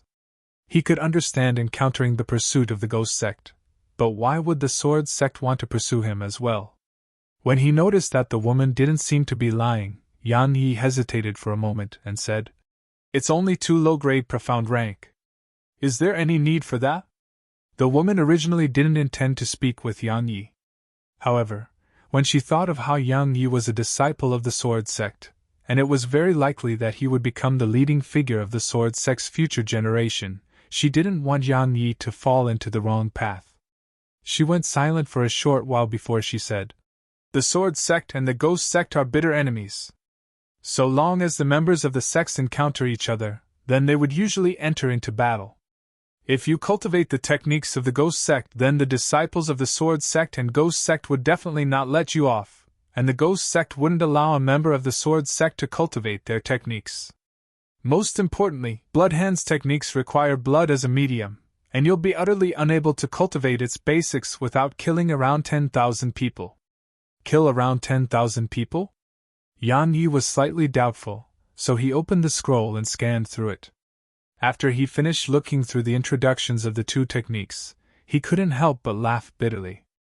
Just as the woman had said, these techniques required blood as a medium, and if he intended to cultivate them to the level that Bloodhand had, then it would be utterly impossible to accomplish without killing a few tens of thousands of people. He would kill, yet he would only kill those who offended him.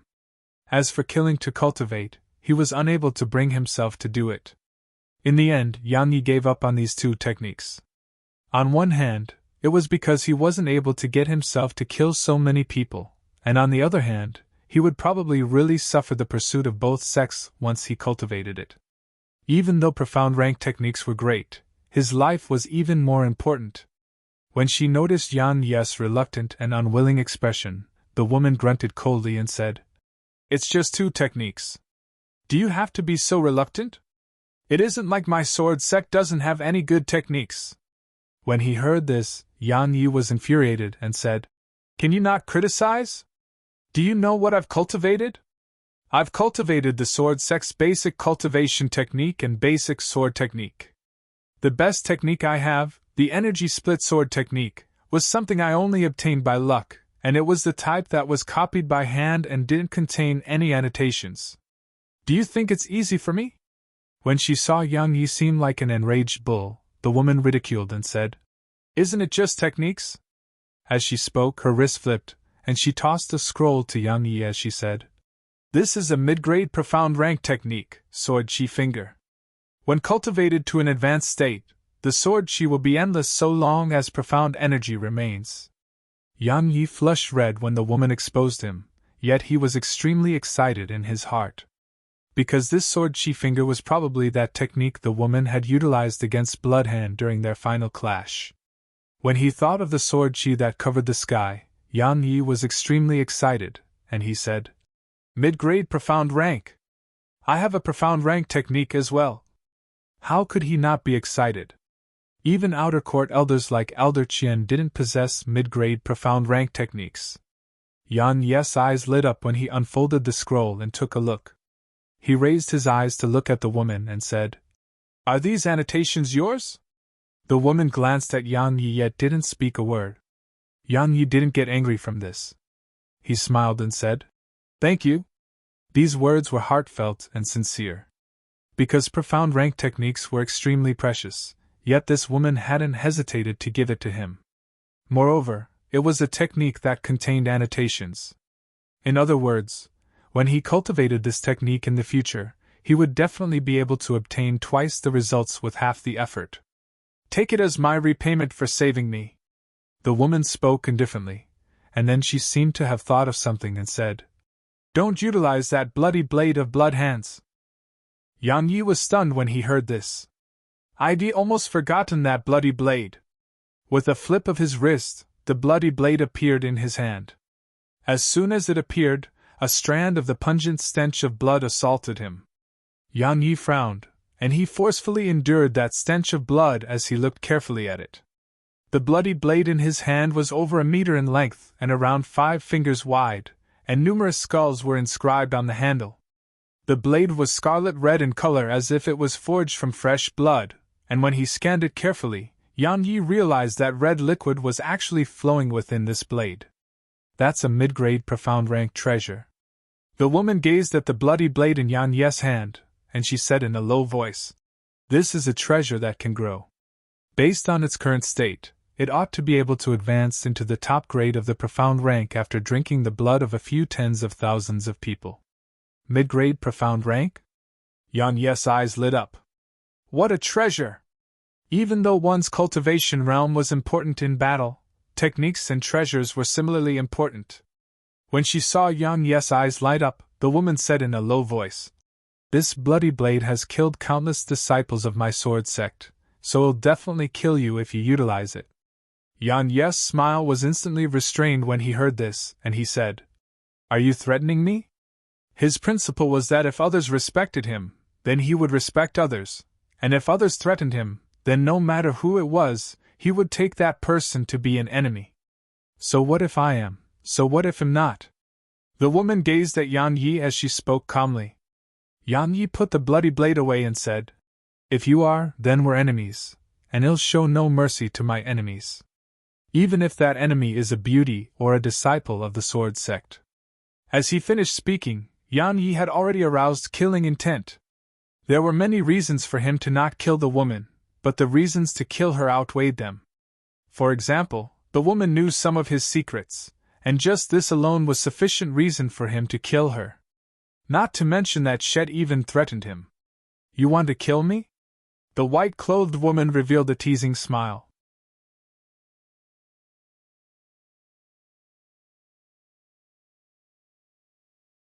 Chapter 34 Unexpected Event. Yan Ye's heart shook. He hadn't expected that it would actually be noticed by her. He looked at the woman for a long time before he said, "No matter what, I can be considered to have rescued you.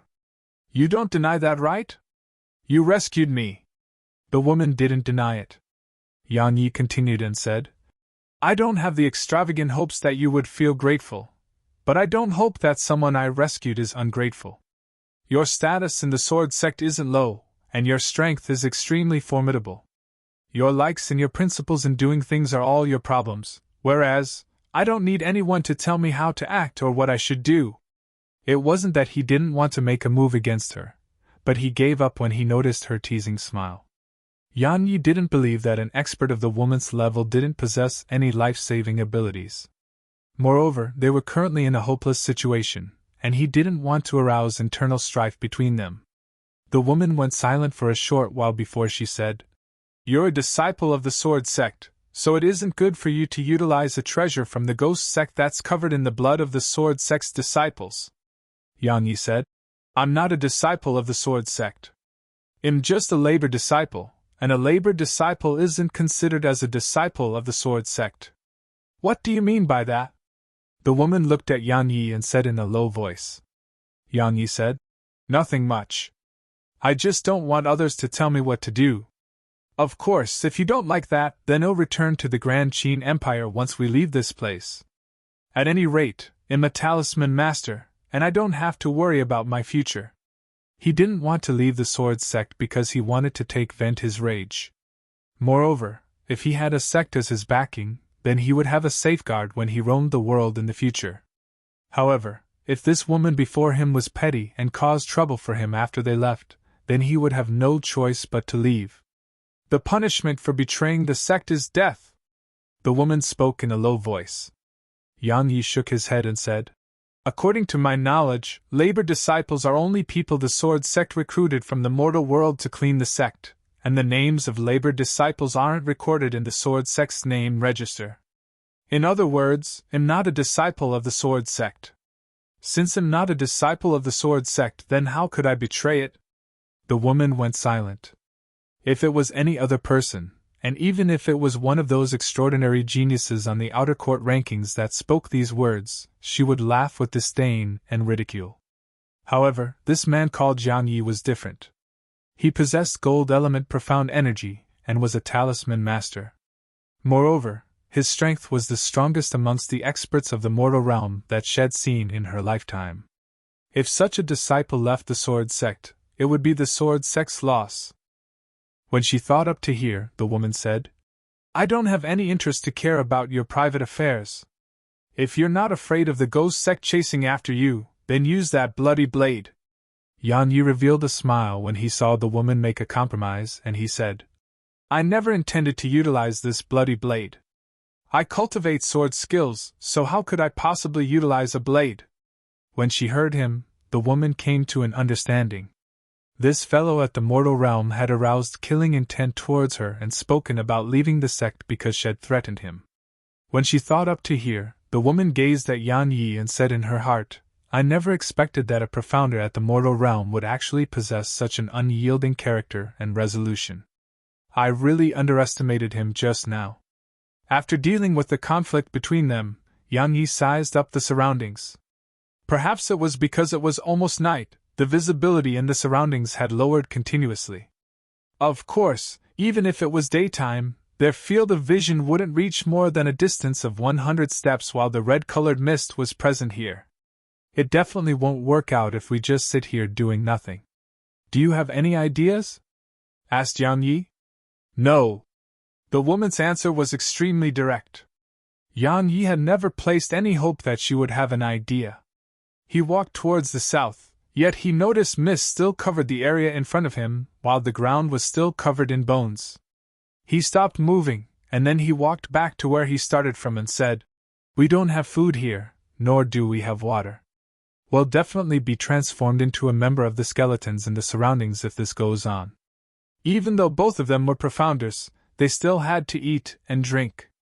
Especially under the current circumstances where their cultivations were sealed. Do you have any idea? Asked the woman. Yan Yi pondered deeply for a short while, and then he said, We'll walk south, and we'll continue forward and see if we'll be able to leave this place. I don't believe that this abyss is round. Why south? The woman frowned as she asked this question. The sword sect is in the south. Yan Yi explained. The woman shook her head and said, Under the circumstances that we possess profound energy, then it wouldn't take long to travel from Death Mountain Range to Snake Forest. However, our cultivations have been sealed up at this moment. Even if we're able to exit somewhere outside Snake Forest by walking towards the south, it'll definitely be impossible to accomplish without over 10 days of time. Are we able to survive without eating and drinking for over 10 days of time? Yan Yi chuckled and said, You don't have to worry about that, I have a way. As he spoke, he commanded in his heart, and summoned that 9th-rank dark beast. The Grey Wolf was extremely displeased from being summoned by Yan Yi, and it glared fiercely at Yan Yi. Because it was extremely comfortable for it while it was inside there.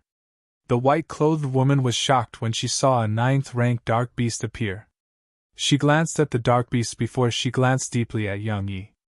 When he saw the Grey Wolf actually glared at him, Yan Yi couldn't help but be slightly infuriated, and he said angrily, What are you glaring at? As he spoke, he pointed towards the south and said, Take us towards that direction, otherwise, just fuck the hell off. I don't provide for freeloading people, I mean wolf. When it heard Yan Yi, the Grey Wolf hesitated for a long time, yet it compromised in the end. It didn't want to leave that place that was filled with energy, and it didn't want to infuriate the little fellow.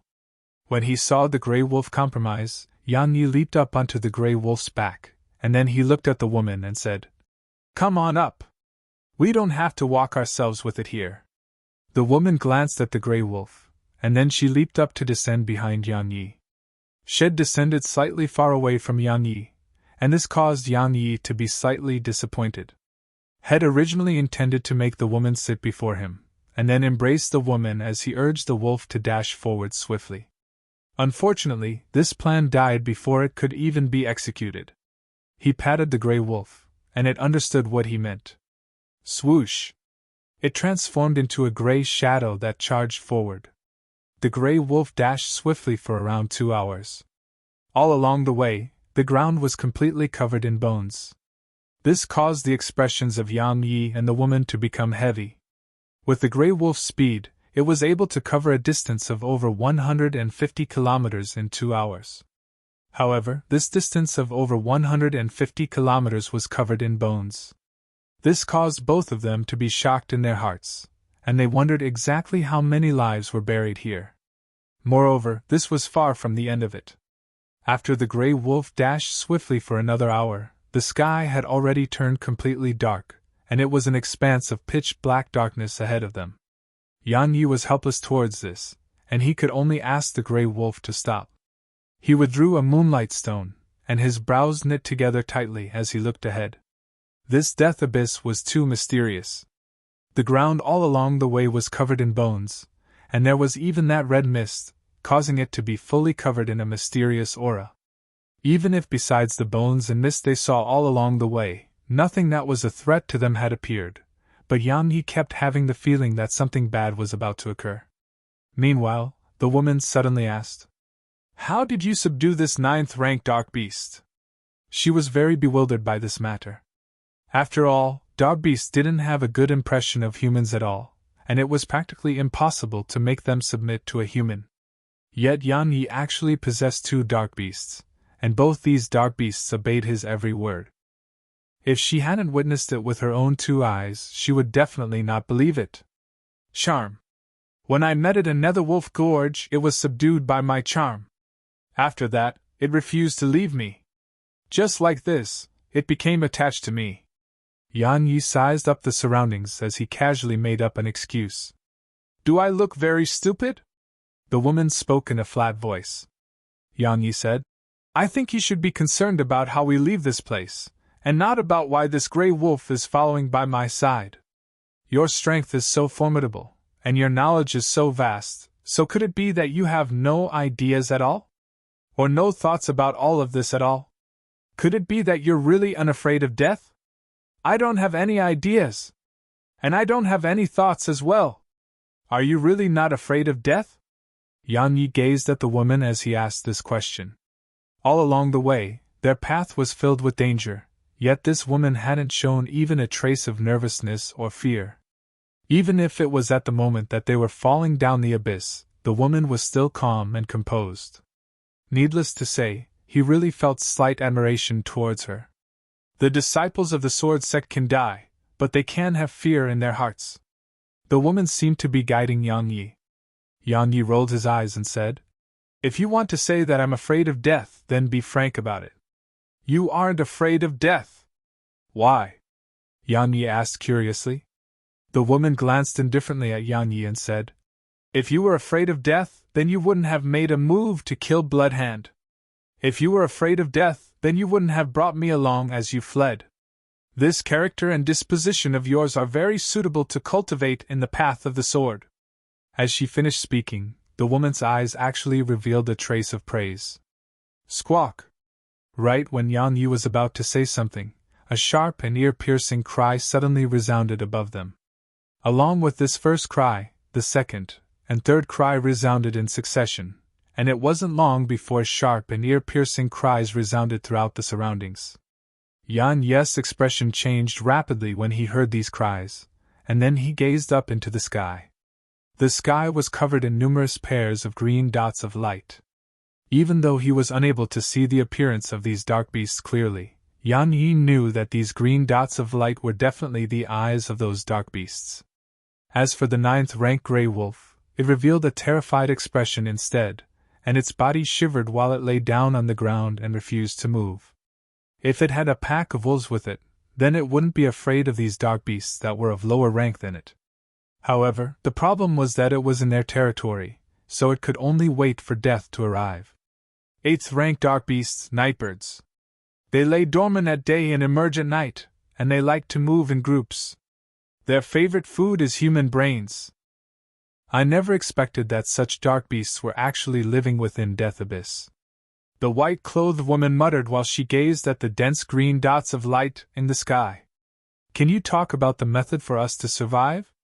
Yan Yi spoke angrily. The woman shook her head and said, Even if my cultivation wasn't sealed, I'd have to be fearful of such dark beasts that moved in groups. I never expected that we would still be unable to escape death in the end. The woman had just finished speaking when the dense green dots of light in the sky rushed down towards Yan Yi and her.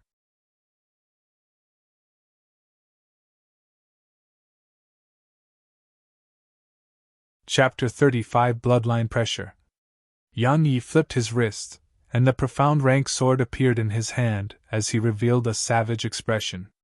He wouldn't wait for death to arrive, and even if he died, he would die fighting. As for the white-clothed woman, she had a calm expression, and it seemed as if all those descending dark beasts were merely fireflies. The swarm of nightbird enveloped down towards Yan Yi and the woman like a black net, and the impetus they revealed was extremely shocking. "Am I really going to die here?" As he gazed at the nightbirds that covered the heavens and the earth as they charged down, Yan Yi muttered in a low voice. Even though he didn't want to die and wanted to resist, he was very clearly aware in his heart that even if his cultivation wasn't sealed, he would be unable to escape the siege of so many nightbirds. Meow! Right when that black net formed from nightbirds was 1.5 m away from Yan Yi and the woman, a violet glow flashed, and the violet mink appeared before them.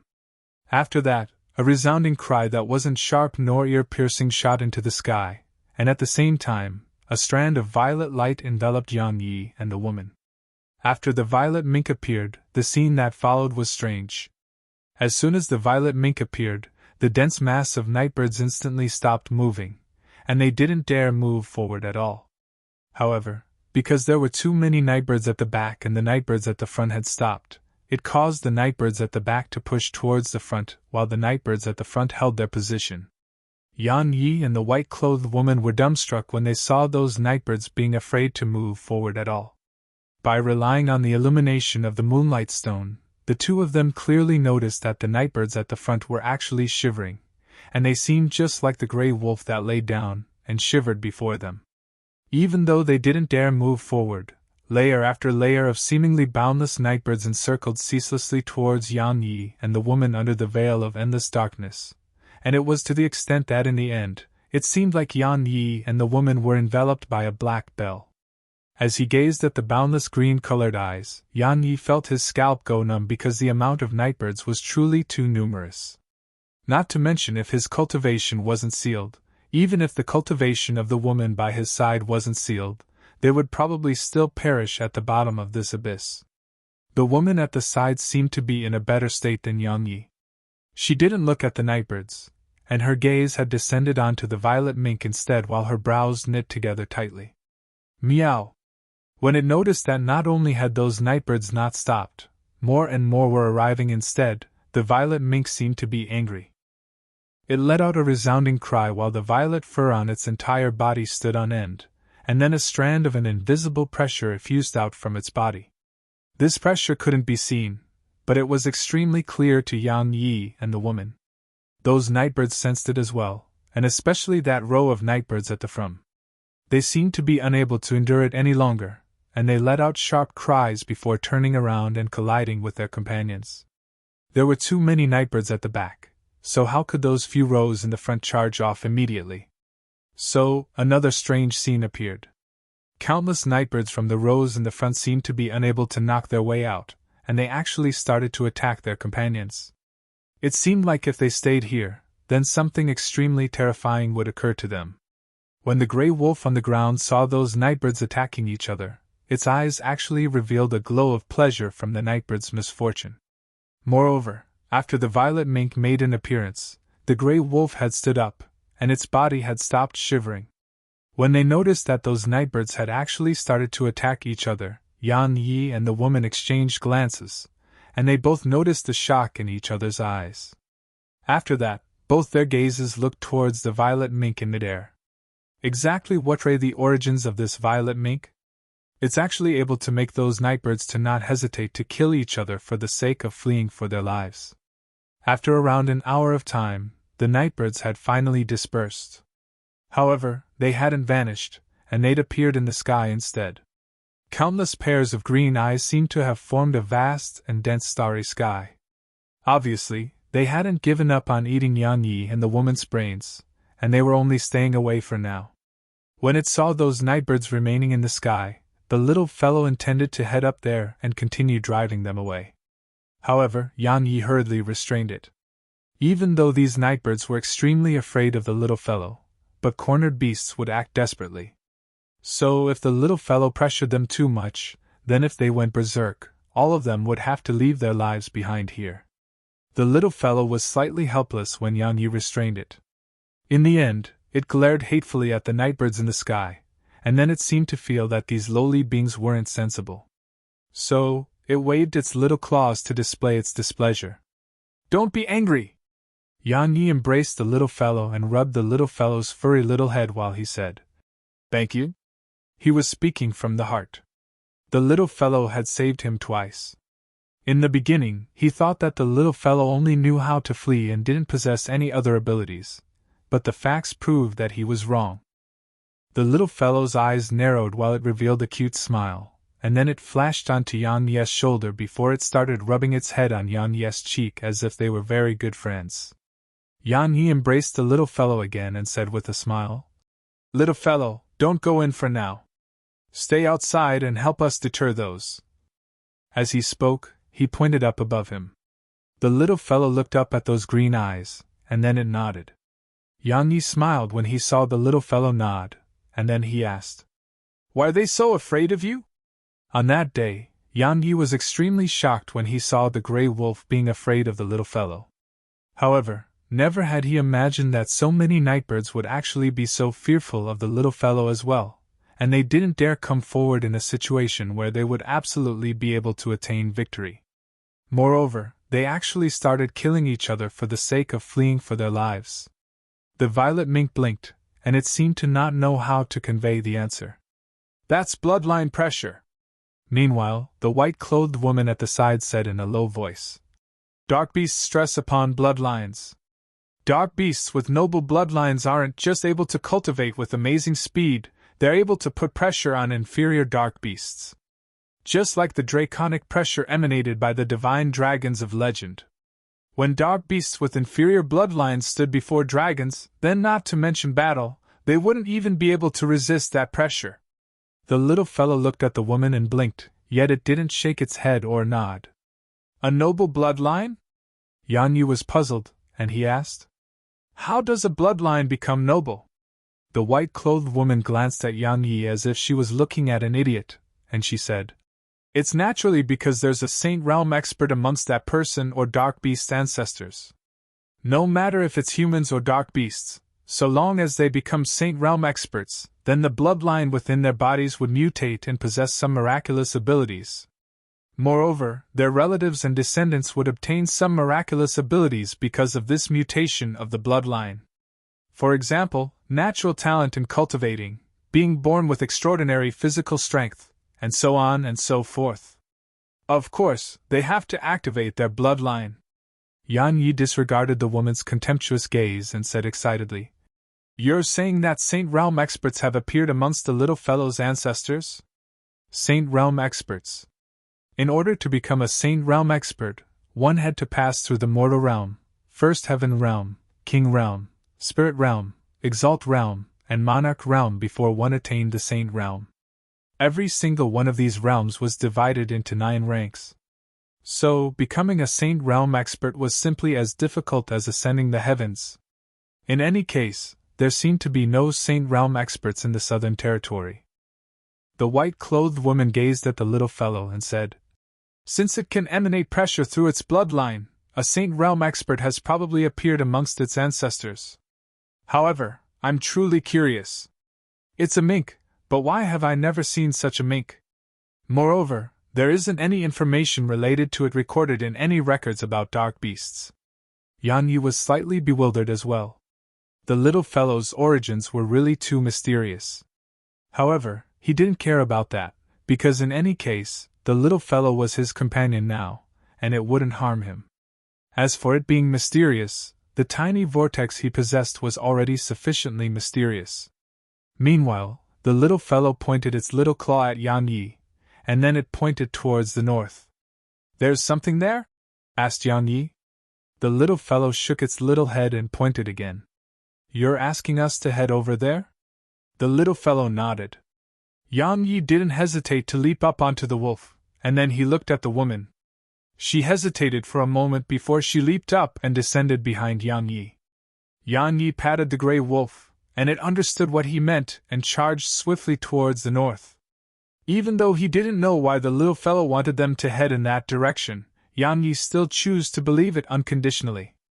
Because his intuition told him that the little fellow wouldn't harm him. Moreover, moving north or south made no difference at all to them. With the little fellow present here, the gray wolf spared no effort and ran even more swiftly than before. This caused Yang Yi to feel extremely satisfied. However, there was one thing that made him be unable to feel happy: the nightbirds above him. Those nightbirds had actually started moving along with them, and their speed wasn't slow at all. So, when Yang Yi turned back and took a glance, it was a boundless expanse of green light that entered into his eyes. Besides making the gray wolf run faster, Yang Yi was utterly helpless towards this, and it was fine so long as those nightbirds didn't dive down and offend them. During the night, the gray wolf had dashed madly for 8 hours without stopping at all, and it had ran from the night until the day, yet it was still a path of bones that lay beneath their feet. However, those nightbirds above them had vanished completely when dawn arrived, and this allowed Yang Yi to heave a sigh of relief. After running for another 2 hours, a beam of light suddenly appeared ahead. When he saw this beam of light, an overjoyed expression surged onto Yang Yi's face. Since sunlight could illuminate that area, then even if they still hadn't left Death Abyss, it still represented that they had hope of leaving Death Abyss. After all, sunlight wasn't even able to enter the place they were at before this. When she saw that beam of light, the white-clothed woman behind Yang Yi revealed a rare wisp of a smile as well.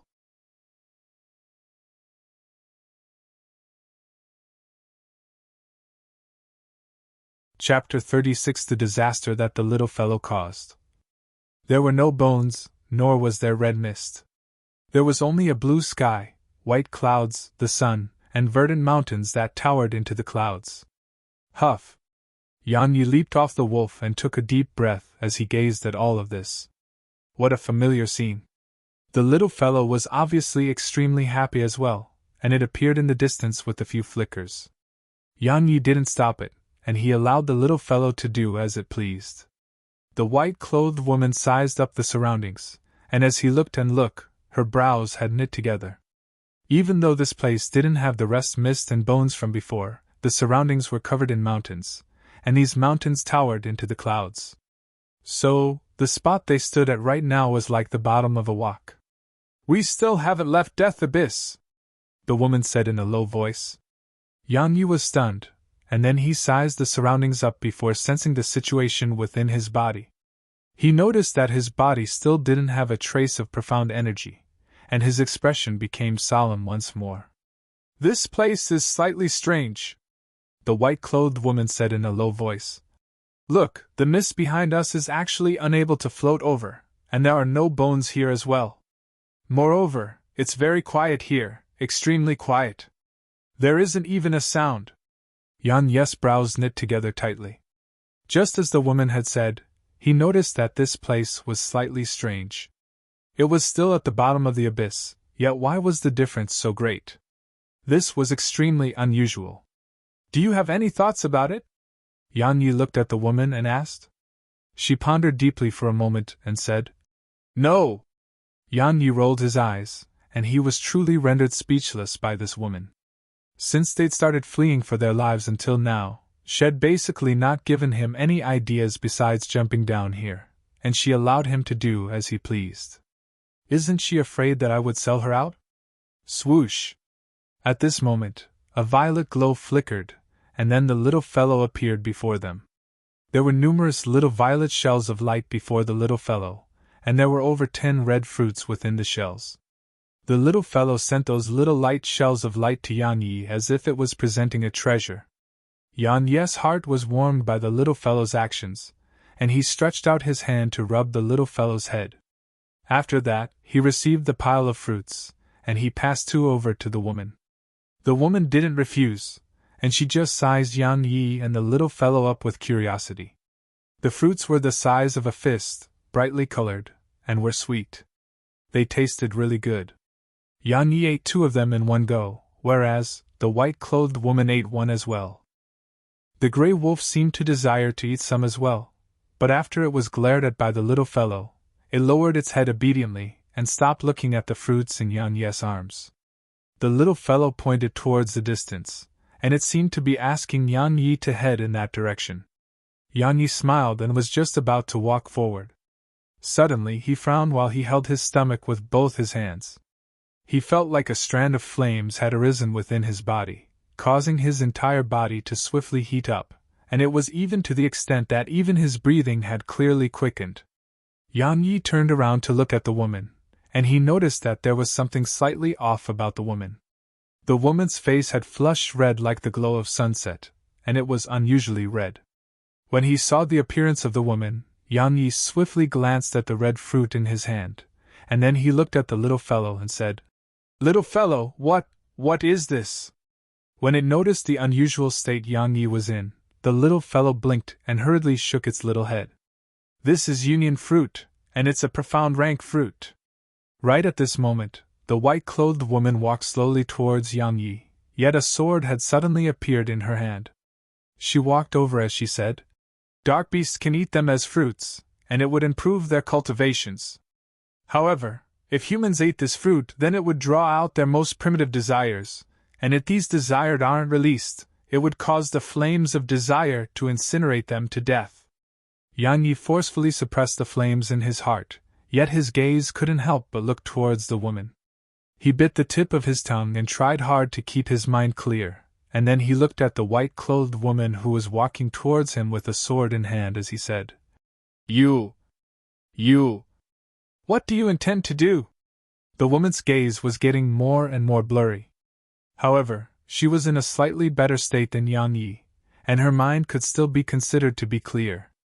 But she knew that she wouldn't be able to persist for long. The woman took a deep breath and gazed at Yan Yi as she said, "Kill you, and then kill myself." As soon as she finished speaking, the white-clothed woman didn't seem to do anything at all, yet the sword in her hand emanated a sword howl before it struggled free of her fair hand, and it transformed into a green ray of light that shot directly at Yan Yi. She knew that since Yan Yi had consumed the union fruit, then even if she killed herself, Yan Yi wouldn't let her corpse go. So, only by killing Yan Yi before killing herself would she be able to maintain her purity.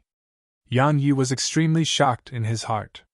Had never expected that this woman would actually attack him with the intent to kill, nor had he expected that this woman would actually be able to utilize that green sword while her cultivation was sealed.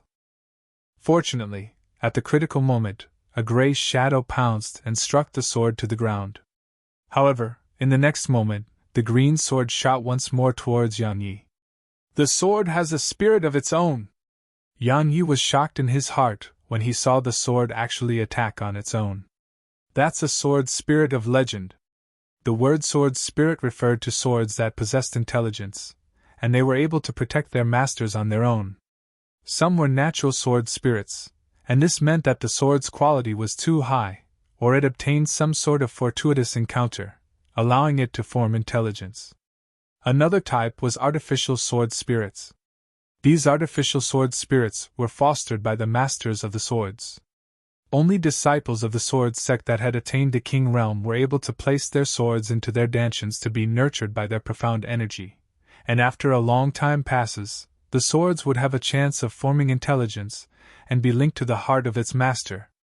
Of course, artificial sword spirits weren't as formidable as natural sword spirits. Natural sword spirits chose their own master, and their intelligence was basically no weaker than humans. On the other hand, artificial sword spirits were fostered by their masters. Even though they possessed intelligence, if they didn't obtain an extremely great fortuitous encounter, then it would be utterly impossible for them to possess true intelligence. At the very most, their intelligence would just be a bit greater than ordinary swords. In short, no matter if it was a sword with a natural sword spirit or artificial sword spirit, they were extremely precious. Yet now, Yan Yi had never imagined that he would actually encounter a sword with an artificial sword spirit here.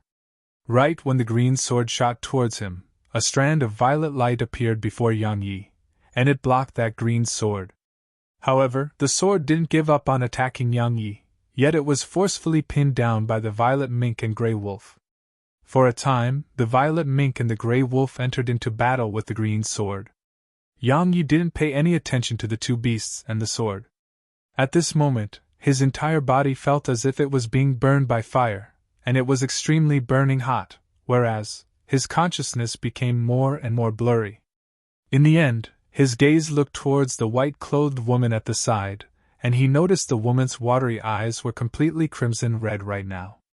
Moreover, her clothes were partially removed to reveal a large expanse of skin. Yan Yi walked unconsciously over to the woman, and then he instinctively embraced her before naturally starting to kiss her. I'll kill you!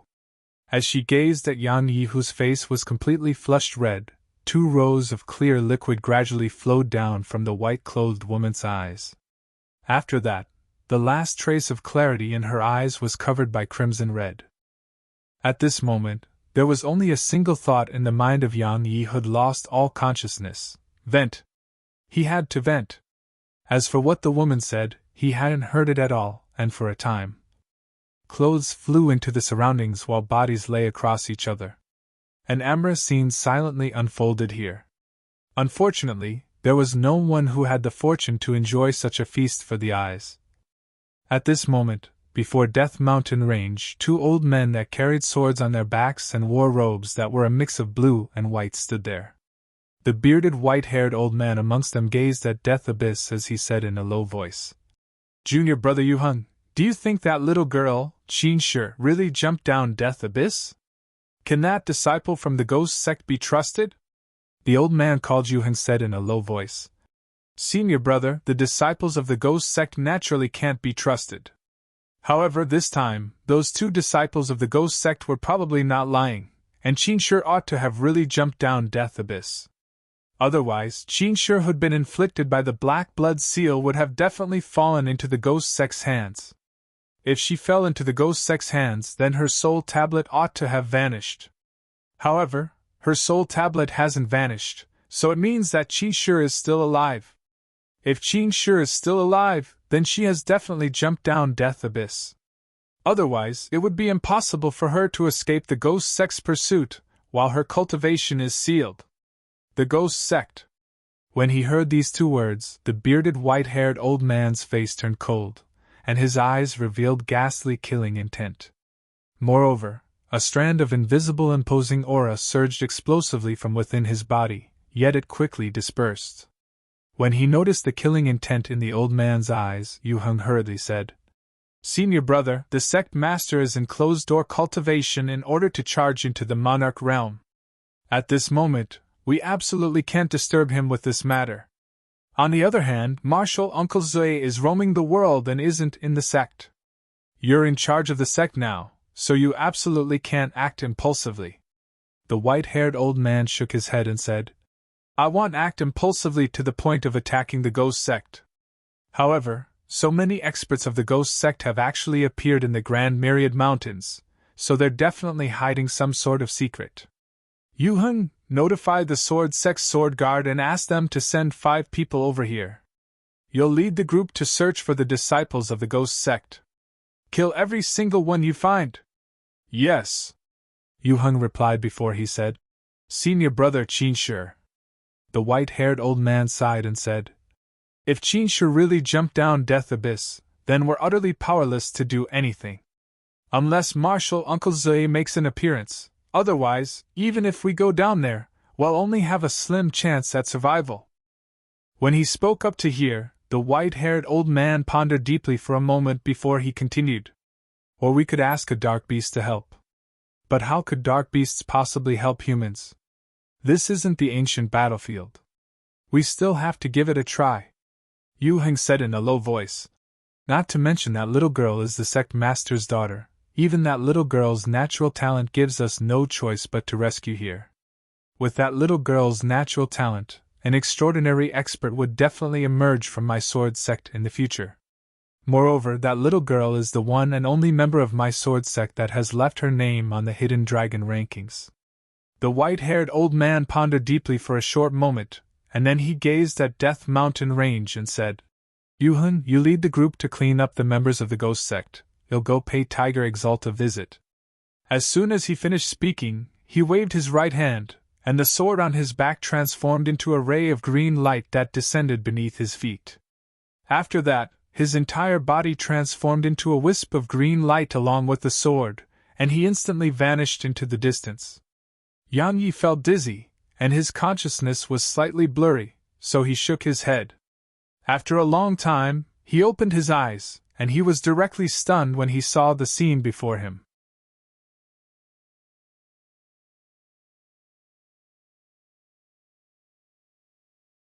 Chapter 37 Ascension Rankings.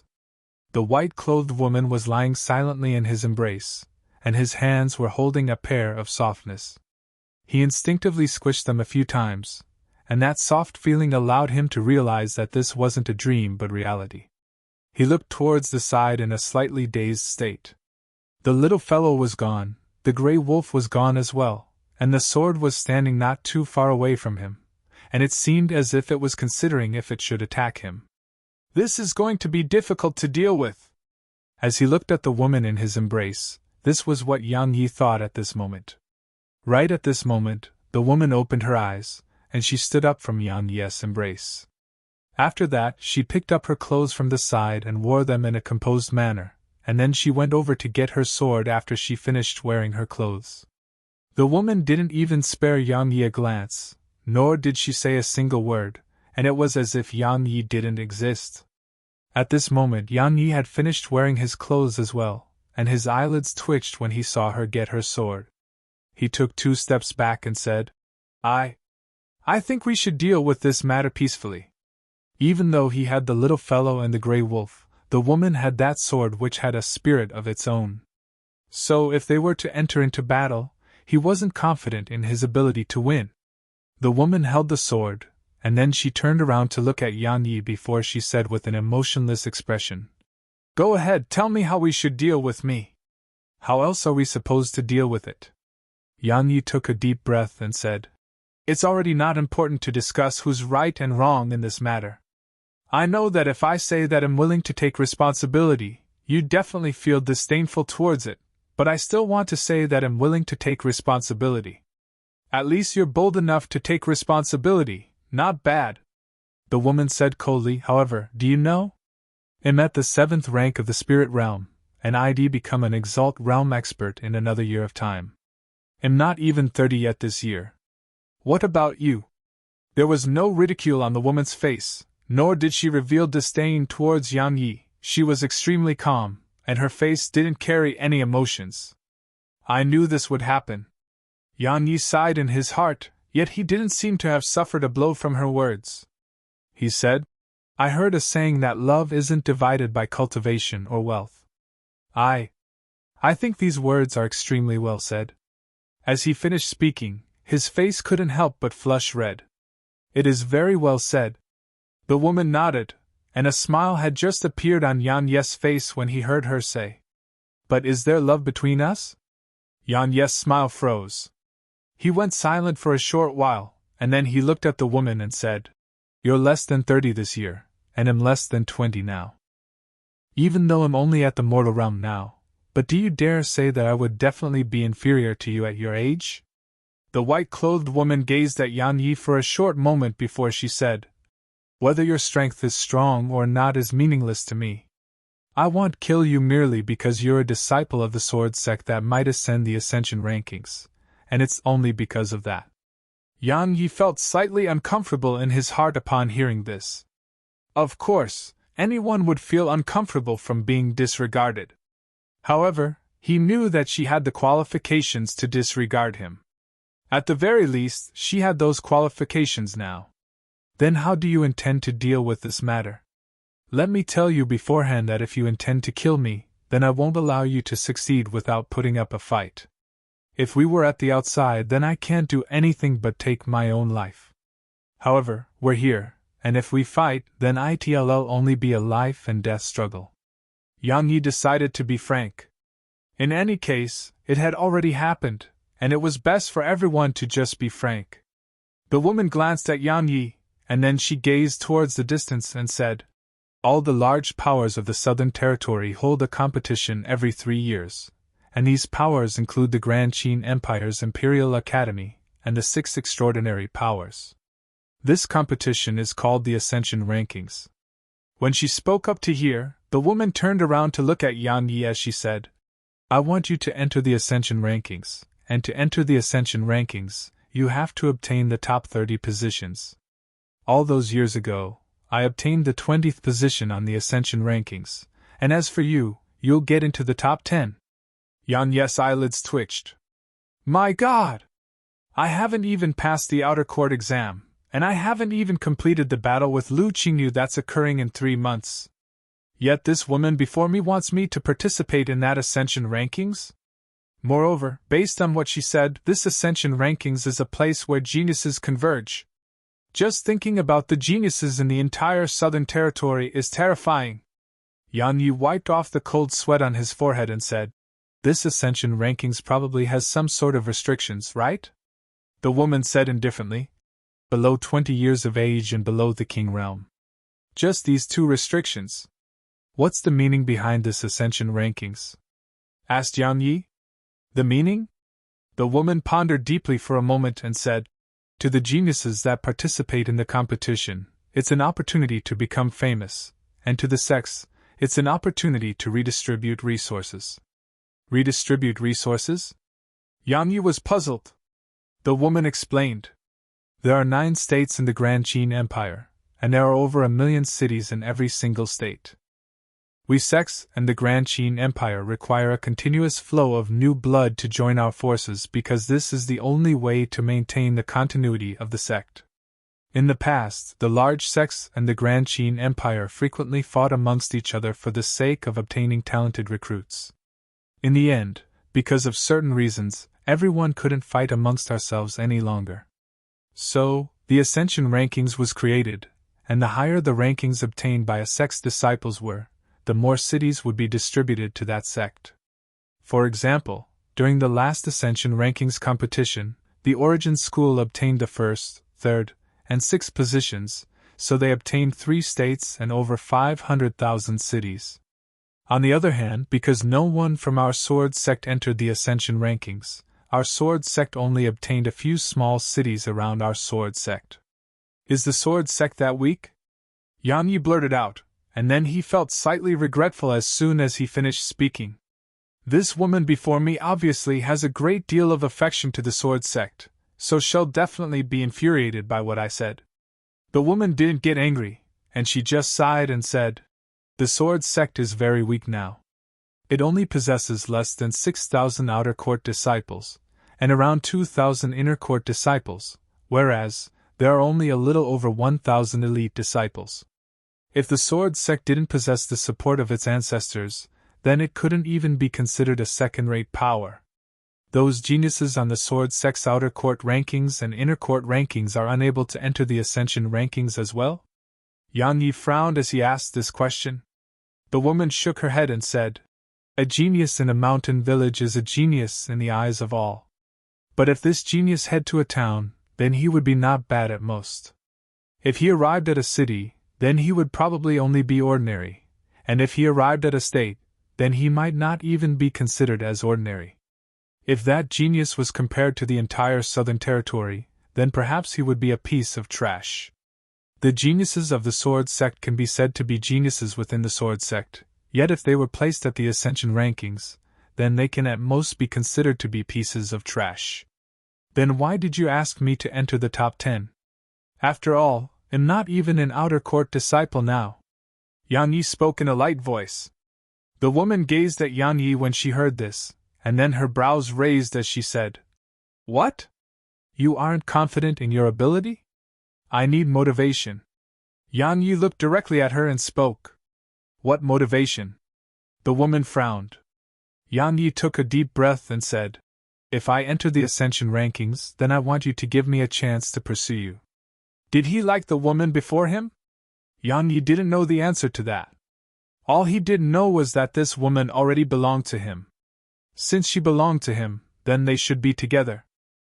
It was just that simple. What? The corners of the woman's mouth rose slightly, and she revealed a trace of disdain and said, You think that just because that happened between us, then I ought to be together with you? am not that type of woman that will fall into a man's arms just because I lost my purity. In my opinion, the sword Tao and the sword sect is everything to me. Do you really hate me? Asked Yang Yi. Not really, the woman said indifferently. Besides possessing a slightly weak strength and being slightly chauvinistic, your character and disposition isn't bad. I don't hate you as well, Yang Yi hurriedly said. Besides your slightly cold and proud disposition, you're still all right in every other aspect. Since you don't hate me, and I don't hate you, then why don't you give me a chance? If it's because my strength is a bit weak, I'm still young, aren't I? What do you think? The woman gazed at Yang Yi, and she just gazed at him like that. Yang Yi wasn't willing to show weakness, and he met her gaze. At any rate, it was already like this, and both of them were frank with each other. This was for the best. After a long time, the woman said, 5th on the Ascension rankings, and it'll give you a chance. Deal! Yang Yi spoke hastily. At this moment, he seemed to have forgotten that the Ascension rankings was where monstrous geniuses converged. When she saw Yang Yi's slightly excited appearance, a trace of an unusual feeling flashed in the woman's heart, but it vanished in the blink of an eye. For the sake of the sword sect's future, she had cultivated in the sword throughout her life, and her life belonged solely to the sword. Not to mention falling in love, she rarely even came into contact with someone of the opposite sex. Earlier, when that had suddenly happened between her and Yang Yi, her first thought was to kill Yang Yi. However, she didn't do that because, just as she had said, Yang Yi might be able to bring a trace of vitality to the sword sect. However, when Yang Yi raised this request, a type of strange feeling had arisen in her heart for some unknown reason.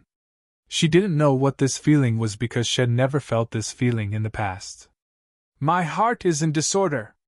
The woman gazed towards the distance as she muttered in a low voice. 1. TL note, it's how people from years ago think. Please observe an old-fashioned mindset when reading this paragraph. You're tuning into the Phoenix Nights YouTube channel. Don't forget to subscribe and join us on this journey to catch the most captivating stories.